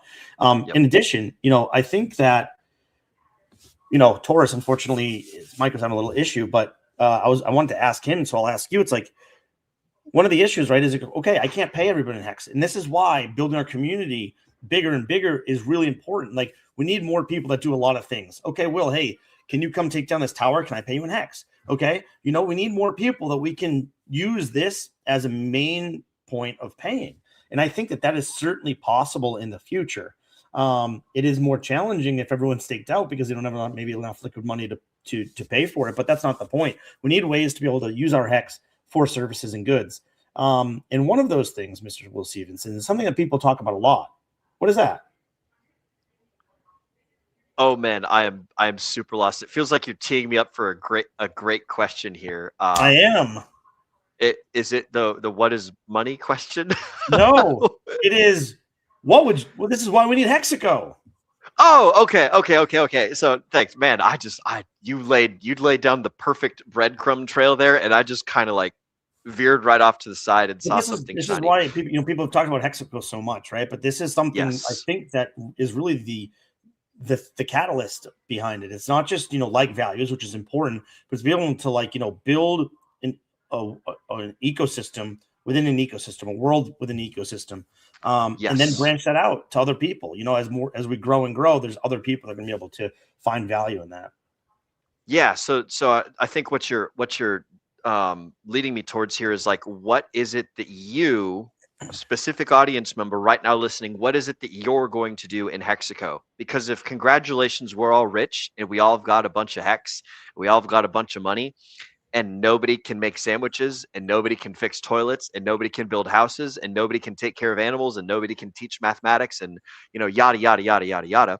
If none of us have these real life practical skills, that is where the true value comes from. And all that we have is units of measurement of value, right? If everyone's just walking around with units of measurement but no actual ability to produce something, then are we just walking around with financial instruments with just little negotiable things, and then we have to go and hire outside of Hexaco, which means we have to sell our Hex into different currency system that other people use. And like, instead of investing in our own community in the literal sense of trading the value that we create inside the community with other community members, right? Like what are we even doing? It's like, imagine you're playing a game of Monopoly and you decide, instead of buying and selling houses from other players in the Monopoly game, you instead want to take your Monopoly money and go trade it for, I don't know, Connect 4 dots or something, and then go give those Connect 4 dots to somebody else outside of the Connect 4 game, in exchange for something that you could have just got from your neighbor, from your friend, from somebody else that you actually care about and actually means something to you. So this is what I would encourage people in Hexaco to do, is if you really care about building Hexaco, then it's less about the currency units, and it's more about finding the people that you want to be around. And why do you want to be around them? Do you want to be around them because of delayed gratification? Do you want to be around them because they're super cool and degenerate and like gambling just like you do? Do you want to be around them because they're helping you accomplish your goals, or because you're accomplishing their goals, or something else like that? I'm less interested in Hexaco. I mean, obviously I love the money, don't get me wrong. I love gambling just as much as everyone else, right? And I would love to become rich, but I realize that if I become rich and my only skill is I made a successful gamble play one time, and I can't generate value outside of that, then I think that I would find myself becoming incredibly depressed and trying to figure out what is my actual purpose in life? What am I going to do now that I have all these units of measurement, whether they're Hex tokens or Bitcoin or dollars or whatever? Right, I have all these units. What am I going to do with it other than like trade it to people that I don't care about versus trade it to people that I do care about. So this is just this is like the generic thing that I want the folks at home to kind of think about. And this is what I ask people often over on the DGen Roundtable when we're streaming is like, hey, what are you going to do in Hexaco? Like, are you going to be a streamer? Are you going to be like a stripper? Are you going to be like a guy that ties knots in sailing ships? Or are you going to be a guy that greases wheels or whatever? Like, what is the value system? Tam was talking earlier about, fixing people's teeth. And we've got Johnny Chaos that like he likes to build things, We've got Sloth, the dentist, right? We got a lot of health professionals in Hexaco. We also got Dr. H, the crypto practitioner. So there's like a lot of health people. So that's really good. Health is always going to be in style and in fashion, but this is something that I want people to think about. So have you thought about this at all, Brendan? Have you thought about this at all, Taurus? I see that you're back. Can we get a quick sound check from you, actually? Yeah, does it sound okay? It's a little bit quiet, but there's no more crackling. Okay, I can turn it up a little bit. Is that better there? It's slightly better, I suppose. Okay. You're about 40 or 50% of what Brendan is, but it's serviceable. We can hear it. The folks at home are probably going to be doing this a little bit. Well, what about now? Yeah, it's a little better. Yeah, we'll say it's good. Good enough. Cool. Yeah, actually, I have thought about this, and I'm actually doing something. So I'm a certified yoga therapist and sound therapist. So I'm going to be creating some content around frequency and providing that for all the DGens out here who have unregulated nervous systems. So yeah, bring some sound to help regulate the nervous system. And I'm planning on doing another show called My Consumptions. And it's going to be talking about like, what do we consume and how that brings us out of balance and what we can do to bring back balance in the system, whether it's mental, physical, emotional, or spiritual. So yeah, that's what I'm going to be doing about it. And then slowly, through some of those avenues, lead them back over into, this ecosystem here. But yeah, what about you, Bean? Well, there's a lot of things that I can bring to the table. One of the things that is a future goal of mine is to open a bar/restaurant. And we need to eat, we need to drink. And so that might be something that I would like to do, open some sort of food establishment and or bar. Always a passion of mine. I love gin. As anyone who's watched our shows knows, I'm a bit of a gin connoisseur. Like my whiskey as well, like it all, but gin is my favorite, and it's, by the way, the healthiest. Not that liquor's healthy, but it is the healthiest liquors to drink from a caloric intake and from a carbohydrate standpoint. Now, food. That's what I really like to make. So we're ready. We're ready. Someone put Mexico in the chat instead of Hexaco. I love me some Mexican food, so we need to bring some of that for sure. So are you gonna Are you gonna? Let me know how you bring that into crypto by accepting crypto. Well, I'm saying like if we ever have like a Hexaco, right, where it's like like-minded people trying to build a better world. Yes, I'd love to be able to accept crypto as standard payments, especially of any crypto that I'm big on. Now, outside of that, when it comes to crypto, we run shows. I'm all about education and all about ensuring that you said something that kind of struck me, because Will and us on the DGen Roundtable talk about it all. It's like, okay, even if you get rich, it doesn't mean you're happy, right? You need all of the parts of your life to kind of be in a good symbiotic relationship, right? You need to have a healthy aspect. You need to have a healthy mind, healthy body to an extent, right? And you need to have a good mindset. Me, I'm very, very spiritual. My Christianity is one of the big parts of my life. And so wrapping sort of that mindset, that positive mindset, that future mindset is something that's really important to me. In my day job, I'm a national sales manager.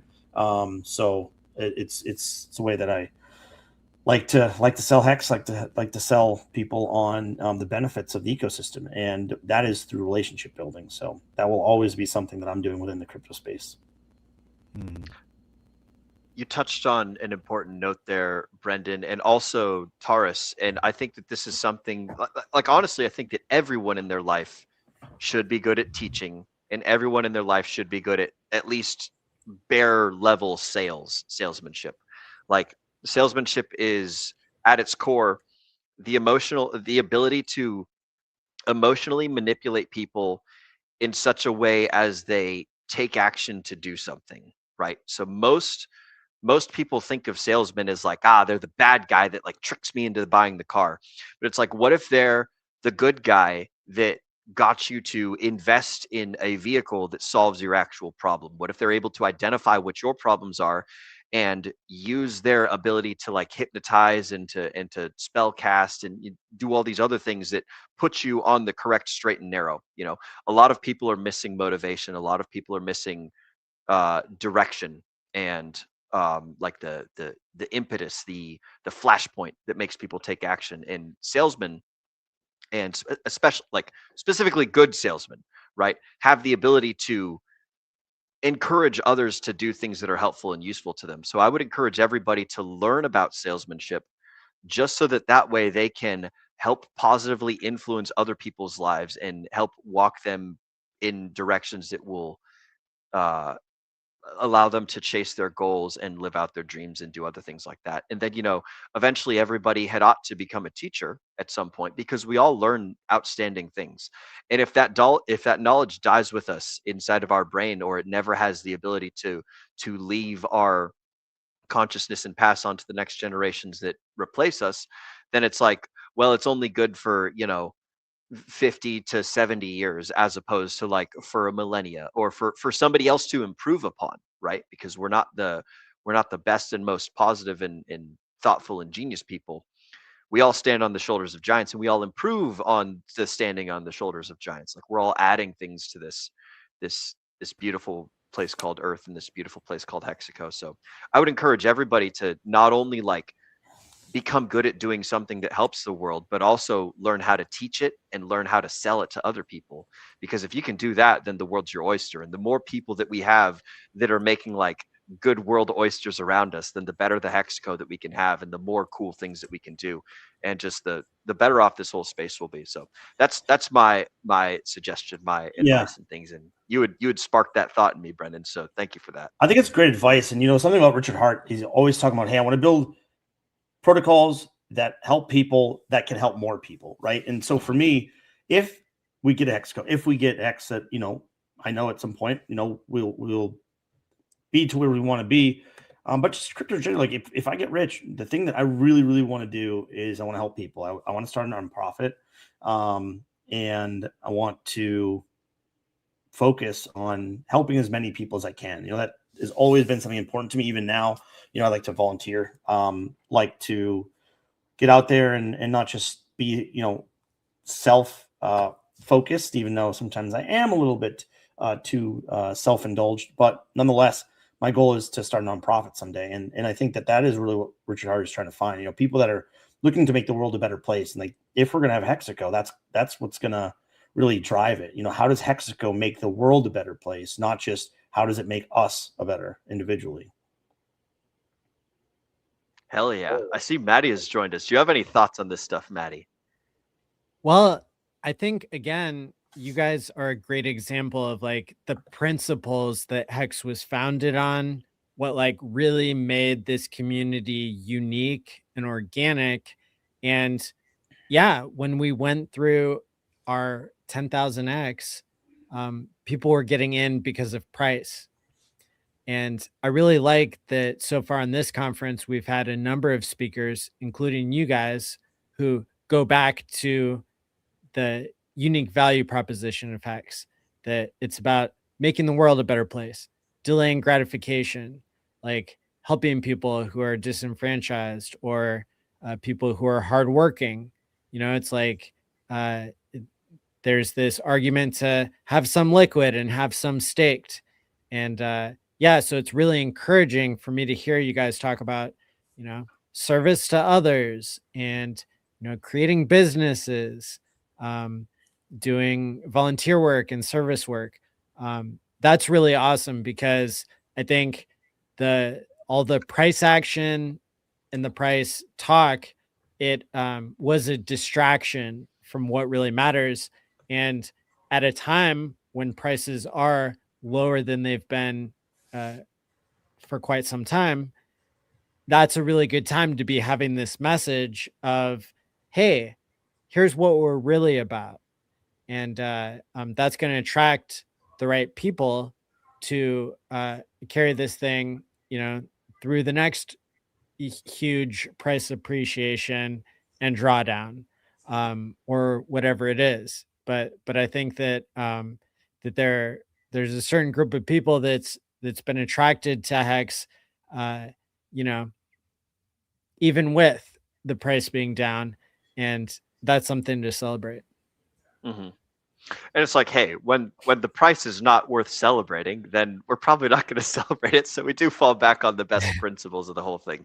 And when the price is fantastic, then it pulls in everybody, including the people without like the delayed gratification sense. And what'll eventually happen to them, and it's tragic, and I wish it didn't, but it's inevitable, is their money will pass on to our hands that are going to stick around and that are going to buy the lows and everything. So it's like, in a way, you're kind of giving people the valuable lesson that is the pain of like not following the model that we speak of. We speak of the delayed gratification. We speak of the sticking around and like dealing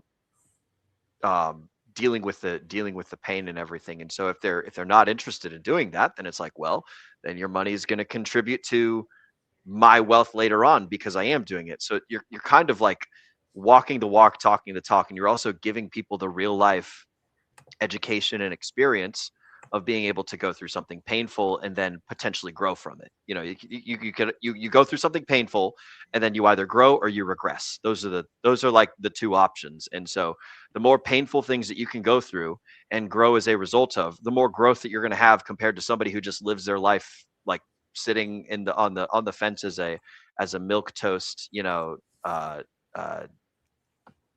boring, mediocre life person. So I enjoy it. I think it's awesome.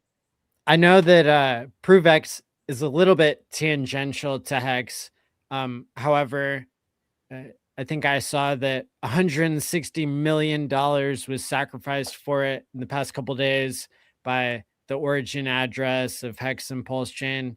And it seems like the end date for the ProveX sacrifice was maybe specifically targeted for the last day of the Hex conference, since the Hex conference has been going on the same dates for the past 6 years.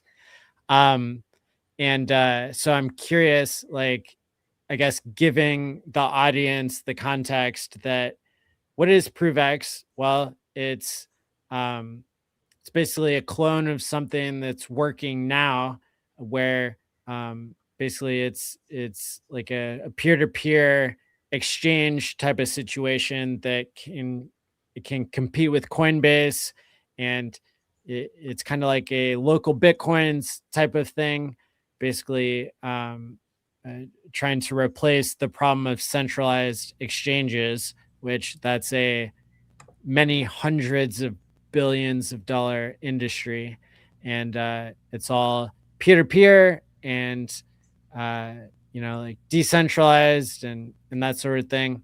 And it's certainly something that I think could benefit Hex. If we go around the room here, have you guys heard of ProveX? Did you sacrifice for it? What do you think of it?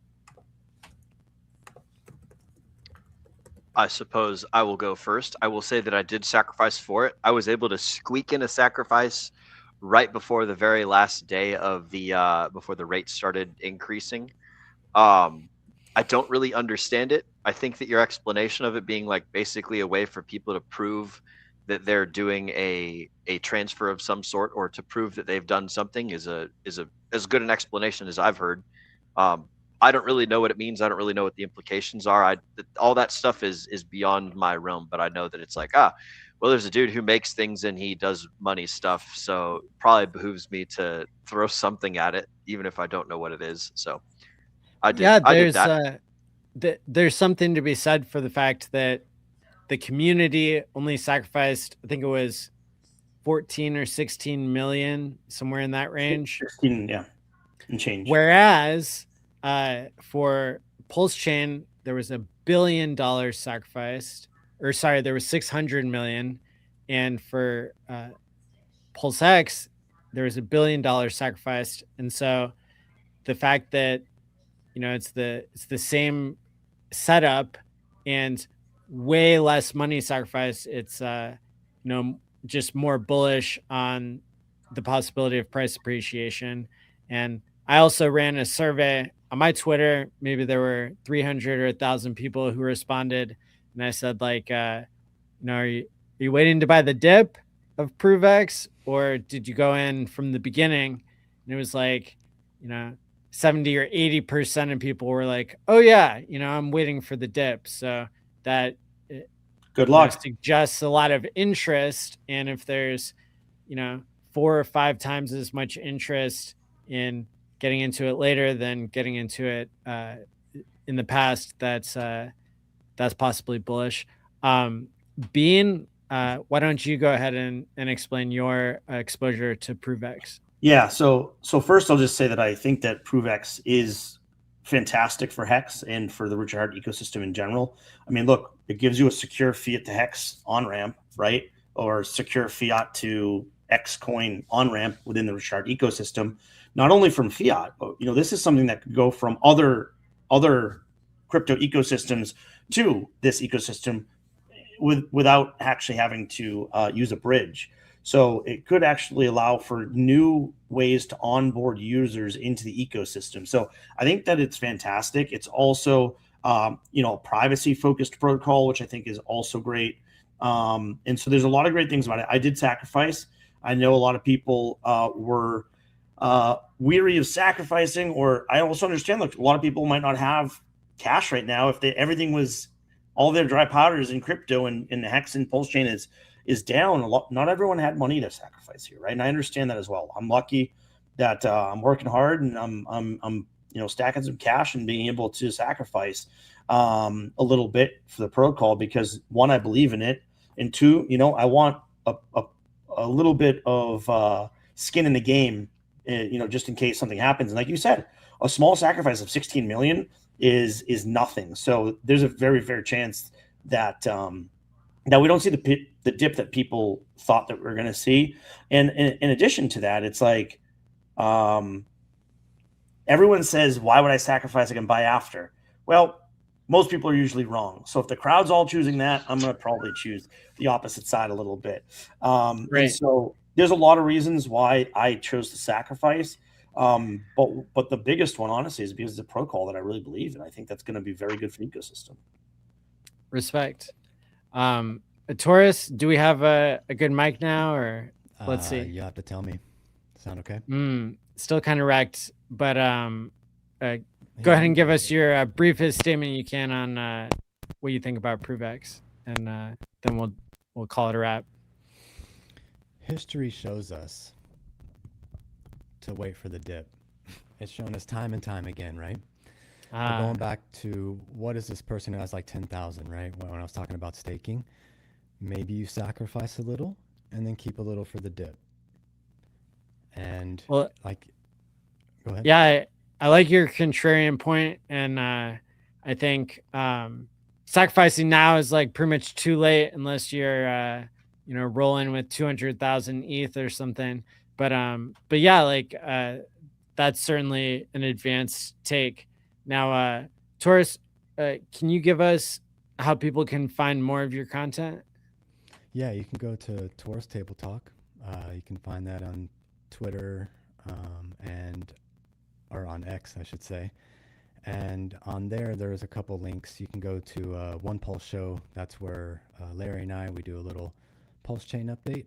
And soon to be a My Consumptions channel that I was saying, and giving you guys some, hopefully giving you guys some live frequency work so that you can lay back, breathe, get that nervous system regulated. Well, I really appreciate you and Larry, and I've been to your studio there in Texas, and I can confirm that you have expensive equipment everywhere. So yeah, I think it might have to be something to the computer. Maybe there's something over there. Yeah. But your Hex Fit already wins the whole day of the conference there. So thank you so much for being on today. And I'm going to ask Will and Bean to plug their channels here. Sure thing. I will say that you can find me at the DGen Roundtable every Wednesday, Friday, and Sunday, where we stream from 8 p.m. Eastern to generally 10 p.m. Eastern. So find us there, youtube.com/@DGen Roundtable, just like it's written in Brendan's thing as opposed to the short form of mine. Brendan, where can the folks find you? Yes. So, Taurus, interestingly enough, out of all the money that I wanted to allocate for ProveX, I sacrificed 2/3 of it, and I kept a third just in case there is a dip after the fact. Well, So hey, that is a third time's safe way to charm. do it, and that is actually exactly what I did. So good call there. Now you can find me DGen Roundtable. Find me on X at @anonymous_bean.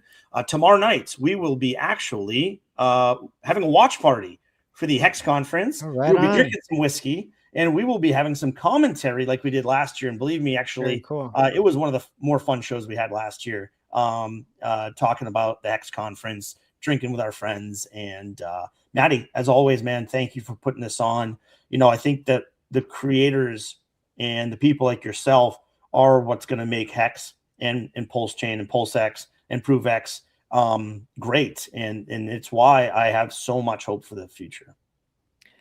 Well, speaking of which, when it comes to what's upcoming for the Hex conference over the next 3 nights, let me go ahead and share. We've got a few updates here. So tomorrow on Wednesday, we're gonna have day 2 of the Hex conference, and we're actually gonna have 10 different speakers in the first hour. So that's our rapid round where we'll have about 6 minutes each going throughout the hour, and that's always like a challenge and really fun. And then we'll have a panel with Crispy and the Actuator team, and they'll be explaining how their protocol like relates to Hex. Then we'll have an LPX Hex strategy discussion.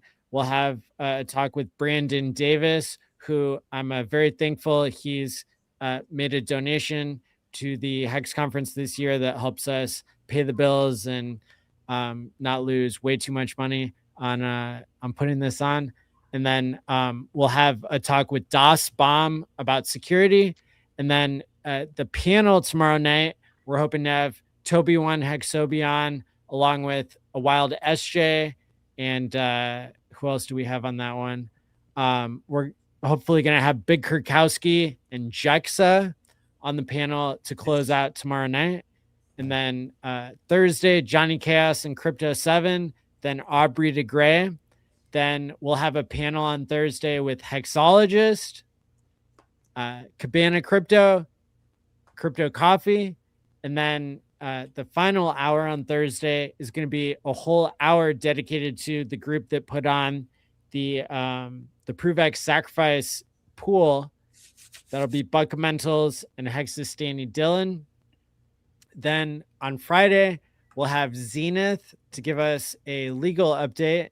We'll have a to be announced talk, and then Nerd Girl 007. And then everybody's favorite panel will be Kareem, Fast Abdul, Bristology, and Wendy's for Tendies will be making his return here on Friday.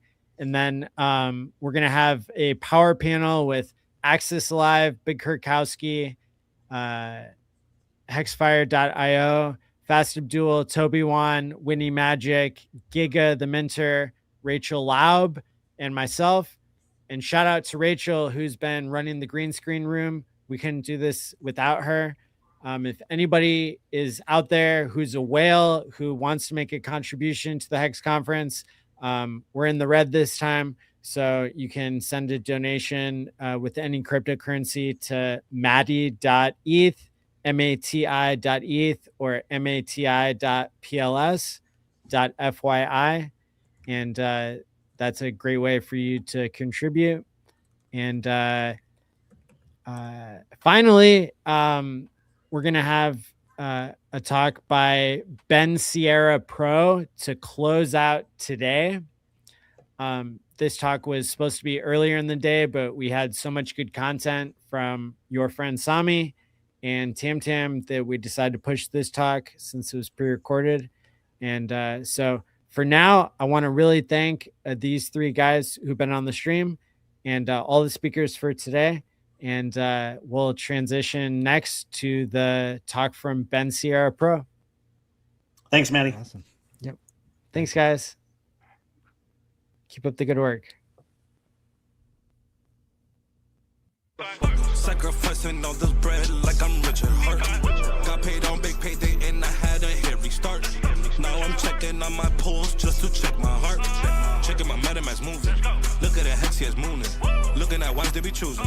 Peter is why they be losing. Pull chains out and get me a check. He's gas up and got me a mess. Remember the times he died collect. Hex I been eating, I'm dying in the best. Getting this back like a year ago. Getting this post, I ain't letting go. Swerving the ring like a Lambo. Getting this back like a year ago. Getting this post, I ain't letting go. Swerving the ring like a Lambo. Hello, Hexagon. Here is Ben Sierra, and I love to be back on the Hex conference. Thank you, Matty, for organizing it. Like every year, doing consistently. I just love to start like the year with like a fresh Hex conference, and we're here.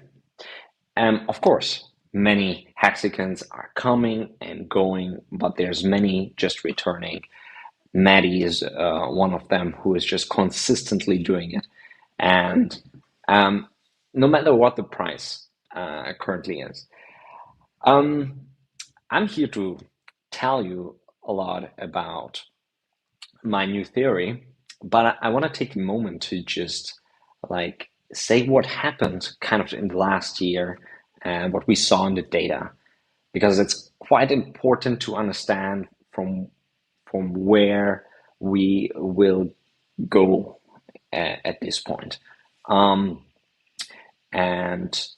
yeah, so if you don't know, if it's your first Hex conference that you watch, then you must know that Hex was designed to be kind of a better Bitcoin. First of all, to have the code kind of stuck like in a virtual vault on a smart contract platform, so that it cannot be changed and that code is just living on, and the rules are set from the start since 2019 of when it was deployed. And then if the Ethereum blockchain was forked, so now there are two hex, and they work in the same way. And the design of it is kind of something that we all love as the Hexicans, because it gives you yields that only the smart contract can give you. It's an ever-changing yield based on how many people lock and that ratio. In total, Hex is just inflating like approximately 3.69%. It's not a consistent inflation growth of the supply, because there might be a lot of people who all of a sudden lock and they only end their stake in 15 years. That's something that we have seen last year.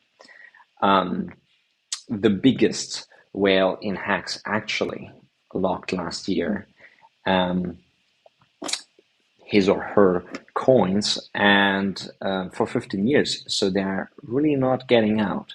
Most of the Hex supply is not getting out, only in 15 years. So it is something that in the early days, a lot of people didn't like, that there were such a big supply that could be maybe sold on the market, but it was like just the imagination going wild of many people. It did not happen, and actually now it's locked. So like almost, I'm not even sure, but 92-95%. Should have checked the numbers. I mean, I'm a numbers guy, but some really huge amount is currently locked for 15 years. And just having this, where no middleman, no counterparty can do anything about that yield. That yield will be given to you just by pure math, and it's beautiful. And why is this design like better than Bitcoin's design? It was because, or it is because all these Bitcoiners, they love to hold their Bitcoin over long term. Why don't you get rewarded for that? That's actually a really great idea. And Hex is the first and revolutionized cryptocurrency, giving you yield, the DeFi space. And that's what made it great. Then what happened is that Hex got disrupted. The community that was very much into one coin really went into a whole ecosystem and had multiple coins. So it got really disrupted, and people were not paying as much attention to it like they did before. And because how the liquidity was structured, everything was pulling in one direction, and those new people who got in on the top of 2021's bull market, they pulled down Hex with it, as the liquidity was tied to all of the other coins. And while that was ongoing, there was something very interesting that you can observe in the data, which is tying into my theory. So now we're going into the theory of mine, which I termed the swaying theory of Hex. And it's a very simple thought. Hex has its design with the yield and the time locking. And so I'm assuming that if you think that the price of Hex will increase in a certain amount of time, and you can preserve your current value by time locking it and getting an extra value on top of it, then the extra yield with your expectation of the price in the future for that time, if you think it's going to be bigger, then you have to buy and actually stake it, the locking mechanism. So when you do that, then if the majority of the people within the ecosystem believe in a higher price and a higher value preservation with the staking, then there must be more money that is staked. There's more Hex that is staked than what is getting unstaked. So what I build through my data, and the community knows me for the data, doing monthly reports. Actually, you should follow me on Twitter, on X. Ben Sierra Pro is my Twitter handle. There I'm posting all sorts of stats about Hex and go very deep on it. And this year I want to do even more. And so people know that I'm doing kind of these analysis, and I built this one specific chart where you see the net flow from the Hex staking and into the Hex staking. And what you can see is that initially when Hex launched, there was like a positive flow of dollar value into Hex staking, followed by a substantial increase in price. And then in 2021, I will actually show you the chart very soon. But yeah, we saw a flow out of the staking. So the swaying theory of Hex is just saying if the majority of the people believe in this higher price, then they should kind of there should be a net positive flow into staking. And if you see that in the data, it should be followed up with a price increase. So if you might ask, all right, where is the price going from here on? You have to observe the trend within this chart. And we have to flip into positive territory of the net flow. So there's more dollar value going into staking than coming out of staking. And then that can happen. And I mean, I'm talking so much about the chart. Let's look at it. Bam. Here you go. Just an explanation. So the chart is a bar chart. The blue bars represent the dollar value of the flow into staking and out of staking. And as you can see, yeah, in 2019, early 2020, yeah, then also in 2021, especially then a little bit later, there's massive positive dollar value flows into staking. And it just ramps up. It does this famous 10,000x, which Hex can do, like in one and a half year. So in 1.5 years, things can change dramatically. But yeah, so here you can see already at the very beginning that according to my theory, it seems to be quite right. There is this positive flow into staking, and it's followed up, with the price increase, or it goes hand in hand with. But yeah, then you start seeing massive amounts of dollar value flowing out of end staking. It's really like those are huge. As you can see, one of the blue bars is having minus 400 million just in 1 month. I think that might be December 2021.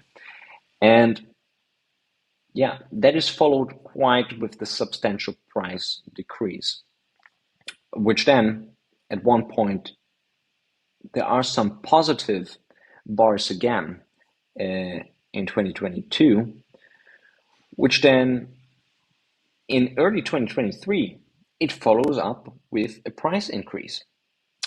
I didn't say, but yeah, the orange line is the combined price of Hex. It's not a log chart, but it's also not the linear chart. Yeah, and then what you can see is that again from 2023, actually, Pulse Chain just launched, disrupted the Hex ecosystem, and there's a lot of dollar value flowing out of staking. But it's improving and it's improving and it's improving. And then you can see that, just before 2024, it kind of improves again. And yeah, the thing is, if you look just at the blue bars, you can see that there's some sort of trend, and it tries to go into positive territory more and more. And there is an improvement. And that's what we want to see, because it means that the majority is almost believing in higher prices and in value preservation. And also quite recently, if you just fast forward, we can see that at the end of 2025, the November bar, which you don't see exact, is at minus 5 million. So it's not that much anymore, that 5 million that comes on. And it's, as you can see, there's again just an improvement. So we are right at the edge of flipping this into positive terms. There were a couple of attempts to do it, and but we haven't yet made it. So that is something that is really great to observe and gives me an understanding of where we are and how do people think within the ecosystem. Just last year, what also happened is that the whole staking ecosystem got a little bit disrupted, because we had much higher yields because the locking ratio of hacks was much lower. And at the beginning of 2025, end of January, then February, DOA, which is the origin address, if you don't know, started to lock massively his or her coins, pushing the lock ratio very high up to that 95%, and therefore reducing the yield. And what happened is that the community was a bit split on that, and we were seeing that in the staking activity, not just in staking counts, but in staking amounts as well. So there was a huge drop after that period, and from then on, from March on, what was really interesting to see is that there was a very steady amount of hex staking going on both chains, on Ethereum and on Pulse chain. A steady count, with a little bit of fluctuation and a little bit of fluctuation also in the amounts, but there was very steady, even though the price was more or less moving much more. So there is quite a core group within the Hexicans who stake no matter what. There's definitely the ones who restake, and there's also definitely the ones who just put in more dollar value, come in and stake it new. What we have also seen is that active staker numbers, they were not increasing over the last year. So 2025 was the first year of Hex where we had stagnation of active Hex stakers, which is around 132,000 active stakers. So that tells us that all the staking activity is coming from a core group of people, and they're doing it very steadily, which also means that with lower prices, at one point, that steady staking would mean that at one point we would flip into positive terms of staking inflows. But there could be different ways of flipping the net flows into positive terms. What could happen is that maybe the economy is recovering. As you might have seen last year, all the cryptocurrencies were really, really struggling. The only one that was making quite okay, I would say, was Bitcoin. Ethereum had really a hard time and couldn't really make a higher high, is still lower than the top of 2021. So what it tells us is that the people who are in cryptocurrency, which are mostly retail, are had a rough time. And I'm not sure if you asked around your friends or your neighbors, or you looked around at your working environment, but as I heard, many people didn't get their raise, many people were fired, and all of these people are retail people, and through that, crypto is a retail kind of market. That's why we have, I think, mostly seen quite a bad year for all the other cryptocurrencies out there.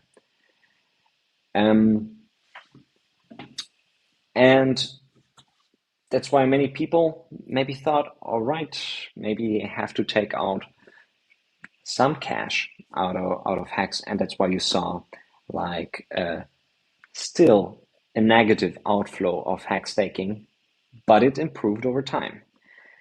So with that, we could, I think, of 2026 as a year where the economy is improving. I mean, there are signs. For example, the inflation rates in each country, they seem to have stabilized and are not that high anymore. And according to me, that's quite crucial, because that's how that's why interest rates were actually put up higher, to combat that inflation. And you can tell about the fiat system how bad it is and whatsoever, but it is kind of a really great design of, in cases when you want to tackle inflation, that you put up these rates higher, that it kind of works. It worked back, when was it, in the 80s? It worked also now pretty much the same. And now they're talking about lowering rates, which is great, because it means that all of that money that banks give away to lend, and which land at one point in the hands of companies who give it out, make salary raises, give it out to wages, employ other people, they can do it cheaper. The interest rates were lower, so the returns will be higher. So that's a good outlook. And with inflation beaten, lower rates, it also means higher asset prices. If you know about the discounted cash flow model, it's something that you can research. Yeah, so that's a really good outlook for 2026. And as I showed you, with the net flow actually improving in Hex, according to the swaying theory of Hex, that is a very positive sign. And I mean, the community will never go. And also, if you understand this theory, it means that Hex is never over and never will be. So it's just a matter of time. And yeah, so what we as a community can do is to talk more about staking, because that kind of vanished out of the videos. Last year, I haven't seen that many talking about Hex staking. And yeah, I mean, the community that is already here, they know exactly how it works. But the new people who are coming in, which we can see in the numbers, there are consistently a couple of thousand of new addresses that are using Hex every month. But the active staker numbers are not increasing. So maybe they're not as confident. Maybe they're speculating more. But maybe they just don't know exactly how to do it, how to make a great staking ladder. And I think that is still as relevant as in 2019.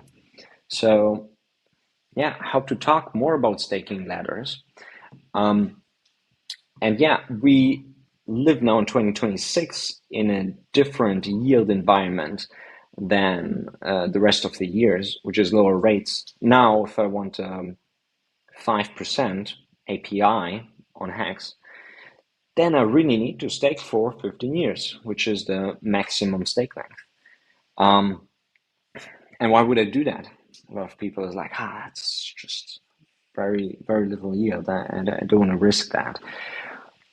Well, if you think that in 15 years you have a higher value if you kind of stake it, so with the price appreciation and the API, then it just makes total sense to stake it.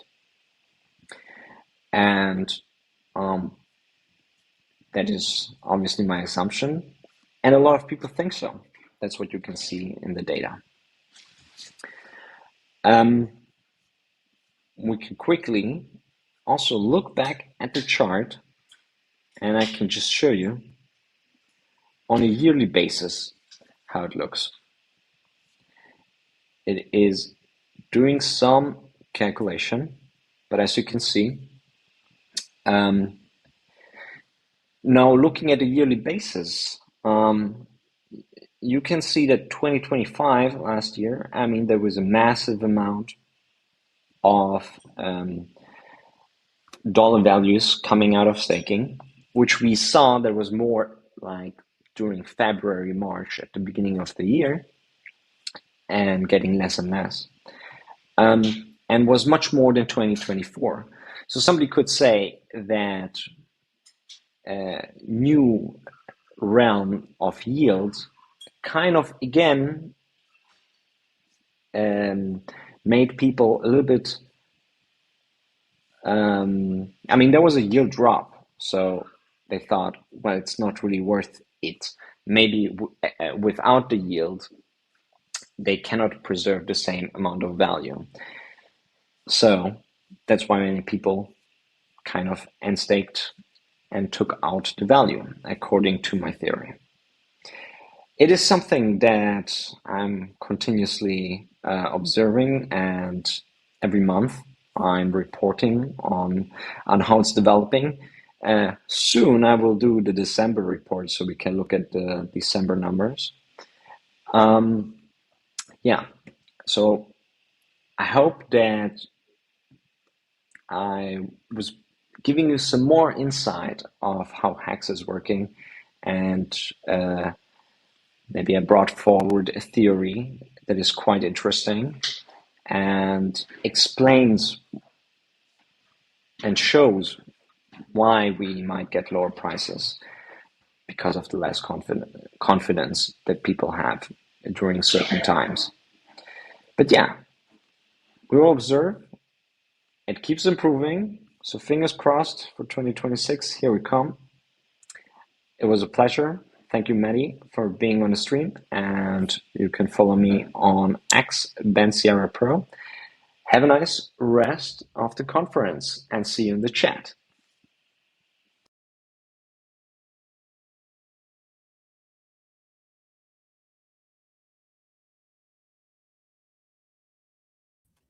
Thank you so much to Ben Sierra Pro, one of our top 3 data analysts in the Hex ecosystem.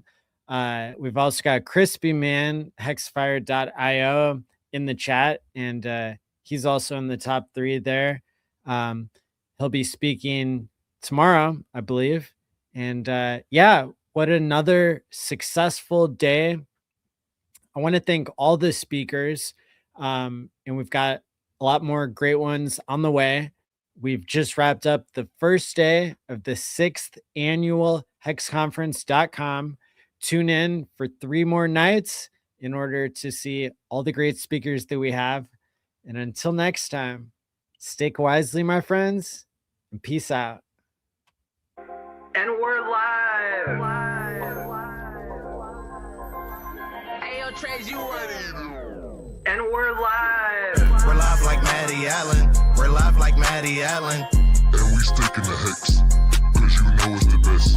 We're live like Maddie Allen.